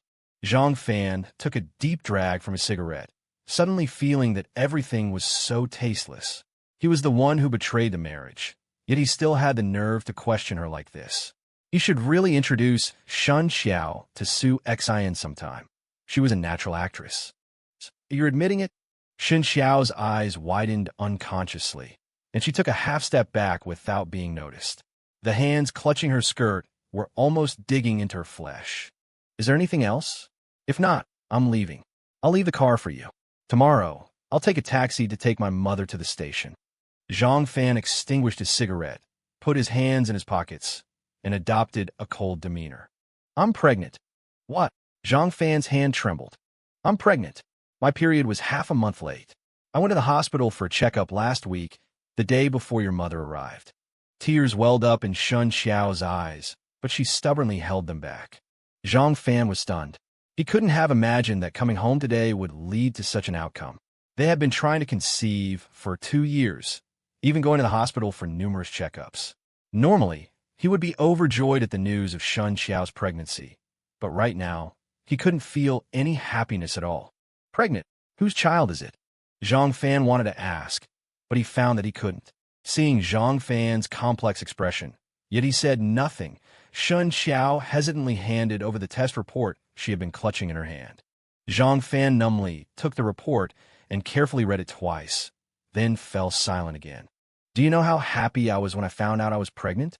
I know you've always wanted a child, but you weren't by my side that day. I didn't even know where you were.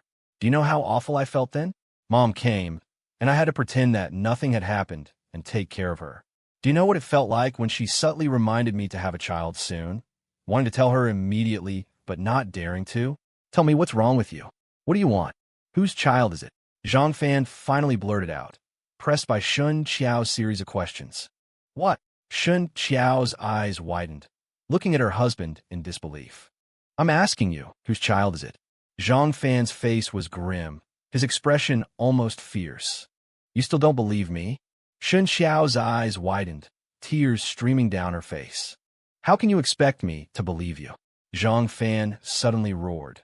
The cigarette case in his hand instantly crumpled into a ball. The memories he had been deliberately avoiding flooded back. His entire body trembled, and his clenched fist struggled to restrain himself. Shen Qiao's mouth hung open, her face filled with shock and disbelief as she looked at her husband. She had thought that everything was over, that as long as she carefully mended their relationship, they would return to how they were before. She knew her husband. Even with Sue Xian's appearance, as long as he knew she was pregnant, he would definitely choose to return to her side. But she never expected that her husband's reaction to her pregnancy would be like this. He had never believed her, not from the very beginning. Zhang Fan looked at the tears flowing endlessly, gritted his teeth, abruptly turned around, and walked away quickly. Stop. Is there anything else? Zhang Fan turned around coldly, his face gloomy. You don't believe me, do you? 2 months. We don't need to wait for the baby to be born to do a paternity test. As long as the pregnancy is over 3 months, we can do an amniocentesis, a paternity test. Zhang Fan frowned, not sure what Shen Qiao was getting at. If the paternity test proves that this child isn't yours, you can do whatever you want, and I'll have nothing to say. But if the child is yours, you just need to wait 2 more months. Shen Qiao raised her head stubbornly, a hint of determination flashing in her eyes. What are you going to do? Come home with me. Shen Qiao's expression was serious. No one knew how much she had sacrificed for this family, nor did anyone know how much she had endured behind the scenes. But she couldn't just give up like this. She had clearly tried so hard to maintain it. Why was it still like this? Is there any point? Shen Qiao's resolute expression made Zhang Fan's heart tighten. Why was she showing such pain? Was it just for a pretense? Yes. For these 2 months, I want you to stay at home. I don't want you to see her. Zhang Fan frowned again. He felt like he was missing the point of this conversation. From Shen Qiao's words, it seemed like their marriage had deteriorated because of Sue Xian. After my mother leaves, I'll come back. Don't tell her about your pregnancy yet. Zhang Fan shook his head again, took a deep breath, and resolutely turned to leave. Shen Qiao watched Zhang Fan's retreating figure, covered her face with her hands, and squatted down, sobbing in pain. Zhang Fan's steps were hurried, but each step felt as heavy as 1,000 pounds. As he passed the gate of the residential area, he saw the somewhat neurotic old security guard again. The old man was looking at him warily, holding a walkie-talkie in one hand and a security booth's standard-issue plastic baton in the other. Zhang Fan returned to his rented apartment, exhausted, only to be startled again the moment he opened the door. Su Xin. He saw Su Xin lying on his bed. "How did you get in?" Zhang Fan hesitated, turning to close the door, but paused, leaving it ajar. "You've been acting like some big shot behind the scenes on set all day," of course, the building manager noticed. It wasn't hard to get him to open the door. Su Xin lazily rolled over, her delicate ankles resting against each other. Zhang Fan awkwardly paced back and forth, his gaze deliberately avoiding her long, crossed legs. Su Xin had changed. She was no longer in the black suit from the morning, but a pink, mid-sleeve dress, making her current lounging pose a feast for the eyes and sparking countless imaginations. "Have you been staying here this whole time?" Su Xin pulled a pillow behind her. "Where else would I go?" Zhang Fan looked away, picking up a cigarette box from the table. Su Xin's previous movement had been a bit large, her bent right leg lifting the hem of her dress. "It's better than I expected. When I saw you this morning, I thought this place would be at least as messy as your face. Thank you, makeup artist and stylist." Zhang Fan lit a cigarette, unbuttoned his suit jacket as if to take it off, but for some reason buttoned it back up. "Looks like you've been having a rough time." Su Xin sat up straight, pulling the bedsheet over her legs. "What about you? Is it over?" Zhang Fan stood by the balcony, his gaze wandering out the window, not daring to turn his head. "Liberated?" Su Xin sighed deeply, a look of relief on her face. "How did it go exactly?" Zhang Fan finally turned, looking at Su Xin with guilt in his eyes. "Nothing much to say, a little better than expected. What about you? Looks like you're still struggling." Zhang Fan didn't speak, instead guessing at the outcome of Su Xin's divorce, wondering how much of her assets that despicable Qin Huaibei had taken. "Your wife came looking for me." Seeing Zhang Fan's expression, Su Xin raised an eyebrow. "What? She came looking for you?" "Yeah, she went to the tea house twice, but I wasn't there one time. About half a month ago." "What did you talk about?" Thinking of Shen Qiao's attitude today, Zhang Fan couldn't help but feel anxious. "Nothing much. She asked if you were there. I said no. She asked if I knew where you were. I said I didn't. Then she left." Su Xin watched Zhang Fan as she spoke, finding his tense reaction at the mere mention of Shen Qiao somewhat complicated. She's pregnant." Zhang Fan hesitated, but finally said it. It was pathetic, but even if he didn't want to, Zhang Fan had to admit that Su Xin was the only person he could confide in right now. "Pregnant? Is the child yours?" Su Xin sat up straight, surprised, her legs crossed on the bed. But this movement caused the blanket covering them to slip, revealing a pair of fair legs. "I don't know, but we've been trying for a long time." Zhang Fan sighed, unaware of the alluring scene before him. "Did you go home today?" "My mom came. I had to go back. It's really complicated. I'm starting to appreciate how straightforward my marriage with Qin Huaibei was." Zhang Fan stubbed out his cigarette, pulling a chair over to the balcony. This distance was still the furthest from the bed in the room. "What are you going to do? Just let it drag on like this?" She said to wait for her, wait 2 months for an amniocentesis, and then a paternity test. She's pretty confident. It seems the child really is yours. Su Xin adjusted the neckline of her dress with a strange expression, as if noticing her fallen skirt hem, and pulled the blanket back up. "She thought I was with you during this time." Zhang Fan tilted his head, his gaze falling on the high heels by the bed. They were crystal, strappy heels, the long straps scattered on the floor, making Zhang Fan imagine those translucent straps wrapped around her calves. "Why would she think that? Didn't you say you explained things to her later?" "No, I don't want to bring it up." "Looks like you still can't let her go." Su Xin took a breath, lowering her crossed legs to the floor, bending down to pick up her high heels. "Go back. There's no point in dragging this out. You have to face it eventually. Either forgive her or get a divorce. It's a choice between 2 options. It's not that complicated." Adjusting the hem of her dress, Su Xin, holding her shoes and barefoot, walked towards the door. "You today?" "I just came to the set to take a look. I was a little tired, so I borrowed your bed for a while, don't mind." Su Xin reached the door, noticing it was only ajar, and frowned slightly. "Want to grab dinner together?" to celebrate my newfound freedom. Standing outside the door, Su Xian suddenly turned around. Zhang Fan raised an eyebrow, about to agree, but Shen Qiao's request flashed through his mind. Asterisk, during these 2 months, I don't want you to see her. Asterisk, never mind, another time. I don't have an appetite looking at a deadpan face. Su Xian didn't give Zhang Fan time to consider, closing the door behind her. The sound of the door closing was loud, and Zhang Fan felt a sense of relief. Exhausted, he got up from a chair and fell heavily onto the bed. Turning his head slightly, he smelled a faint fragrance on the pillow.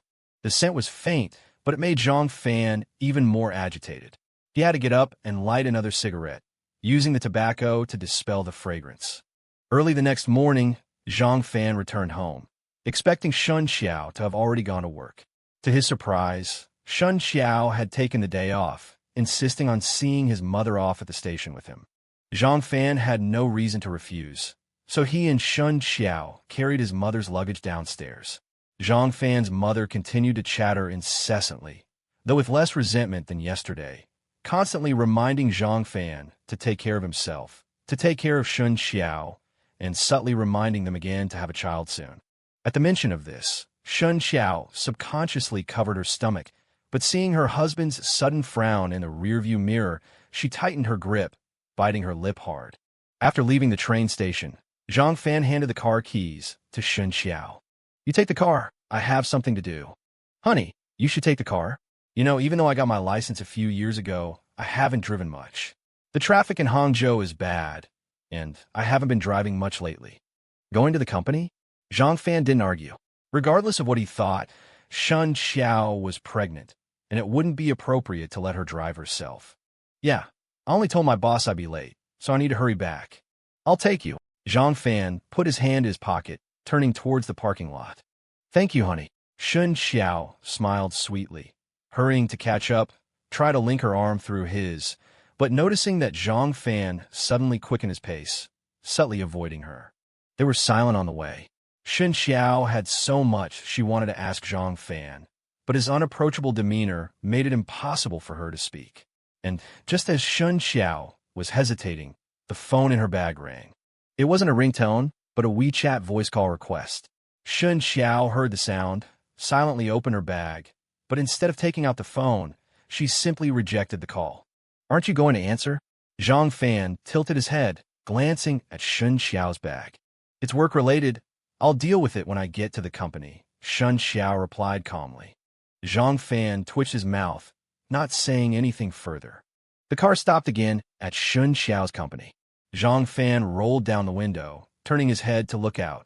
Shen Qiao, about to lean over to kiss her husband, paused, biting her lip and opening the car door. Honey, be careful on the road. What do you want to eat tonight? I can get off work early today. I'll go buy it. Anything is fine. You take care, too. Zhang Fan saw Shen Qiao get out of the car, turning his head and looking at her stomach unintentionally. Her abdomen was still flat. It was too early to see any signs of pregnancy. Okay, I know, bye, honey. Watching Shen Qiao's retreating figure, Zhang Fan recalled the scene just now. A company matter? Work-related communication through WeChat instead of a phone call? Moreover, Hangzhou is Alibaba's headquarters, and DingTalk's penetration is almost complete. It's rare for companies to use WeChat for office communication now, right? He took a deep breath and turned the car around, heading towards his rented apartment. Since he had promised Shen Qiao he would go home, he would definitely go back, so he planned to pack his things and terminate the lease. After all, the rent there wasn't cheap. But halfway there, Zhang Fan changed his mind. He didn't have much stuff at the rented apartment, so taking it or not wouldn't make much difference. And, thinking about the phone call just now, Zhang Fan suddenly had a premonition that he might not be able to stay at home for long. With nothing to do, Zhang Fan returned home. Unlike yesterday, when he pushed open the door today, he truly felt a sense of long absence. After all, he had lived here for nearly 4 years. He walked around the house, unable to describe the feeling, but seeing every object made him feel uneasy. Zhang Fan checked the rice bin. The voice recorder inside was long gone. He didn't know what mentality he was holding, but Zhang Fan meticulously inspected every corner of the house. He even counted the number of condoms in the bedside table. Of course, he didn't remember how many there should have been, but he subconsciously counted them anyway. He didn't find anything suspicious, and Zhang Fan didn't know whether to be happy or worried. He had imagined whether Shen Qiao had brought her lover home during his absence, onto the bed they had slept in, facing their wedding photo. Looking at the clothes hanging on the balcony, Zhang Fan opened the screen window and lit a cigarette. They were all ordinary clothes, just like what he had seen when he rummaged through Shen Qiao's closet earlier. Shen Qiao hadn't even bought anything new during this time. Biting the cigarette filter with his teeth, Zhang Fan looked down at the familiar neighborhood, but he could no longer feel the peace and tranquility. What's this? Zhang Fan's eyebrows shot up, his gaze focusing on the awning outside the balcony. A white cigarette, but Marlboro? Zhang Fan leaned down and carefully examined it. It was Marlboro. Zhang Fan's eyebrows furrowed, and he hurried back into the room. He quickly found a roll of tape, tore off a piece, stuck it to the clothesline, and easily retrieved the cigarette. But did it fall from upstairs? Zhang Fan shook his head. His apartment was on the 16th floor, and the building had a total of 19 floors. Even if someone threw a cigarette, but directly from the top floor, the possibility of it landing on the 15th floor awning was minuscule. Besides, Zhang Fan himself was a smoker, and he knew the habits of smokers. Unless it was intentional, no one would throw a cigarette but straight down from high-rise. That meant the cigarette, but was thrown from where he was standing right now. Marlboro. Zhang Fan never smoked blended cigarettes. During the time he was away, a man had been in his home. The pores on his back slowly opened, and Zhang Fan clenched the cigarette, but between his teeth. He was a long-time smoker, and from the condition of the butt, he could tell it had been there for no more than 10 days. With a sullen expression, Zhang Fan turned around and searched the house again, this time even more thoroughly than before. He checked every drawer, every corner, and even disassembled the drain in the shower to inspect the hair on it. However, he found nothing. Slumping onto the sofa, Zhang Fan placed the cigarette but in the ashtray and silently lit another cigarette for himself. The agitation in his heart couldn't be suppressed. The thought that another man might have been on the sofa where he was now sitting stirred up a storm in his heart, which he thought had calmed down. Shen Qiao walked out of the elevator with a smile. Zhang Fan's return home was undoubtedly a very happy thing for her. But her smile was once again interrupted by the phone in her bag. The WeChat voice call request rang again. Shen Qiao pursed her lips, hung up again, and walked steadily into her office. Closing the door, Shen Qiao placed her phone on the table, and the smile on her face gradually disappeared. Ding dong. The WeChat notification sound arrived as expected. Shen Qiao turned her head, looked at the blue sky and white clouds outside, and her eyes revealed a deep struggle. Ding dong. Another sound. Seeming to compromise, Shen Qiao helplessly opened WeChat. The WeChat account with no name and a profile picture of the same blue sky and white clouds had 2 red dots flashing. Why aren't you answering the phone? Are you in a meeting? I want to hear your voice.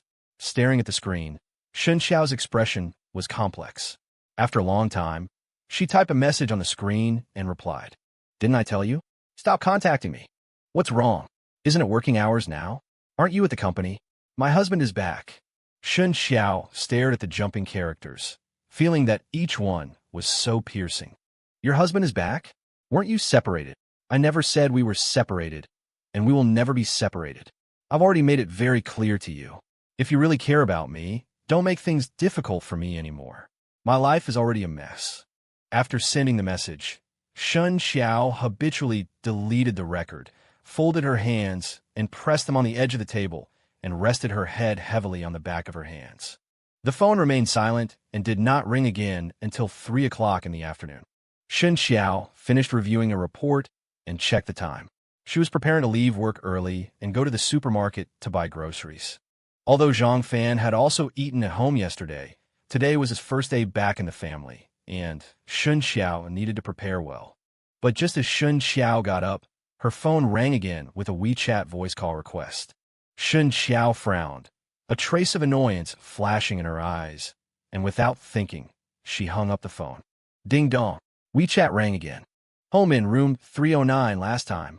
It was still the blue sky and white clouds, but with only one sentence.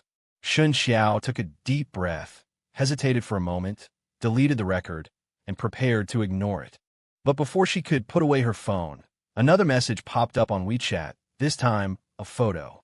Seeing this photo, Shen Qiao trembled all over, as if someone had grabbed her throat. The next moment, Shen Qiao, with a pale face, rushed out of the office and ran towards the elevator. Wu Rui heard the hurried footsteps, suspiciously poked her head out of the office, and frowned slightly as she saw Shen Qiao's fleeting figure. Pinching her smooth chin, Wu Rui hesitated for only a moment, then also picked up her handbag and quickly followed. Zhang Fan returned to the rental house again. He really couldn't stay in that home any longer, but the rental house had also lost its former tranquility. He arrived at the rental house at 11 o'clock. Less than 15 minutes after entering, his door was knocked on for the first time. It was the film crew inviting him to dinner. Zhang Fan refused. However, just half an hour later, the film crew knocked on the door again, delivering an exquisite boxed meal. Zhang Fan politely accepted it. He actually had no appetite. He just wanted to be alone. But after that, his door was constantly knocked on. The third time was someone delivering fruit. The fourth time was Xie Junwei. The fifth time was the film's producer, looking for Sister Exine. The sixth time was the male lead, simply coming to say hello. By 4 o'clock in the afternoon, Zhang Fan couldn't take it anymore and left the rental house to go home. He chose to go home at this time, partly because he couldn't stand the overly enthusiastic film crew, and partly because Shen Qiao was about to get off work. He had to get home before Shen Qiao got off work. Only if he was at home could he have a reason to refuse if Shen Qiao called and asked him to pick her up.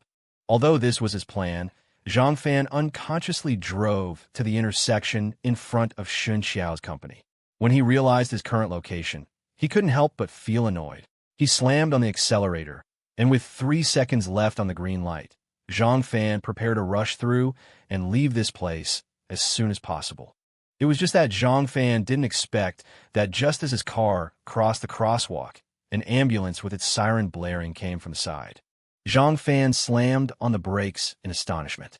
Fortunately, he hadn't seen the ambulance, but the ambulance driver had seen him from a distance.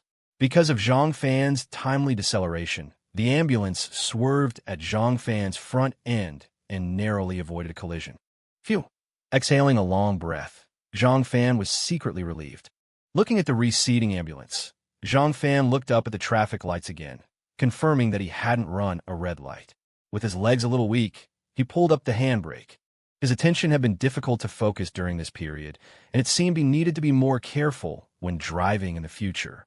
If Shen Qiao had been in the car just now, he seemed to have thought of another problem he didn't want to think about. Zhang Fan rolled down the window and lit a cigarette. Because the direction he was going was now a red light, Zhang Fan could only stop outside the crosswalk and wait. According to traffic laws, this wasn't considered running a red light, especially since it was to avoid an ambulance.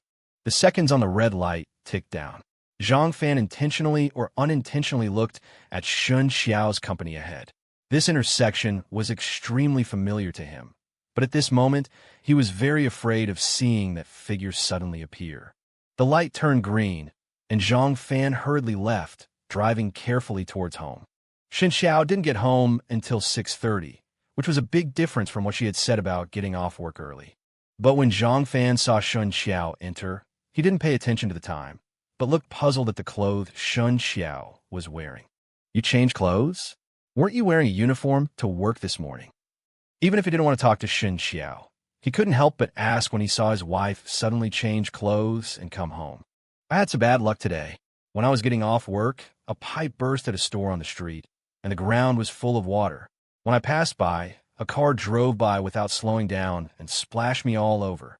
Shen Qiao wiped the sweat from her forehead and put the shopping bag on the floor.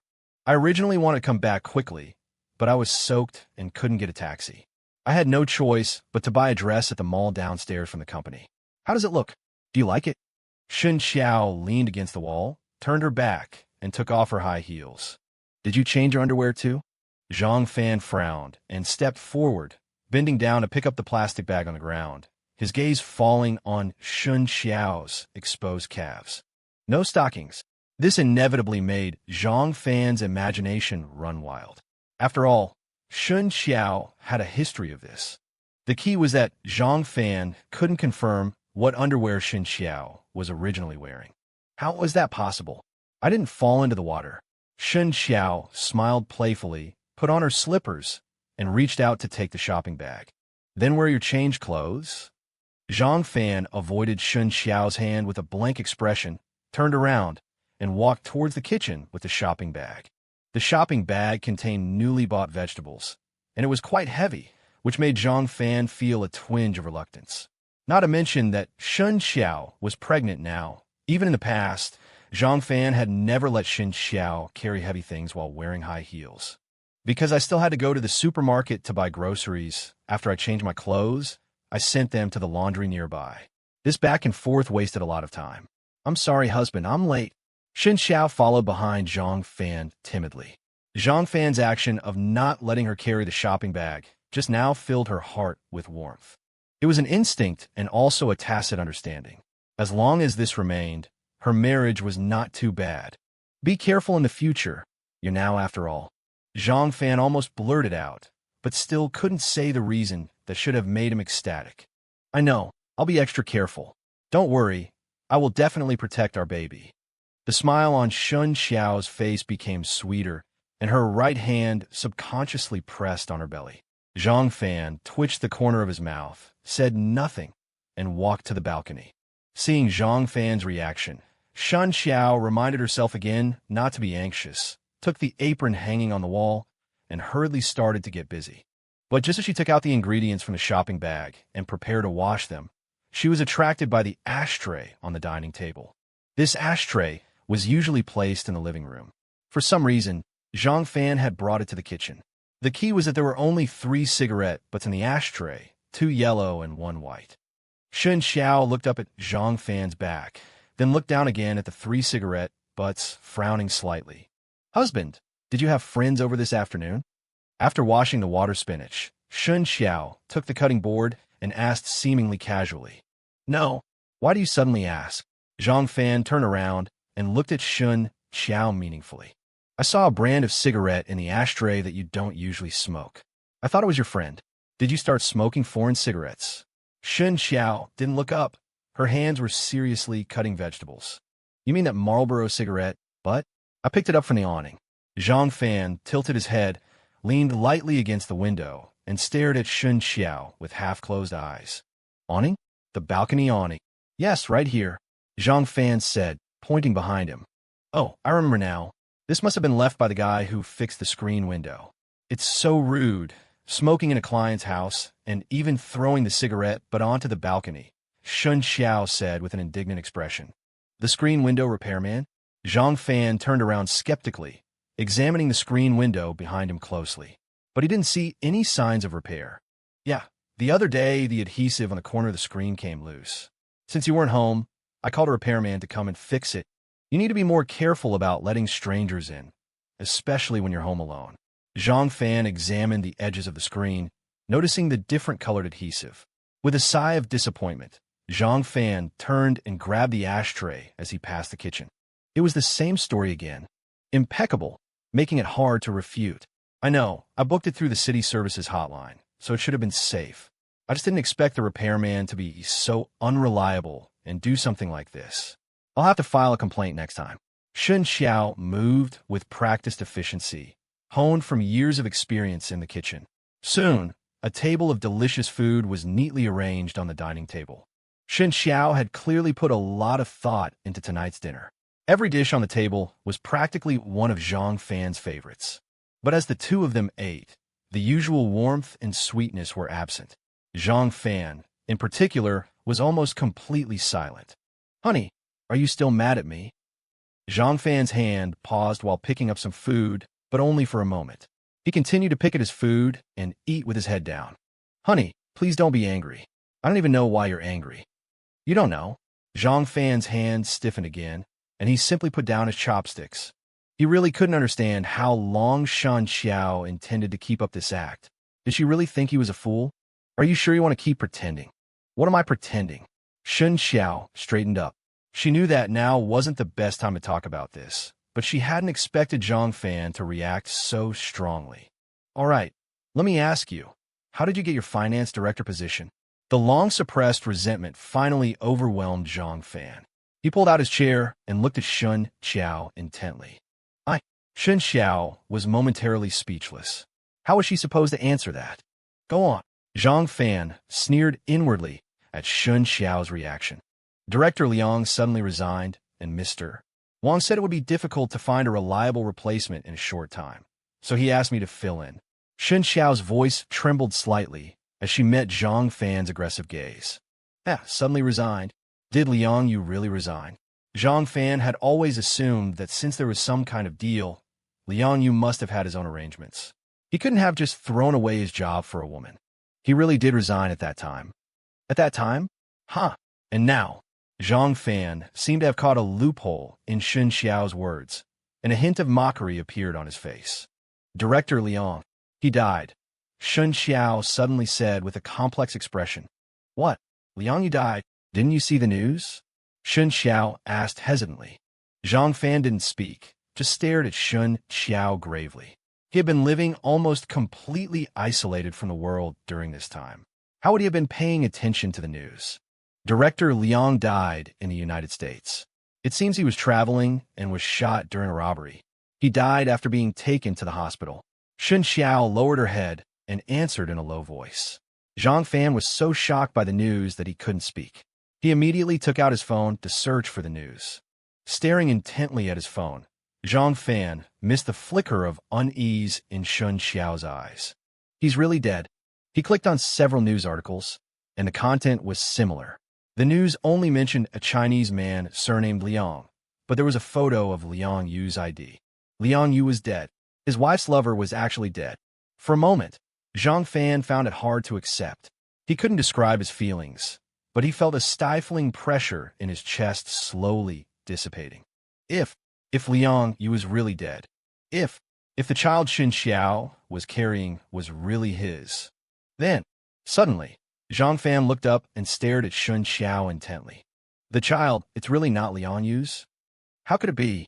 Honey, didn't I already explain it to you? He and or his colleagues. I never did anything inappropriate. Shen Qiao spoke excitedly, her thoughts pulled back from the other matter. The voice recorder you hid in the rice jar. Zhang Fan slowly stood up and pointed to the cupboard. Shen Qiao's eyes widened instantly. She finally understood why Zhang Fan had suddenly left home. I'm sorry, honey. What else do you have to explain? Zhang Fan's voice was icy. It's not. Honey, listen to me, it's not what you think. Shen Qiao's tears streamed down her face.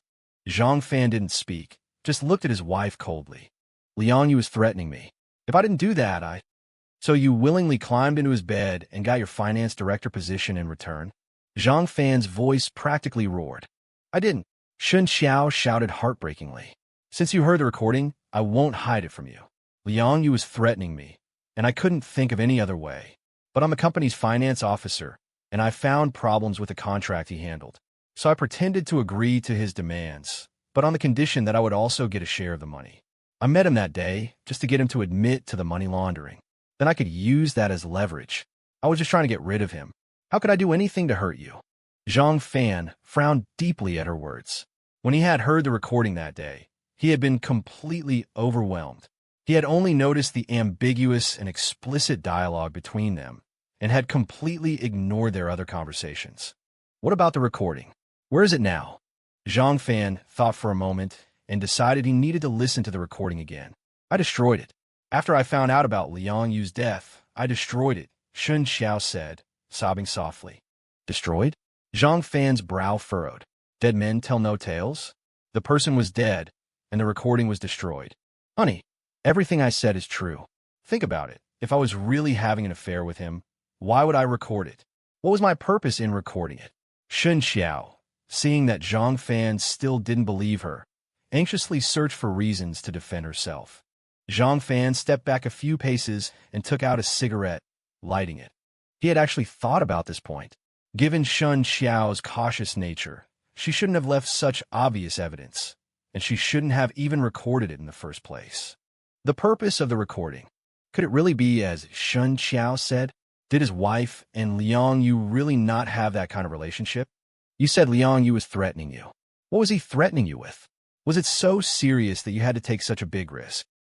Shen Qiao was momentarily at a loss for words, lowering her head and stammering, unsure of what to say. Zhang Fan's brow furrowed tightly as he puffed heavily on his cigarette. You hit him in Shanghai last time. After you left, he got a lawyer and went to the hospital for an injury report. What was he going to do? He got the surveillance footage, the police report, statement from the security guard and a receptionist at the scene, plus his own injury report. He was going to sue you.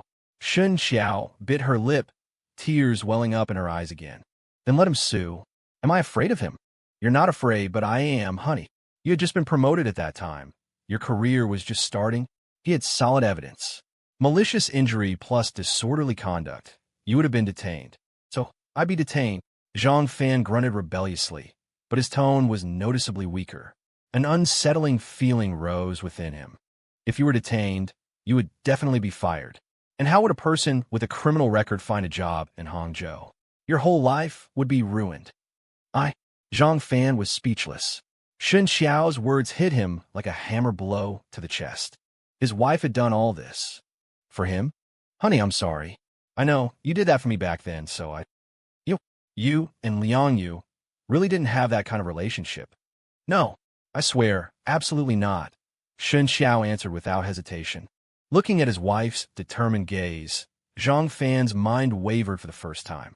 He had originally been convinced that his wife had cheated on him, but hearing this truth today made him question that belief.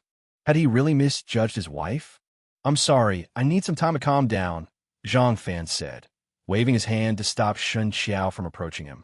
He walked quickly to the balcony. His wife and Liang Yu really had no relationship. That morning when Liang Yu brought her back, it was really just a coincidence. The trip to Shanghai was really just a business trip. That night, she really was with Jia. But what about that underwear? How to explain that? Thinking about the underwear, Zhang Fan couldn't help but think of Wu Rui. He still had the photo Wu Rui had sent him on his phone, a picture of a pair of underwear in a trash can. Without this photo, Zhang Fan would have believed Shen Qiao's explanation about the underwear. After all, the image of Shen Qiao pulling up her skirt in front of him had made a big impact on him. But what was Wu Rui's motive for contacting him?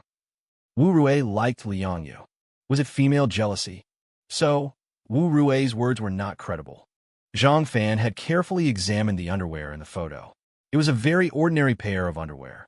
It could have belonged to any woman, even Wu Rui herself. Once a person's mind starts to waver, their perspective on many things changes drastically.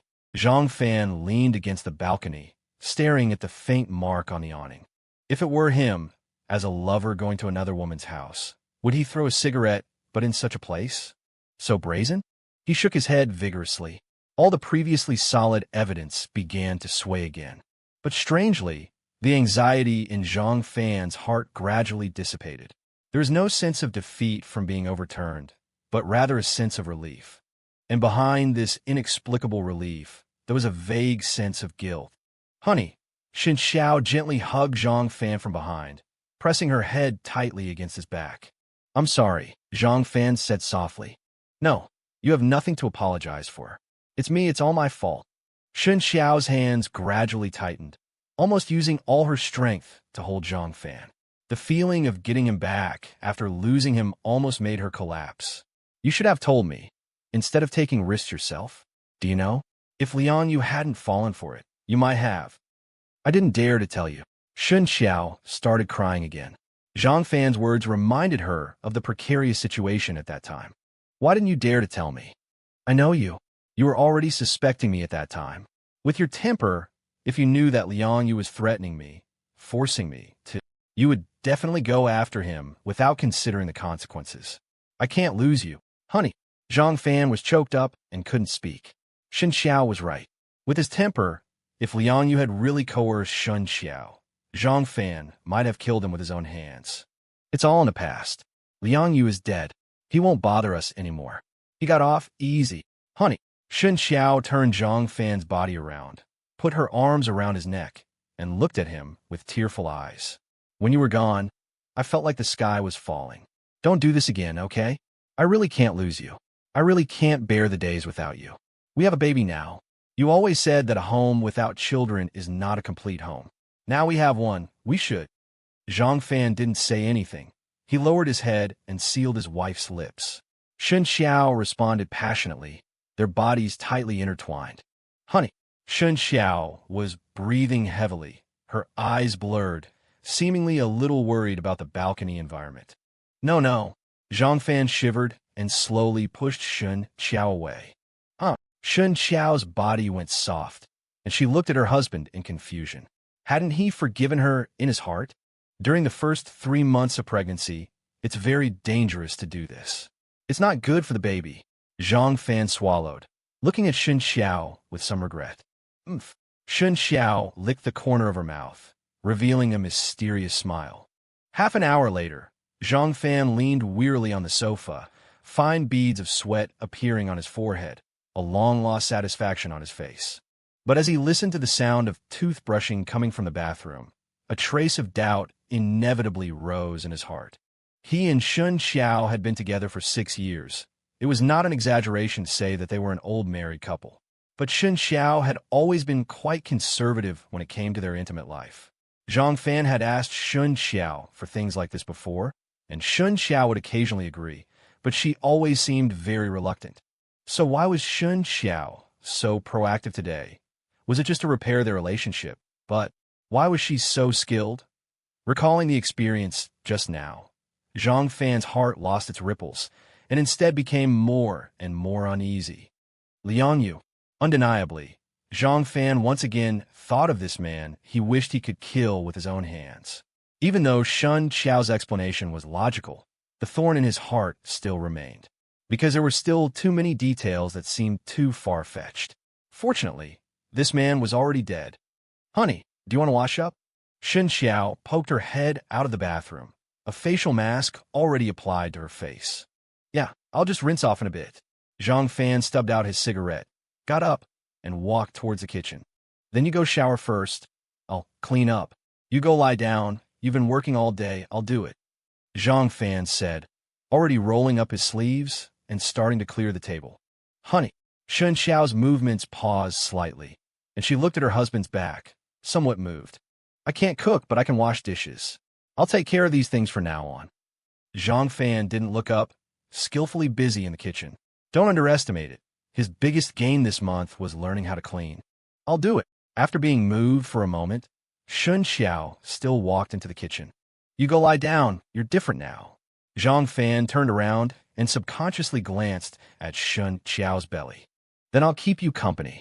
Shen Qiao felt Zhang Fan's gaze, and a sweet smile appeared on her face. At this moment, she was truly smiling from the bottom of her heart, because she felt that her life was really back. Watching her husband's busy figure, the smile on Shen Qiao's face became even happier. It was just that when she noticed that her husband's movements were unusually skilled, her brows furrowed imperceptibly.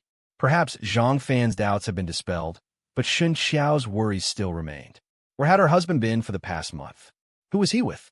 Honey, you still haven't told me why you quit your job. After hesitating in her heart for a long time, Shen Qiao weakly opened her mouth. I just suddenly didn't want to do it anymore. Zhang Fan's hand, washing the dishes, paused, and he answered indifferently. This question was really difficult for him to answer now, and he couldn't answer it. Then what are your plans? Of course, if you want to rest for a while, that's fine too. Now that my position has been adjusted, my salary is much higher than before.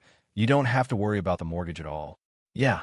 Zhang Fan took a breath and lowered his head to continue washing the dishes. This question seemed to need careful consideration. If everything was his misunderstanding, should he still leave Hangzhou? If he didn't leave, then what should he do next? Shen Qiao was already pregnant. If the child was his, then in addition to paying the mortgage, he also needed to support his family and raise the child. It's not easy to raise a child these days. Milk powder, diapers, a maternity matron, whichever one it is a considerable expense. Even if he didn't hire a maternity matron and asked his mother to come and help, it would still add a lot of extra burden to the family. Once he put aside his prejudices, Zhang Fan's thoughts also returned to his family. Sigh, let's wait a bit. After tidying everything up, Zhang Fan and his wife went to bed together. They were both actually very tired, and after a while, they fell asleep in each other's arms. At 3 o'clock in the morning, Zhang Fan woke up as usual. It had been like this for the past month, and he seemed to have gotten used to it. Looking at his still sleeping wife, Zhang Fan sighed slightly. He pulled the blanket up for his wife, and Zhang Fan's gaze instinctively fell on his wife's mobile phone placed on the bedside table. Frowning and hesitating for a moment, Zhang Fan gently picked up the phone. To his surprise, Zhang Fan found that his wife's phone was turned off. Turn off and not charging. A trace of doubt arose. Zhang Fan took the phone and tiptoed towards the balcony. He took out a cigarette and lit it. Zhang Fan turned on the phone, but the screen flickered with a low battery warning. Did she forget, or was it intentional?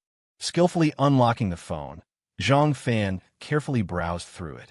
WeChat, text messages, call logs, system background records. Zhang Fan checked every app he could think of, even the browsing history of online shopping platforms. However, he found nothing.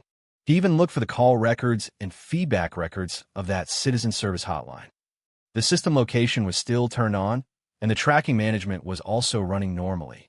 There were no abnormalities in the call records and WeChat records. It was only when he checked his wife's browser history that Zhang Fan's mind was touched. There were many browser access records, but only 3 caught Zhang Fan's attention. Chinese man killed in the United States. Early pregnancy reactions and precautions. Single mother how-to. Staring at the single mother search record on the screen, Zhang Fan's heart inevitably ached. He couldn't imagine his wife's mood at that time. He exhaled a long breath, stubbed out the cigarette, and looked up at the starry sky. Because of the light pollution, it was actually difficult to see the starry sky in Hangzhou. But every time Zhang Fan gazed at the night sky, he always thought of his wife's nebula-like eyes. Find a chance to talk to Wu Rue again. Zhang Fan knew that no matter how perfectly Shen Qiao explained, some things had already left a rift in his heart. And if he didn't figure it out, he would always be suspicious like this. And such a marriage wouldn't last long. The next day, Zhang Fan got up early, bought breakfast for Shen Qiao, and drove her to work. After that, Zhang Fan returned to the rental house again. This time, Zhang Fan came to pack his luggage. Since he had decided to return to his family, he naturally had to move out of this rental house. After all, he was not well off at the moment. But to his surprise, when he was tidying up the sheets and bedding, he smelled that familiar fragrance again. Did Sister Xian come yesterday? Zhang Fan went to the door and found a member of the crew, tentatively asking. Sister Xian was here all last night. Oh, thank you. Zhang Fan's mood was a bit complicated. He sighed helplessly and began to pack up quickly. He didn't have much stuff, and because he cleaned almost every day, there wasn't much to tidy up. He quickly packed everything. But what surprised him was that when he called the landlord to say he was moving out, the landlord seemed very surprised. This kind of surprise was not the kind of surprise of terminating the lease early, but it was as if he didn't understand why Zhang Fan was doing this. Moreover, after the landlord was surprised, he actually told Zhang Fan to just hand over the keys to the administrator and even refused a request to come and inspect the property. Zhang Fan felt a little bad because according to the lease term, he had actually exceeded it by a month. And when the contract was signed, because he was a local resident and the rent was higher than the market price, the landlord even waived his deposit. This had already made Zhang Fan very grateful. Now he owed a few more days' rent, and Zhang Fan insisted on giving it to the landlord over the phone. But what surprised him even more happened. The landlord insisted on not accepting it. After arguing for a long time, Zhang Fan had no choice but to verbally thank the other party again, and then hung up the phone apologetically. Pushing the suitcase out of the rental house, Zhang Fan was filled with emotion, unable to say what kind of mentality he had. Yo, Brother Zhang, are you going out? A stocky dwarf appeared in the corridor. It was Director Xie Junwei. Vacation is over. Zhang Fan nodded with a smile, without explaining too much. He couldn't stand the other party's enthusiasm, especially when Xie Junwei, who was in his 40s, kept calling him Brother Zhang. Then you go ahead. Xie Junwei smiled and said hello and tactfully went about his own business. When Shen Qiao came back from work and saw Zhang Fan's suitcase, she was first surprised, and then her eyes were filled with tenderness. Her husband was finally back. Life seemed to truly return to normal, and 7 days passed in the blink of an eye. During these 7 days, Zhang Fan tried searching for job postings online, but couldn't find anything satisfactory. He had actually called his former mentor, tentatively asking if he could return to his old job. However, his mentor very tactfully explained the difficulties. Zhang Fan's departure had been very sudden, especially after he had just been promoted to team leader, which had caused considerable disruption to the company. Under these circumstances, the possibility of Zhang Fan returning was very low. This was the price of impulsiveness. If he hadn't been so impulsive, if he had been able to calmly talk things over with his wife, perhaps things wouldn't have turned out this way. Sitting in his car, staring at the towering building in front of him, Zhang Fan smoked in frustration. He had actually been controlling the number of cigarettes he smoked these past 7 days, especially in front of Shen Qiao. He no longer smoked around her. After all, secondhand smoke had a significant impact on the fetus. It was just that it was still early before Shen Qiao finished work, and by the time she came downstairs, the smell of smoke in the car would likely have dissipated. Unlike his previous isolated days, unemployment now brought him great pressure. Because he didn't have to go to work, Zhang Fan took on the responsibility of grocery shopping. But after a week, the cost of daily necessities had added up, and the balance in his pocket was now running low. Of course, he could transfer money from the pre-deposit account of his loan, and Shen Qiao had also seemingly inadvertently given him a credit card. But Zhang Fan's temperament wouldn't allow him to accept such a thing. Otherwise, he wouldn't have returned the hundreds of thousands to Su Xian. Since they parted ways at the rental apartment that day, he hadn't seen Su Xian again, and she hadn't contacted him either, as if they had once again reached some kind of tacit understanding. "Honey, you don't need to pick me up today. I'm at the bank this afternoon, and it looks like I'll be a while. I won't be going back to the office after. I'll just take a taxi home." Zhang Fan received a text message from his wife while he was lost in thought. "Be careful on the way," Zhang Fan replied, shrugging indifferently, starting the car to go home. Shen Qiao's company had a policy that allowed reimbursement for taxi fares on business trips. Knock, knock, knock. The car window was knocked. Zhang Fan turned his head in confusion, only to see Wu Rui outside the car, looking at him with a faint smile. "Are you waiting for Shen Qiao to get off work? Too bad, she's not at the office this afternoon," Wu Rui said meaningfully when she saw Zhang Fan look over. "Is it convenient? Can we talk for a bit?" Suddenly seeing Wu Rui, Zhang Fan frowned. Hearing the implication in her words, he thought of his previous plan.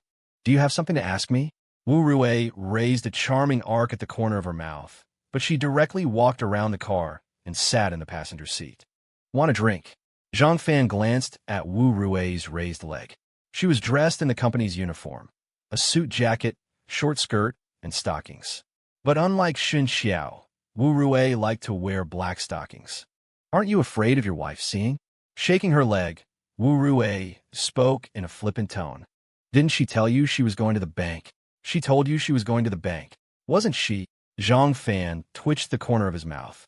He actually didn't have a good impression of Wu Rui. If he didn't have a real question to confirm with her, he wouldn't want to deal with such a woman. I don't know. She's a supervisor now. She decides her own schedule. Let's go to the coffee shop on the corner. It's easy to park there." Wu Rui was very interested. She pulled down the passenger side sun visor, took out her lipstick, and touched up her makeup in the mirror. Zhang Fan actually wanted to ask in the car, but since he had been polite earlier and Wu Rui had already spoken, he had no reason to refuse. In the end, he was the one asking for a favor. Sitting down in the coffee shop, they each ordered their respective drinks. Zhang Fan calculated the time Shen Qiao would get home, pondering how to start the conversation. "Speaking of which, I was really surprised to see you today. You're out." Wu Rui's expression remained strange, and she asked, gently stirring the coffee in her cup. "Out? You might have misunderstood. I was just away on a business trip, a long-term training. I came back last Wednesday." Zhang Fan was first stunned, but soon realized that Wu Rui might have called him during that period. And since she couldn't reach him, Wu Rui, whose speaking style was rather jumpy, was probably mocking him. "No, are you playing dumb? Or do you really not know? Or was it really not you?" Wu Rui frowned with a strange expression, but her words left Zhang Fan baffled. "What are you referring to? Wait, you said you wanted to talk to me. What about?" Wu Rui shook her head, put down her coffee, and looked at Zhang Fan with a bit of interest. I want to confirm with you. The underwear you took a picture of in the company restroom, are you sure it's my wife's? Zhang Fan took a deep breath and looked at Wu Rui seriously. Okay, I'm not sure. But at that time, only the two of us were in the company, and our company's cleaning staff usually cleans during the lunch break when everyone has left the office. Wu Rui shrugged, giving a non-committal answer. Zhang Fan frowned. Wu Rui's statement was very objective, but the more objective it was, the harder it was for him to judge. What did you mean by what you just said? After thinking it over, Zhang Fan always felt that Wu Rui was strange today, completely different from last time. You said you were on a business trip for training, and you came back last Wednesday. Yeah, what about it? Then last Thursday, Wu Rui drawled, her eyes slowly curving upwards. What about last Thursday? Zhang Fan was puzzled. Last Thursday morning, he drove his mother home, and in the evening, Shen Qiao told him the whole story, and they reconciled. Huh, it really wasn't you. Wu Rui stared at Zhang Fan seriously for a long time, then suddenly revealed an exaggerated smile. What exactly happened last Thursday? Seeing this expression, Zhang Fan's uneasiness intensified. Ah, if you don't know, then 1 cup of coffee isn't enough. The smile on Wu Rui's face became even brighter. She lowered her head and pondered for a while, her shoulders trembling uncontrollably. Tell me, what happened? Last Thursday at 3:30 p.m., I saw your wife go to home inn. Wu Rui sat up straight, slightly lowering her voice. Which home inn? Zhang Fan's expression changed, and his face darkened, because he remembered very clearly that Shen Qiao had changed her clothes when she came back that day. The one next to my company. And then? Huh, that got interesting. If it wasn't you, you would never guess.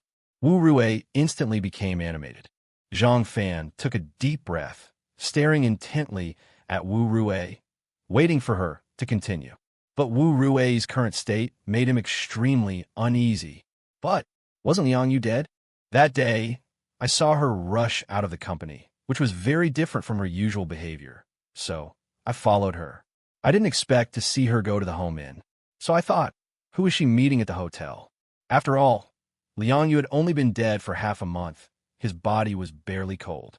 Wu Rui didn't seem to be in a hurry at all, taking a sip of coffee and speaking slowly.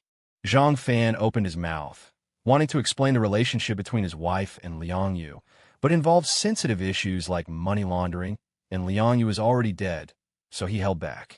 So I waited at the door. I wanted to see what her new lover looked like. Did you see him? Zhang Fan raised an eyebrow, his hands on his legs suddenly clenching. I did. Who was it? I don't know, but when I saw him, he was being carried out. Wu Rui tilted her neck, gently wiping the lipstick from the corner of her mouth with her thumb. She looked somewhat wicked. What? I said, your wife's lover was carried out, covered in blood. Zhang Fan's frown deepened. I was waiting at the door, right? Your wife went in for a short while, maybe 20 minutes or so, and then an ambulance came. Then her lover was carried out. Wu Rui saw that Zhang Fan didn't seem to understand and patiently explained again. I still don't quite understand. There was a man covered in blood being carried away by the ambulance. Then how do you know he's Shen Qiao's lover? Because when your wife came out, she was also covered in blood. Wu Rui said with a grin. Zhang Fan's chest tightened. At first, he was worried about Shen Qiao, but thinking that Shen Qiao showed no signs of injury, he instantly thought of the clothes Shen Qiao had changed out of that day. It wasn't water that had splashed on them, it was bloodstains. But she's really heartless. Her lover was so badly injured, and she didn't even get in the ambulance. She just watched him being taken away from a distance. And then, Zhang Fan's face was very ugly. I don't know. The ambulance left, and she left. I saw the show was over, so I went back to the office. But aren't you curious why that man was carried out covered in blood? Could it be a crime of passion? She went to meet her lover, and another lover caught them in the act, and then the two men fought to the death for love? Haha. Honestly, I always thought it was you, so I asked you earlier if you had been arrested because that man looked seriously injured. But I didn't expect someone to be more anxious than you. Do you have proof? Zhang Fan clenched his fists tightly, analyzing the credibility of Wu Rui's words in his mind. Although he knew that such a thing was easy to verify. If Wu Rui was telling the truth, This was not a small matter. There must be witnesses around. At least the hotel staff must have seen it. I have photos. I'll send them to you directly. Wu Rue smiled slightly, seeming to enjoy Zhang Fan's reaction. His phone beeped with a text message notification. Zhang Fan eagerly opened it. Wu Rue had sent him a multimedia message. There were 3 photos in total. The first photo was of Shen Qiao entering home in. Because of the angle, Shen Qiao's face couldn't be seen, but judging from her figure, it was undoubtedly Shen Qiao. The second photo showed an ambulance parked in front of Home Inn, with several medical staff surrounding a stretcher. A man covered in blood was lying on the stretcher. Similarly, because of the angle, Zhang Fan didn't see the man's face. But in this photo, Shen Qiao was standing in the distance, clutching her chest, her face full of anxiety. And her body, as Wu Rue said, was covered in blood. Even her face was stained with some. The third photo was a close-up of Shen Qiao, her eyes dazed and frightened, her hands clasped tightly over her chest, her knuckles white.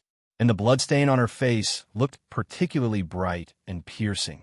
Before entering the Home Inn, Zhang Fan inquired at 3 nearby shops and received essentially the same information. An ambulance had come, someone was injured, and there was a lot of blood. As for the specific reason, the onlookers were unclear. Looking at the smiling receptionist in front of him, Zhang Fan smiled and took out his ID, but did not hand it to her. I heard there was an incident at your hotel last Thursday. An ambulance came, and there was blood everywhere. Tapping his ID lightly on the desk, Zhang Fan revealed a hint of hesitation. Are you a reporter? The receptionist asked, her expression turning wary. I'm not a reporter, but I need to ensure my safety before checking in, right? Zhang Fan casually scanned his surroundings, as if surveying the situation. There was indeed an accident, but it was just a couple fighting.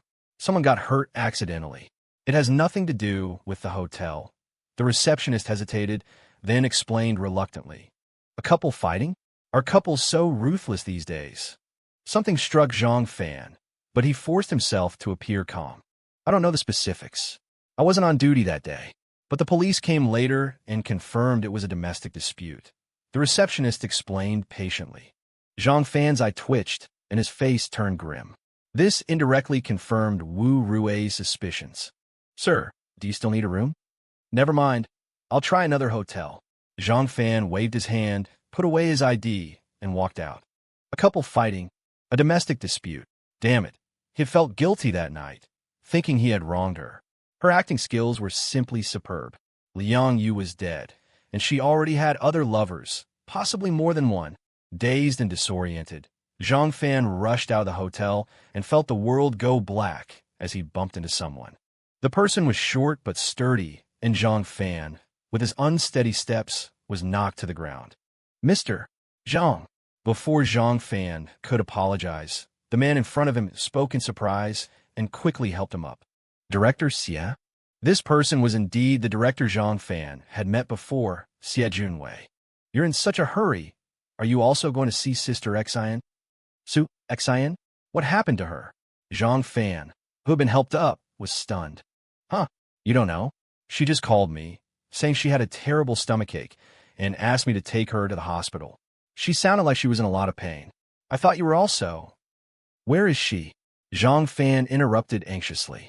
From his previous interactions with Xie Junwei, he knew that Su Xian and Xie Junwei were not actually close. This was their first time working together, and they were not even friends. The fact that Su Xian would ask Xie Junwei for help indicated that she was truly in trouble. But why didn't she call him? She's at the apartment. Do you have a car? I'm not a local, and the crew's car has been driven away. Xie Junwei was also clearly anxious. Sister Xian was a major investor. It was rare for her to ask for personal help. If he could solidify this relationship, the future benefits were obvious. It's just over there, come on. Zhang Fan pointed to the Chevrolet parked not far away. Which apartment? Zhang Fan asked urgently, getting into the car. Just the apartment we were filming in before. Xie Junwei hesitated before answering. Zhang Fan didn't think twice and started the car, speeding away. As they drove, Zhang Fan couldn't help but wonder. Since she was with the crew, wouldn't it be easier to find a staff member nearby to take her to the hospital? Why call Xie Junwei? Could it be that the two of them? Then would it be awkward for him to go along? But when the elevator doors opened at the apartment, Zhang Fan understood why. Filming is over?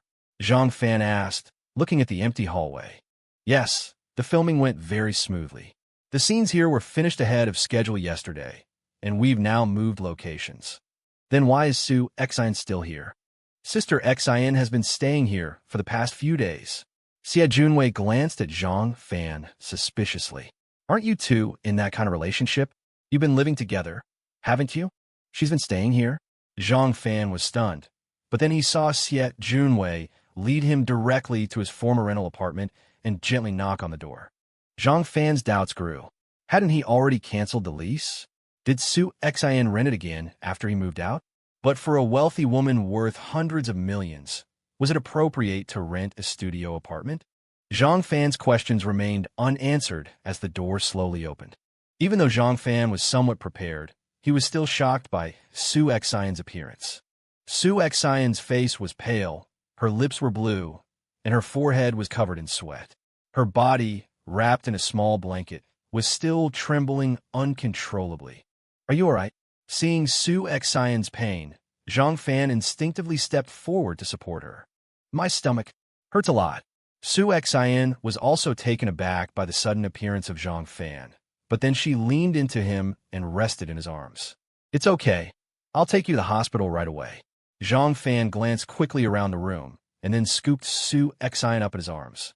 Xie Junwei was very perceptive and quickly took Zhang Fan's car keys, jogging to open the elevator door. Sitting in the back seat of the car, Su Xian was almost curled up entirely in Zhang Fan's arms. Her occasional moans and trembling tugged at Zhang Fan's heart.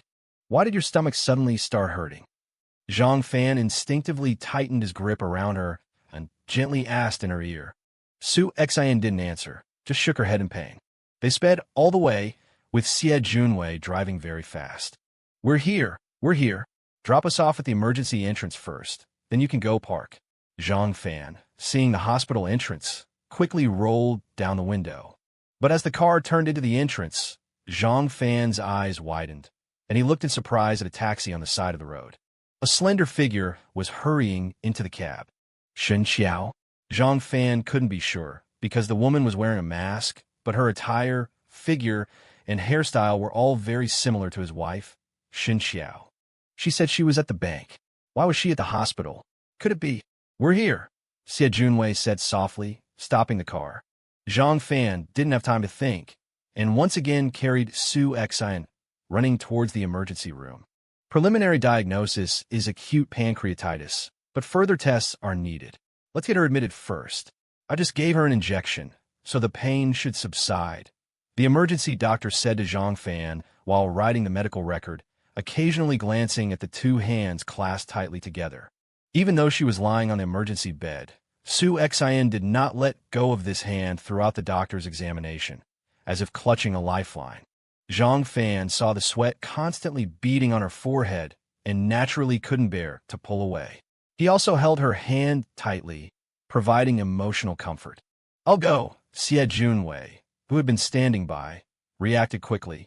He also glanced at the two tightly clasped hands, took the hospital admission form from the doctor, and quickly walked towards the payment counter. Zhang Fan felt a sense of relief. If it weren't for Xie Junwei, he would have had to use Shen Qiao's credit card to pay. The balance he currently had was barely enough to cover an outpatient visit. Thinking of Shen Qiao, Zhang Fan couldn't help but recall the scene from earlier. Was that Shen Qiao? From the moment he entered the hospital until now, Zhang Fan hadn't had time to think about this question. Now that Su Xian's condition was gradually stabilizing, he quietly took out his phone. There was a WeChat message from Shen Qiao, asking when Zhang Fan would be back. Zhang Fan glanced at it, closed WeChat, and opened the Find My function, only to find that Shen Qiao's phone was located at home. Based on the time, even if the woman at the hospital entrance was really Shen Qiao, she should have arrived home by now. Sighing in frustration, Zhang Fan turned his gaze to the nurse who was preparing to give Su Xian and 4-drip. Nurse, excuse me, was there a patient who was stabbed and sent to your hospital last week? Last Thursday. Zhang Fan hesitated for a moment before asking. Last Thursday?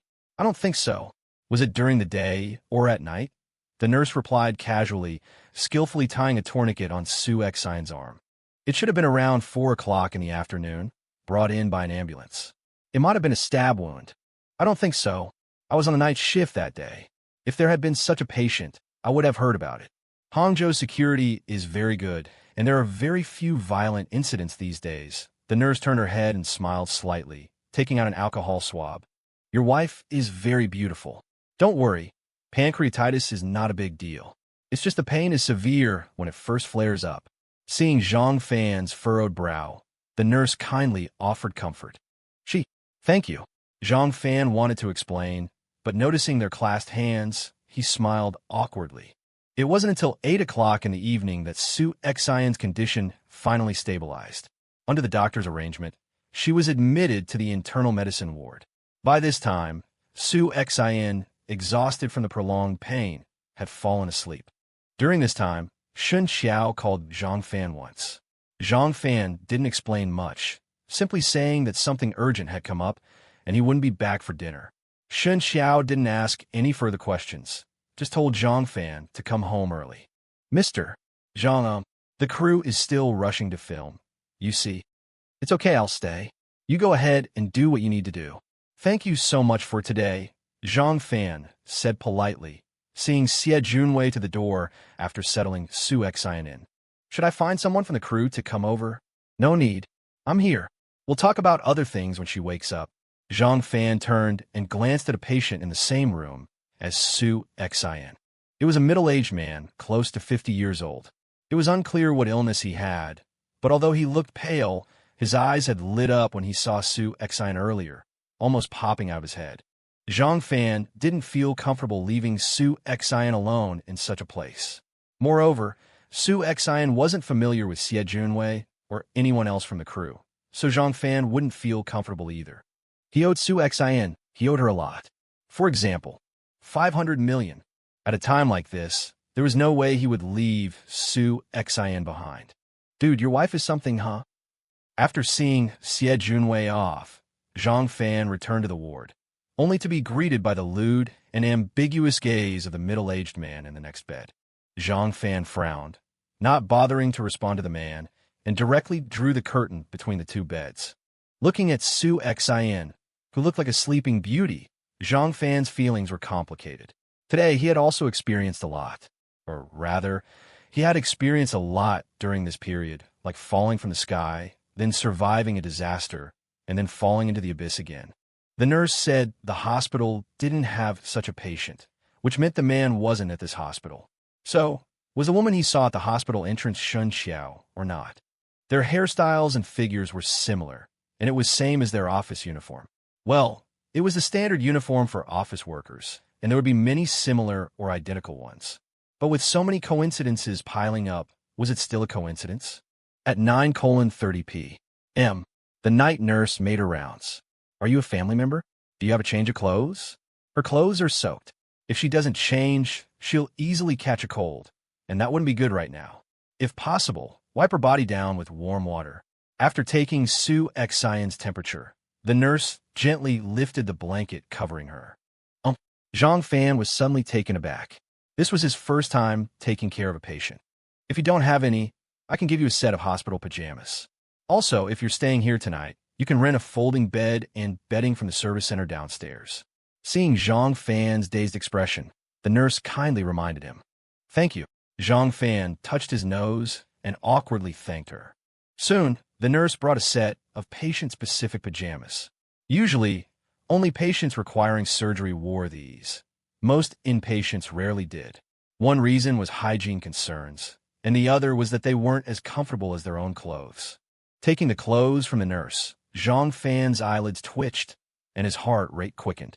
A patient should not avoid the doctor, Zhang Fan consoled himself. After getting a pot of hot water, Zhang Fan carefully drew the curtains and stood solemnly in front of Su Xian. The whole process was quick, but the flustered Zhang Fan felt like he had fought a tough battle. After covering Su Xian with a blanket again, Zhang Fan realized his own clothes were also soaked. At 11:00 p.m., Shen Qiao called again. Zhang Fan could only tell her that a friend had suddenly been hospitalized and, with no family around, he needed to stay and look after them. Shen Qiao was silent for a long time. Finally, she told Zhang Fan to take care of himself and hung up. Zhang Fan didn't go to the service center to rent a folding bed. He simply pulled up a chair and sat quietly by Su Xian's bedside, like a statue. The snoring from the next bed was loud and distinctive, its rhythm completely unpredictable. Every time Zhang Fan tried to anticipate its rise and fall, it would unexpectedly peak and then abruptly cease at another unforeseen moment. There was no logic, no pattern, and, simply put, no rhythm at all. Just like Zhang Fan's life, his love, and his marriage. On the other side of the city, Shen Qiao curled up in bed, staring blankly at her phone.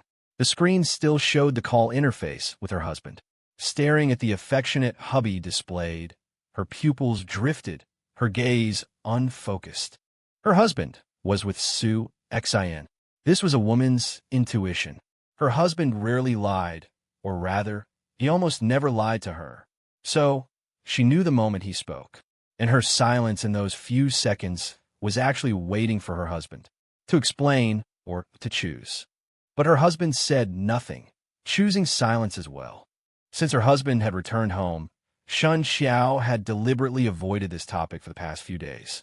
She wanted to give him time to calm down, to think, to choose. After all, her husband had once suspected her of infidelity. He was a traditional man who could never accept such a thing. Under these circumstances, Su Xian's appearance seemed somewhat justifiable. Moreover, they had been intimate. Even if it was under unclear circumstances, it had happened. What to do? Shen Qiao asked herself. But before she could answer, a WeChat notification popped up on her phone screen. Seeing this notification, Shen Qiao, like a frightened rabbit, instinctively trembled. Realizing that her bedmate was absent again tonight, she blankly opened WeChat. It was the same blue sky and white clouds, but the message was a promotional advertisement for a kitchen and bathroom store. Shen Qiao's expression remained unchanged as she clicked on the profile picture and opened the person's moments. Life's regret is giving up. Life's pain is not getting, but not being able to let go. Through life's storms, you accompany me for a while. I'll remember you for a lifetime. From now on, whether we meet or not, you'll always be in my heart. There was only one post on the moments, showing it was posted 2 minutes ago. The accompanying picture was the back of a liumang rabbit. Staring at this liumang rabbit, Shen Qiao suddenly burst into tears, grabbing Zhang Fan's pillow beside her and burying her face in it. No one knew what Shen Qiao's tears contained at this moment. After crying for a full half hour, Shen Qiao silently removed the pillow, opened WeChat, and sent a message to the person. I'm sorry, thank you. Just 5 words.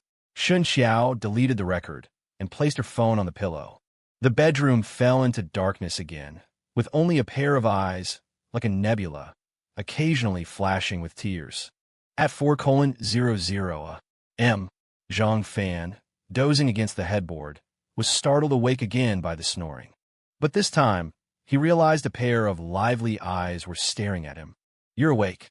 Zhang Fan's face lit up with joy, realizing Su Xian was awake, leaning halfway against the headboard, looking at him. What did you take me? All I dreamed about all night was rolling thunder. Su Xian's eyes smiled, glancing speechlessly at the next bed. Is your stomach feeling better? Are you hungry? Zhang Fan had no interest in joking and asked with concern. It doesn't hurt as much, thank you. Su Xian pursed her lips, a hint of emotion in her eyes. Water. Zhang Fan turned to look for a water glass. This was his first time caring for someone. In his memory, caring for a patient seemed to involve giving water and food. Why are you here today? Didn't you move out? Su Xian took the glass and took a sip. It was warm, soothing her stomach and her heart. I ran into that director on the road. He said you were in trouble, so I came along. Coincidence? Fate, perhaps. Zhang Fan smiled faintly. He was very sensitive to the word coincidence today. By the way, did you rent that place again? Zhang Fan adjusted his sitting posture. Honestly, sitting all night had made his back ache. I bought it. Okay, that statement isn't aggressive, but it's highly lethal. Zhang Fan lowered his head and touched his nose. Who changed my clothes? The nurse, Su Xian, also shifted her body. When she woke up and found her clothes had been changed, especially that even her underwear had been removed, she almost screamed. Fortunately, she immediately saw Zhang Fan sitting by the bed. For some reason, seeing Zhang Fan at that moment, she suddenly felt inexplicably at ease. Yes. Zhang Fan was stunned, and after a brief moment of surprise, he nodded vigorously. Damn it. Could he have asked the nurse to help change her clothes? Why hadn't he thought of that before? Seeing Zhang Fan's reaction, how could Su Xian not know who had changed her clothes? Her cheeks instantly flushed, and her ears burned. You didn't go back at night. Aren't you afraid your wife will say something? Feeling the heat on her neck, Su Xian lowered her head and asked softly. But as soon as the words left her mouth, she regretted them. I told her a friend was hospitalized. Zhang Fan answered honestly. Friend. Zhang Fan nodded firmly. The ward fell into a brief silence. Of course, the rolling thunder didn't stop, which actually alleviated a lot of awkwardness. By the way, do you have any other? The doctor said it might take a while. No, Su Xian answered decisively. None at all. Zhang Fan was taken aback. He couldn't be here all the time. It was inconvenient, and also inconvenient. Do you count? Su Xian quirked a smile, her faint eyebrows slightly raised. Sorry, I just didn't expect. It's normal. My parents are deceased. Apart from a few relatives who try to borrow money in various ways, I have no other family. And I grew up abroad, so naturally, I don't have any so-called best friends in the country. After returning to China, I inherited a huge fortune. Since then, the people I've met have mostly had ulterior motives, whether men or women. In this situation, how could I make friends? It seems you're the only exception. Su Xian's tone changed, and she suddenly looked at Zhang Fan intently. Me? Yeah? What's your motive for approaching me? You're not after my money, and you're not after my looks. What are you after? Yeah, what am I after? Zhang Fan sighed, his mind drifting to another woman. What are you after? Money? Looks? Since you're awake, I'll go out for a smoke. If this keeps happening, I think I might be able to quit smoking. Zhang Fan shook his head and stood up from the chair. You've been sitting here all this time? After a brief moment of Vung Sun, Su Xian, understanding Zhang Fan's meaning, was taken aback. I was afraid you'd be struck by lightning. Heaven envies beauty. Isn't that what you said? Zhang Fan pointed to the next bed. When did Xie Junwei leave? He left after he was transferred here. He said he had a rush to film. By the way, he paid your hospital bills. Zhang Fan took out a cigarette box and placed a cigarette between his lips. You probably haven't eaten either, have you? Su Xian asked tentatively. Forgot. Watching the door slowly close, Su Xian suddenly felt her eyes moisten, and the irregular thunder in her ears seemed exceptionally comforting. At 6:00 m. At Su Xian's insistence, Zhang Fan rushed back to the rental apartment to get Su Xian's personal belongings. Returning to the rental apartment, Zhang Fan carefully examined the familiar space. He was now certain that Su Xian had bought the place before he moved out, because apart from a few of Su Xian's belongings, everything here remained unchanged, even the bedsheets. This also explained the original landlord's strange tone when Zhang Fan called. After searching the apartment, Zhang Fan found only a handbag. It was a black and white spotted canvas bag, seemingly well-made, but Zhang Fan didn't see a label and didn't know the brand. Su Xian seemed to like this bag a lot. He had seen her carrying it several times recently, no matter what she was wearing. After finding her phone and randomly selecting 2 sets of pajamas from a suitcase, Zhang Fan returned to the hospital. Pushing open the hospital room door, Lei Zhenzi from the next bed was already gone, probably to get breakfast. Zhang Fan tidied up the things he had brought, squatted down by the bed, and fiddled with the millet porridge he had bought on the way. Have some. I asked the doctor, and you can only eat liquid food for now. Zhang Fan held the millet porridge out to Su Xian, then pulled out a few tissues and placed them on the blanket. Why are you being so nice to me? Su Xian's expression changed, her gaze fixed seriously on Zhang Fan. You know what I'm asking? Seeing Zhang Fan's silence, Su Xian pressed further. Compensation, maybe. Zhang Fan's hands hovered. Su Xian hadn't taken the bowl, leaving him awkwardly holding it. Compensation for what? The assets Qin Huaibei took. Su Xin continued relentlessly. My entire net worth right now wouldn't even cover one of your bags. It seems like I really can't compensate you. Zhang Fan sighed, placing the millet porridge on the bedside table. Are you so down on your luck that you can't even scrape together 600 yuan? A corner of Su Xion's mouth curved into a charming smile. What? Your bag only costs 600. Zhang Fan's attention was diverted. 580. This bag is 580. Zhang Fan picked up the canvas bag.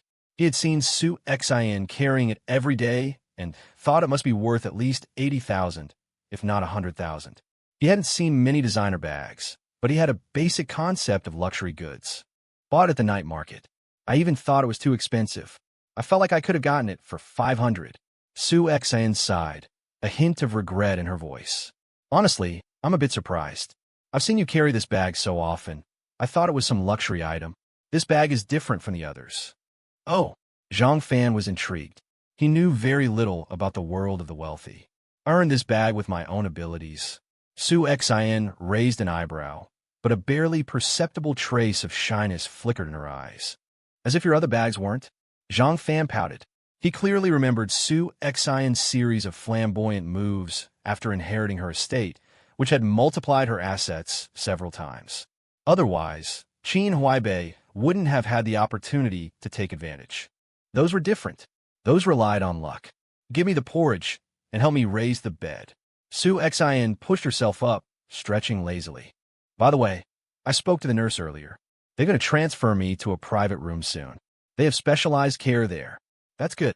Zhang Fan breathed a long sigh of relief. He had initially been worried about Su Xian not having anyone to take care of her. Su Xian held the millet porridge, stealing glances at Zhang Fan from the corner of her eye. I'll leave after you've changed rooms, Zhang Fan said, starting to organize Su Xian's personal belongings again. Su Xian didn't speak, just lowered her head and ate the millet porridge. I'll come back to see you in the afternoon.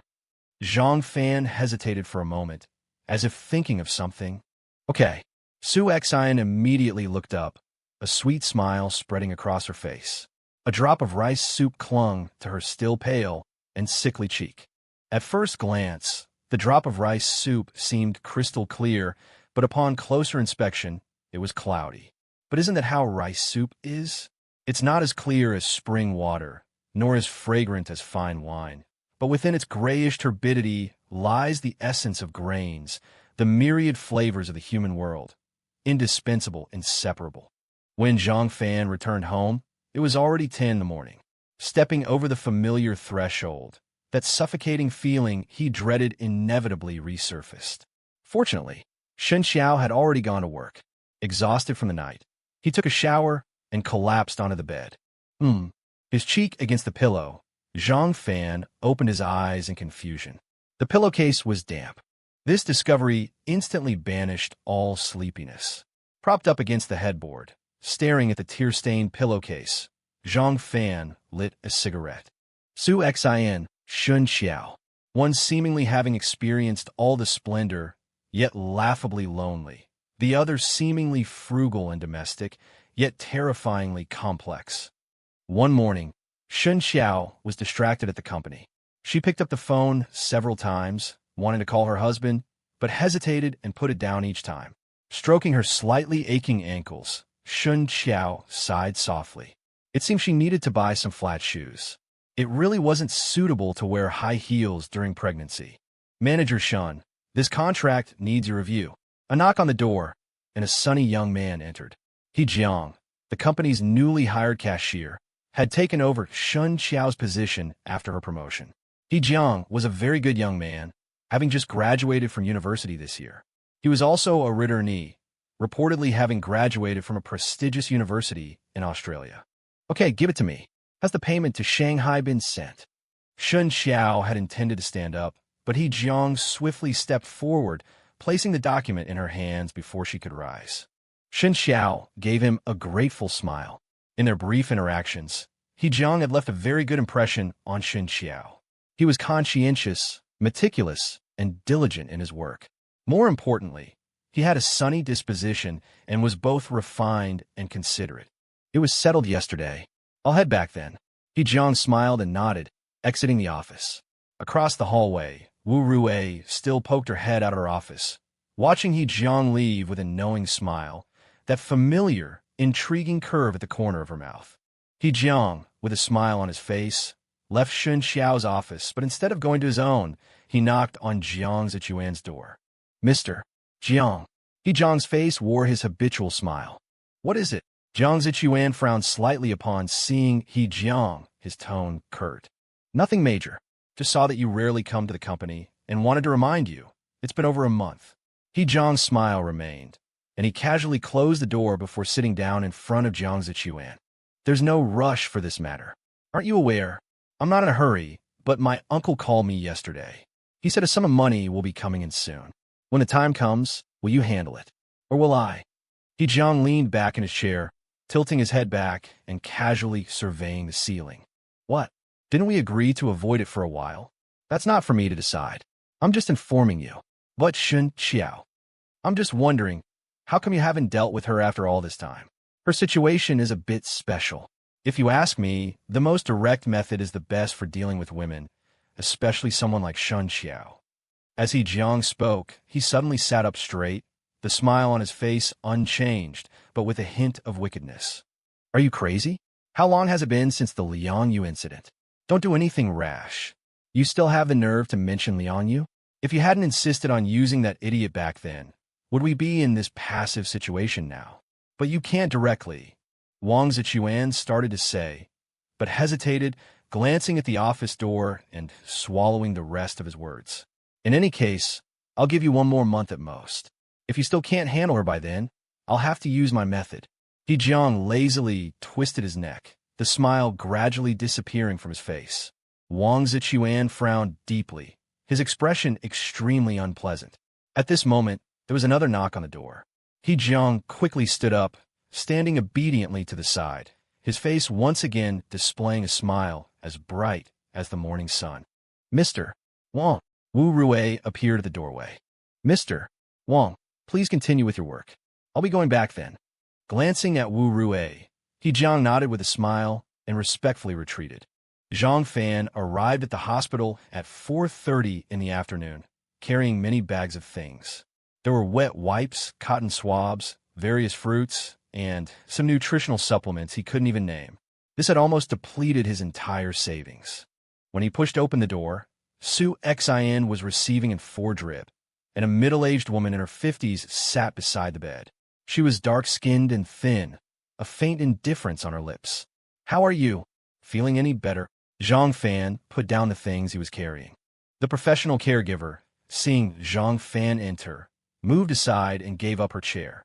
This was a single room, with much better conditions than the previous one. There was even an LCD TV on the wall. Much better than yesterday, just feeling weak all over and breaking out in cold sweats. Seeing Zhang Fan arrive, Su Xion's face was filled with a gentle smile, although this smile still carried a trace of illness. Illness leaves slowly, like drawing silk. It won't be quick. What do you want to eat tonight? I was going to buy something earlier, but I thought I'd come up and ask you first. Let's have porridge again. What about you? Have you eaten? If not, have Sister Hua buy some for you too. I'm not hungry. Then have some with me. Okay, I'll have the same as you. Zhang Fan sat down in the chair, looking up at the label on the 4-bag. Sister Hua, could you please go downstairs and buy 2 servings of 8 treasure porridge and an egg pancake? Order whatever you want for yourself. I'll transfer the money to you. Su Xian said, taking out her phone and transferring 200 yuan to Sister Hua. It won't cost that much. Sister Hua was slightly surprised when she saw the notification on her phone. It's okay. I'll be troubling you for the next few days. Su Xian kept her gaze fixed on Zhang Fan, not even glancing at Sister Hua. It seemed to be her nature. She always maintained that unique coolness towards everyone except Zhang Fan. Sister Hua shrugged, said nothing, and went out. Is this caregiver a bit strange? Professional caregivers are all like this. They've seen so much life and death in hospital, they won't be overly enthusiastic towards patients. Su Xian shifted her body, seemingly wanting to sit up. Seeing this, Zhang Fan hurried over to help her. What are you planning to do with all these bags? I can understand the fruits, but brain gold. Sitting up, Su Xian looked speechlessly at the pile of packages on the floor. I'm visiting a patient in the hospital. I can't come empty-handed, can I? So you're going to buy stuff every day. Su Xian raised an eyebrow. Isn't this the first time I've come? Zhang Fan said speechlessly. Asterisk, if he bought things every day, he would have to take out a loan. Asterisk, wasn't yesterday the first time? Zhang Fan twitched his mouth and stopped paying attention to Su Xian. He didn't know why, but he felt that Su Xian really enjoyed bickering with him, but he quite enjoyed this feeling. Peel a satsuma for me. Seeing Zhang Fan's silence, Su Xian's gaze searched through the packages on the floor. Zhang Fan didn't overthink it, grabbed an orange, peeled it in half, and handed it over. My hands are dirty. Su Xian wiggled her 10 fingers, slender and fair, slender yet rounded. Zhang Fan understood, removed the peel, and brought it to Su Xian's mouth, but just as Su Xian opened her small, rounded mouth to receive it, Zhang Fan was suddenly startled, subconsciously dodging slightly.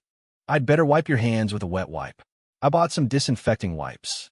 Zhang Fan frowned slightly, but his outstretched hand still delivered the orange to Su Xian's mouth. At 6 in the evening, Zhang Fan messaged Shen Qiao, telling her he wouldn't be home for dinner. Shen Qiao didn't reply, but at 8 o'clock, Zhang Fan received a call from her. How is she? This was Shen Qiao's first question. Her condition is stable, Zhang Fan said, hesitating slightly. Will you be coming home tonight? Yes. This time, Zhang Fan was silent for a long while. Be safe on the road. I'll wait for you. Okay. Love you, Moi. After an even longer silence, Shen Qiao hung up. Did you tell her it was me who was hospitalized? Zhang Fan hadn't avoided Su Xian when he took the call.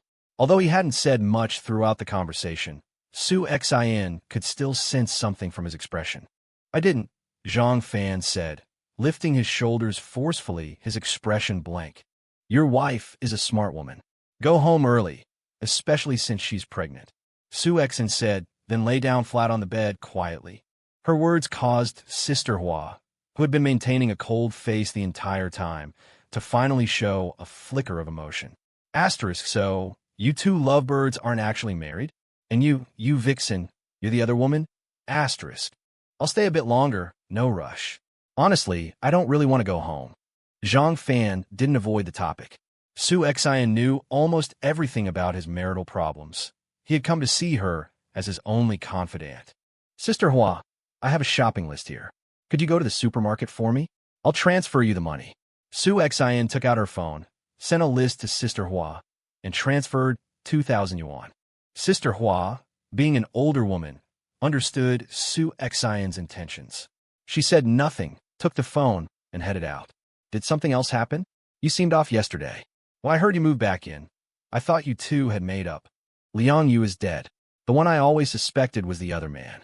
Zhang Fan sighed and spoke slowly. I saw it on the news. That's why I thought you two had reconciled. She explained it to me. She said she had nothing to do with Liang Yu, and that the recording was just to pressure him to stop bothering her. Zhang Fan calmly recounted Shen Qiao's explanation from that day. It sounded a bit far-fetched, but logically it makes sense. What? You don't believe her? Su Xian analyzed objectively after listening. I actually do. Then why are you still like this? Liang Yu is dead anyway. Why not just let it go? Or are you worried the child isn't yours? The child should be mine. Otherwise, with her meticulous nature, she wouldn't have proactively requested a paternity test. Then what are you? I found out something else yesterday. Zhang Fan sighed and recounted what happened at the home inn. No way. What kind of person did you marry? Su Xian's face was a mixture of strange emotions after hearing the story. Zhang Fan didn't speak, just habitually reached for his cigarette case, but immediately realized he was in a hospital room and reluctantly put it back. There's a wheelchair in the storage cabinet. Could you push me outside for a walk? I've been lying down all day, Su Xian said considerately. Maybe not. I want to go. All right. Wait a moment. I'll go ask the nurse. Zhang Fan knew Su Xian was doing this for him, so he had to confirm with the nurse whether Su Xian could get out of bed. After receiving the nurse's permission and instructions, Zhang Fan pushed Su Xian to the small park downstairs from the ward. What's the relationship between that Wu Rui and her? Sitting in the wheelchair, Su Xian frowned the entire time, trying to make sense of Zhang Fan's words. Her own explanation is that she can't stand Shen Qiao's behavior, but I suspect she has feelings for Liang Yu. He put the blanket he had brought with him over Su Xian's lap and lit a cigarette for himself. That doesn't make sense. She must have some other motive. Su Xian's eyes flashed with a deep light. Compared to Zhang Fan, she understood women better. By the way, you warned me last time, saying she should change jobs, because you knew someone in her company was involved in money laundering. I'm not sure about the specifics. I heard about this company at a dinner party. The other CEOs at the table were talking about it, and they all showed disdain and contempt. I suspected the company was problematic, but since the previous finance director was involved in such things, your wife's position is quite troublesome.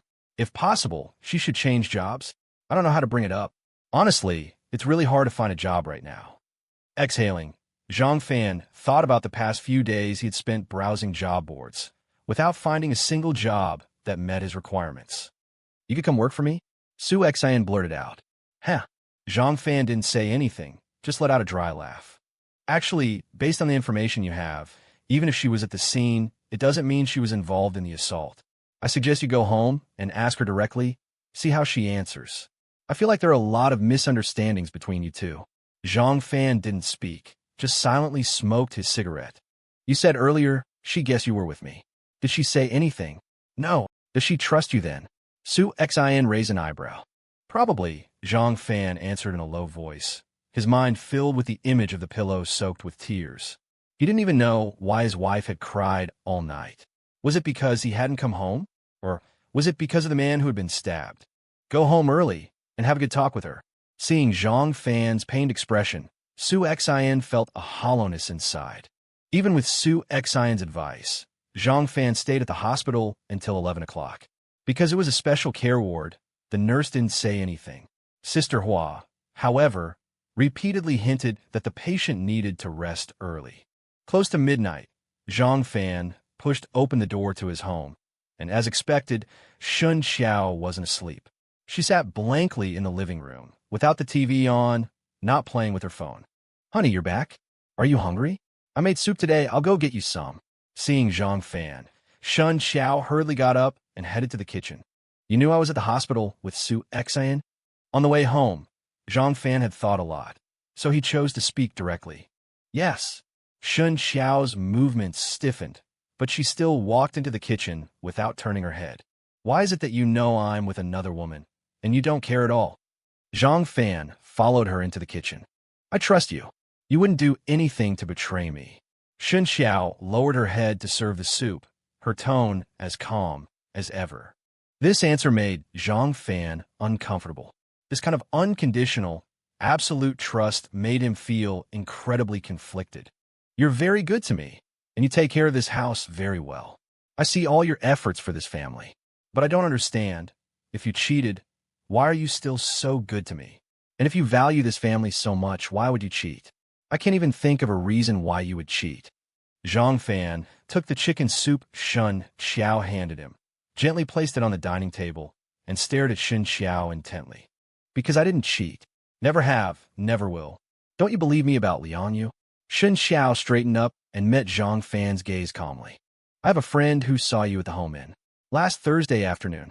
Zhang Fan's tone was calm, but he noticed that when he mentioned the home inn, a flicker of panic finally appeared in Shen Qiao's calm eyes. What did he see? That's what I'm asking you. What did my friend see? Zhang Fan's tone turned cold. The slight change in Shen Qiao's expression was agonizing for him. I don't know how to tell you. Then start from the beginning. Why were you at the home inn? Didn't you say you were going to get off work early that day to cook? Zhang Fan exhaled a cloud of smoke, slowly took a step back, and leaned against the door. I went to the home inn. Because of Jia. Zhang Fan's eyes widened.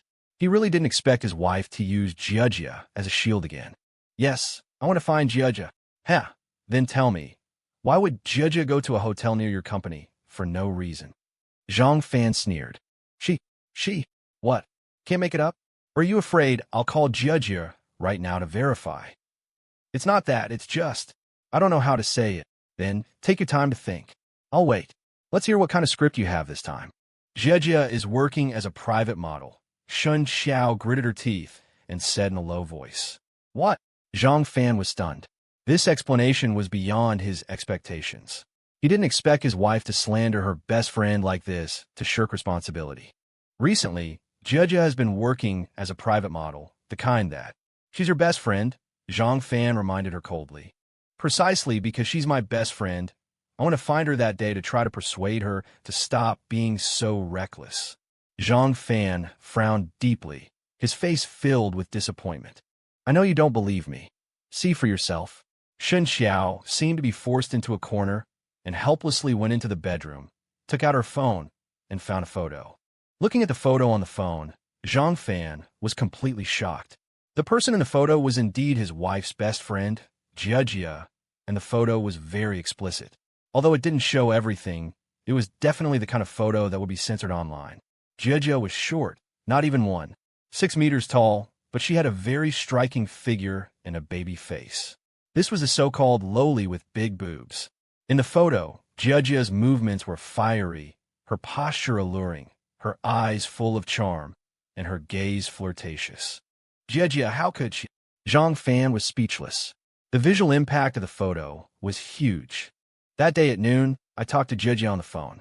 She said she would be taking photos near my company in the afternoon and asked if I wanted to have dinner together. I thought about it, and I still want to go find her and have a good talk. Okay, even if you went there to find Jia, what happened next? What about that ambulance? What about that man covered in blood? Zhang Fan suppressed his shock. For him, that man was the most crucial point.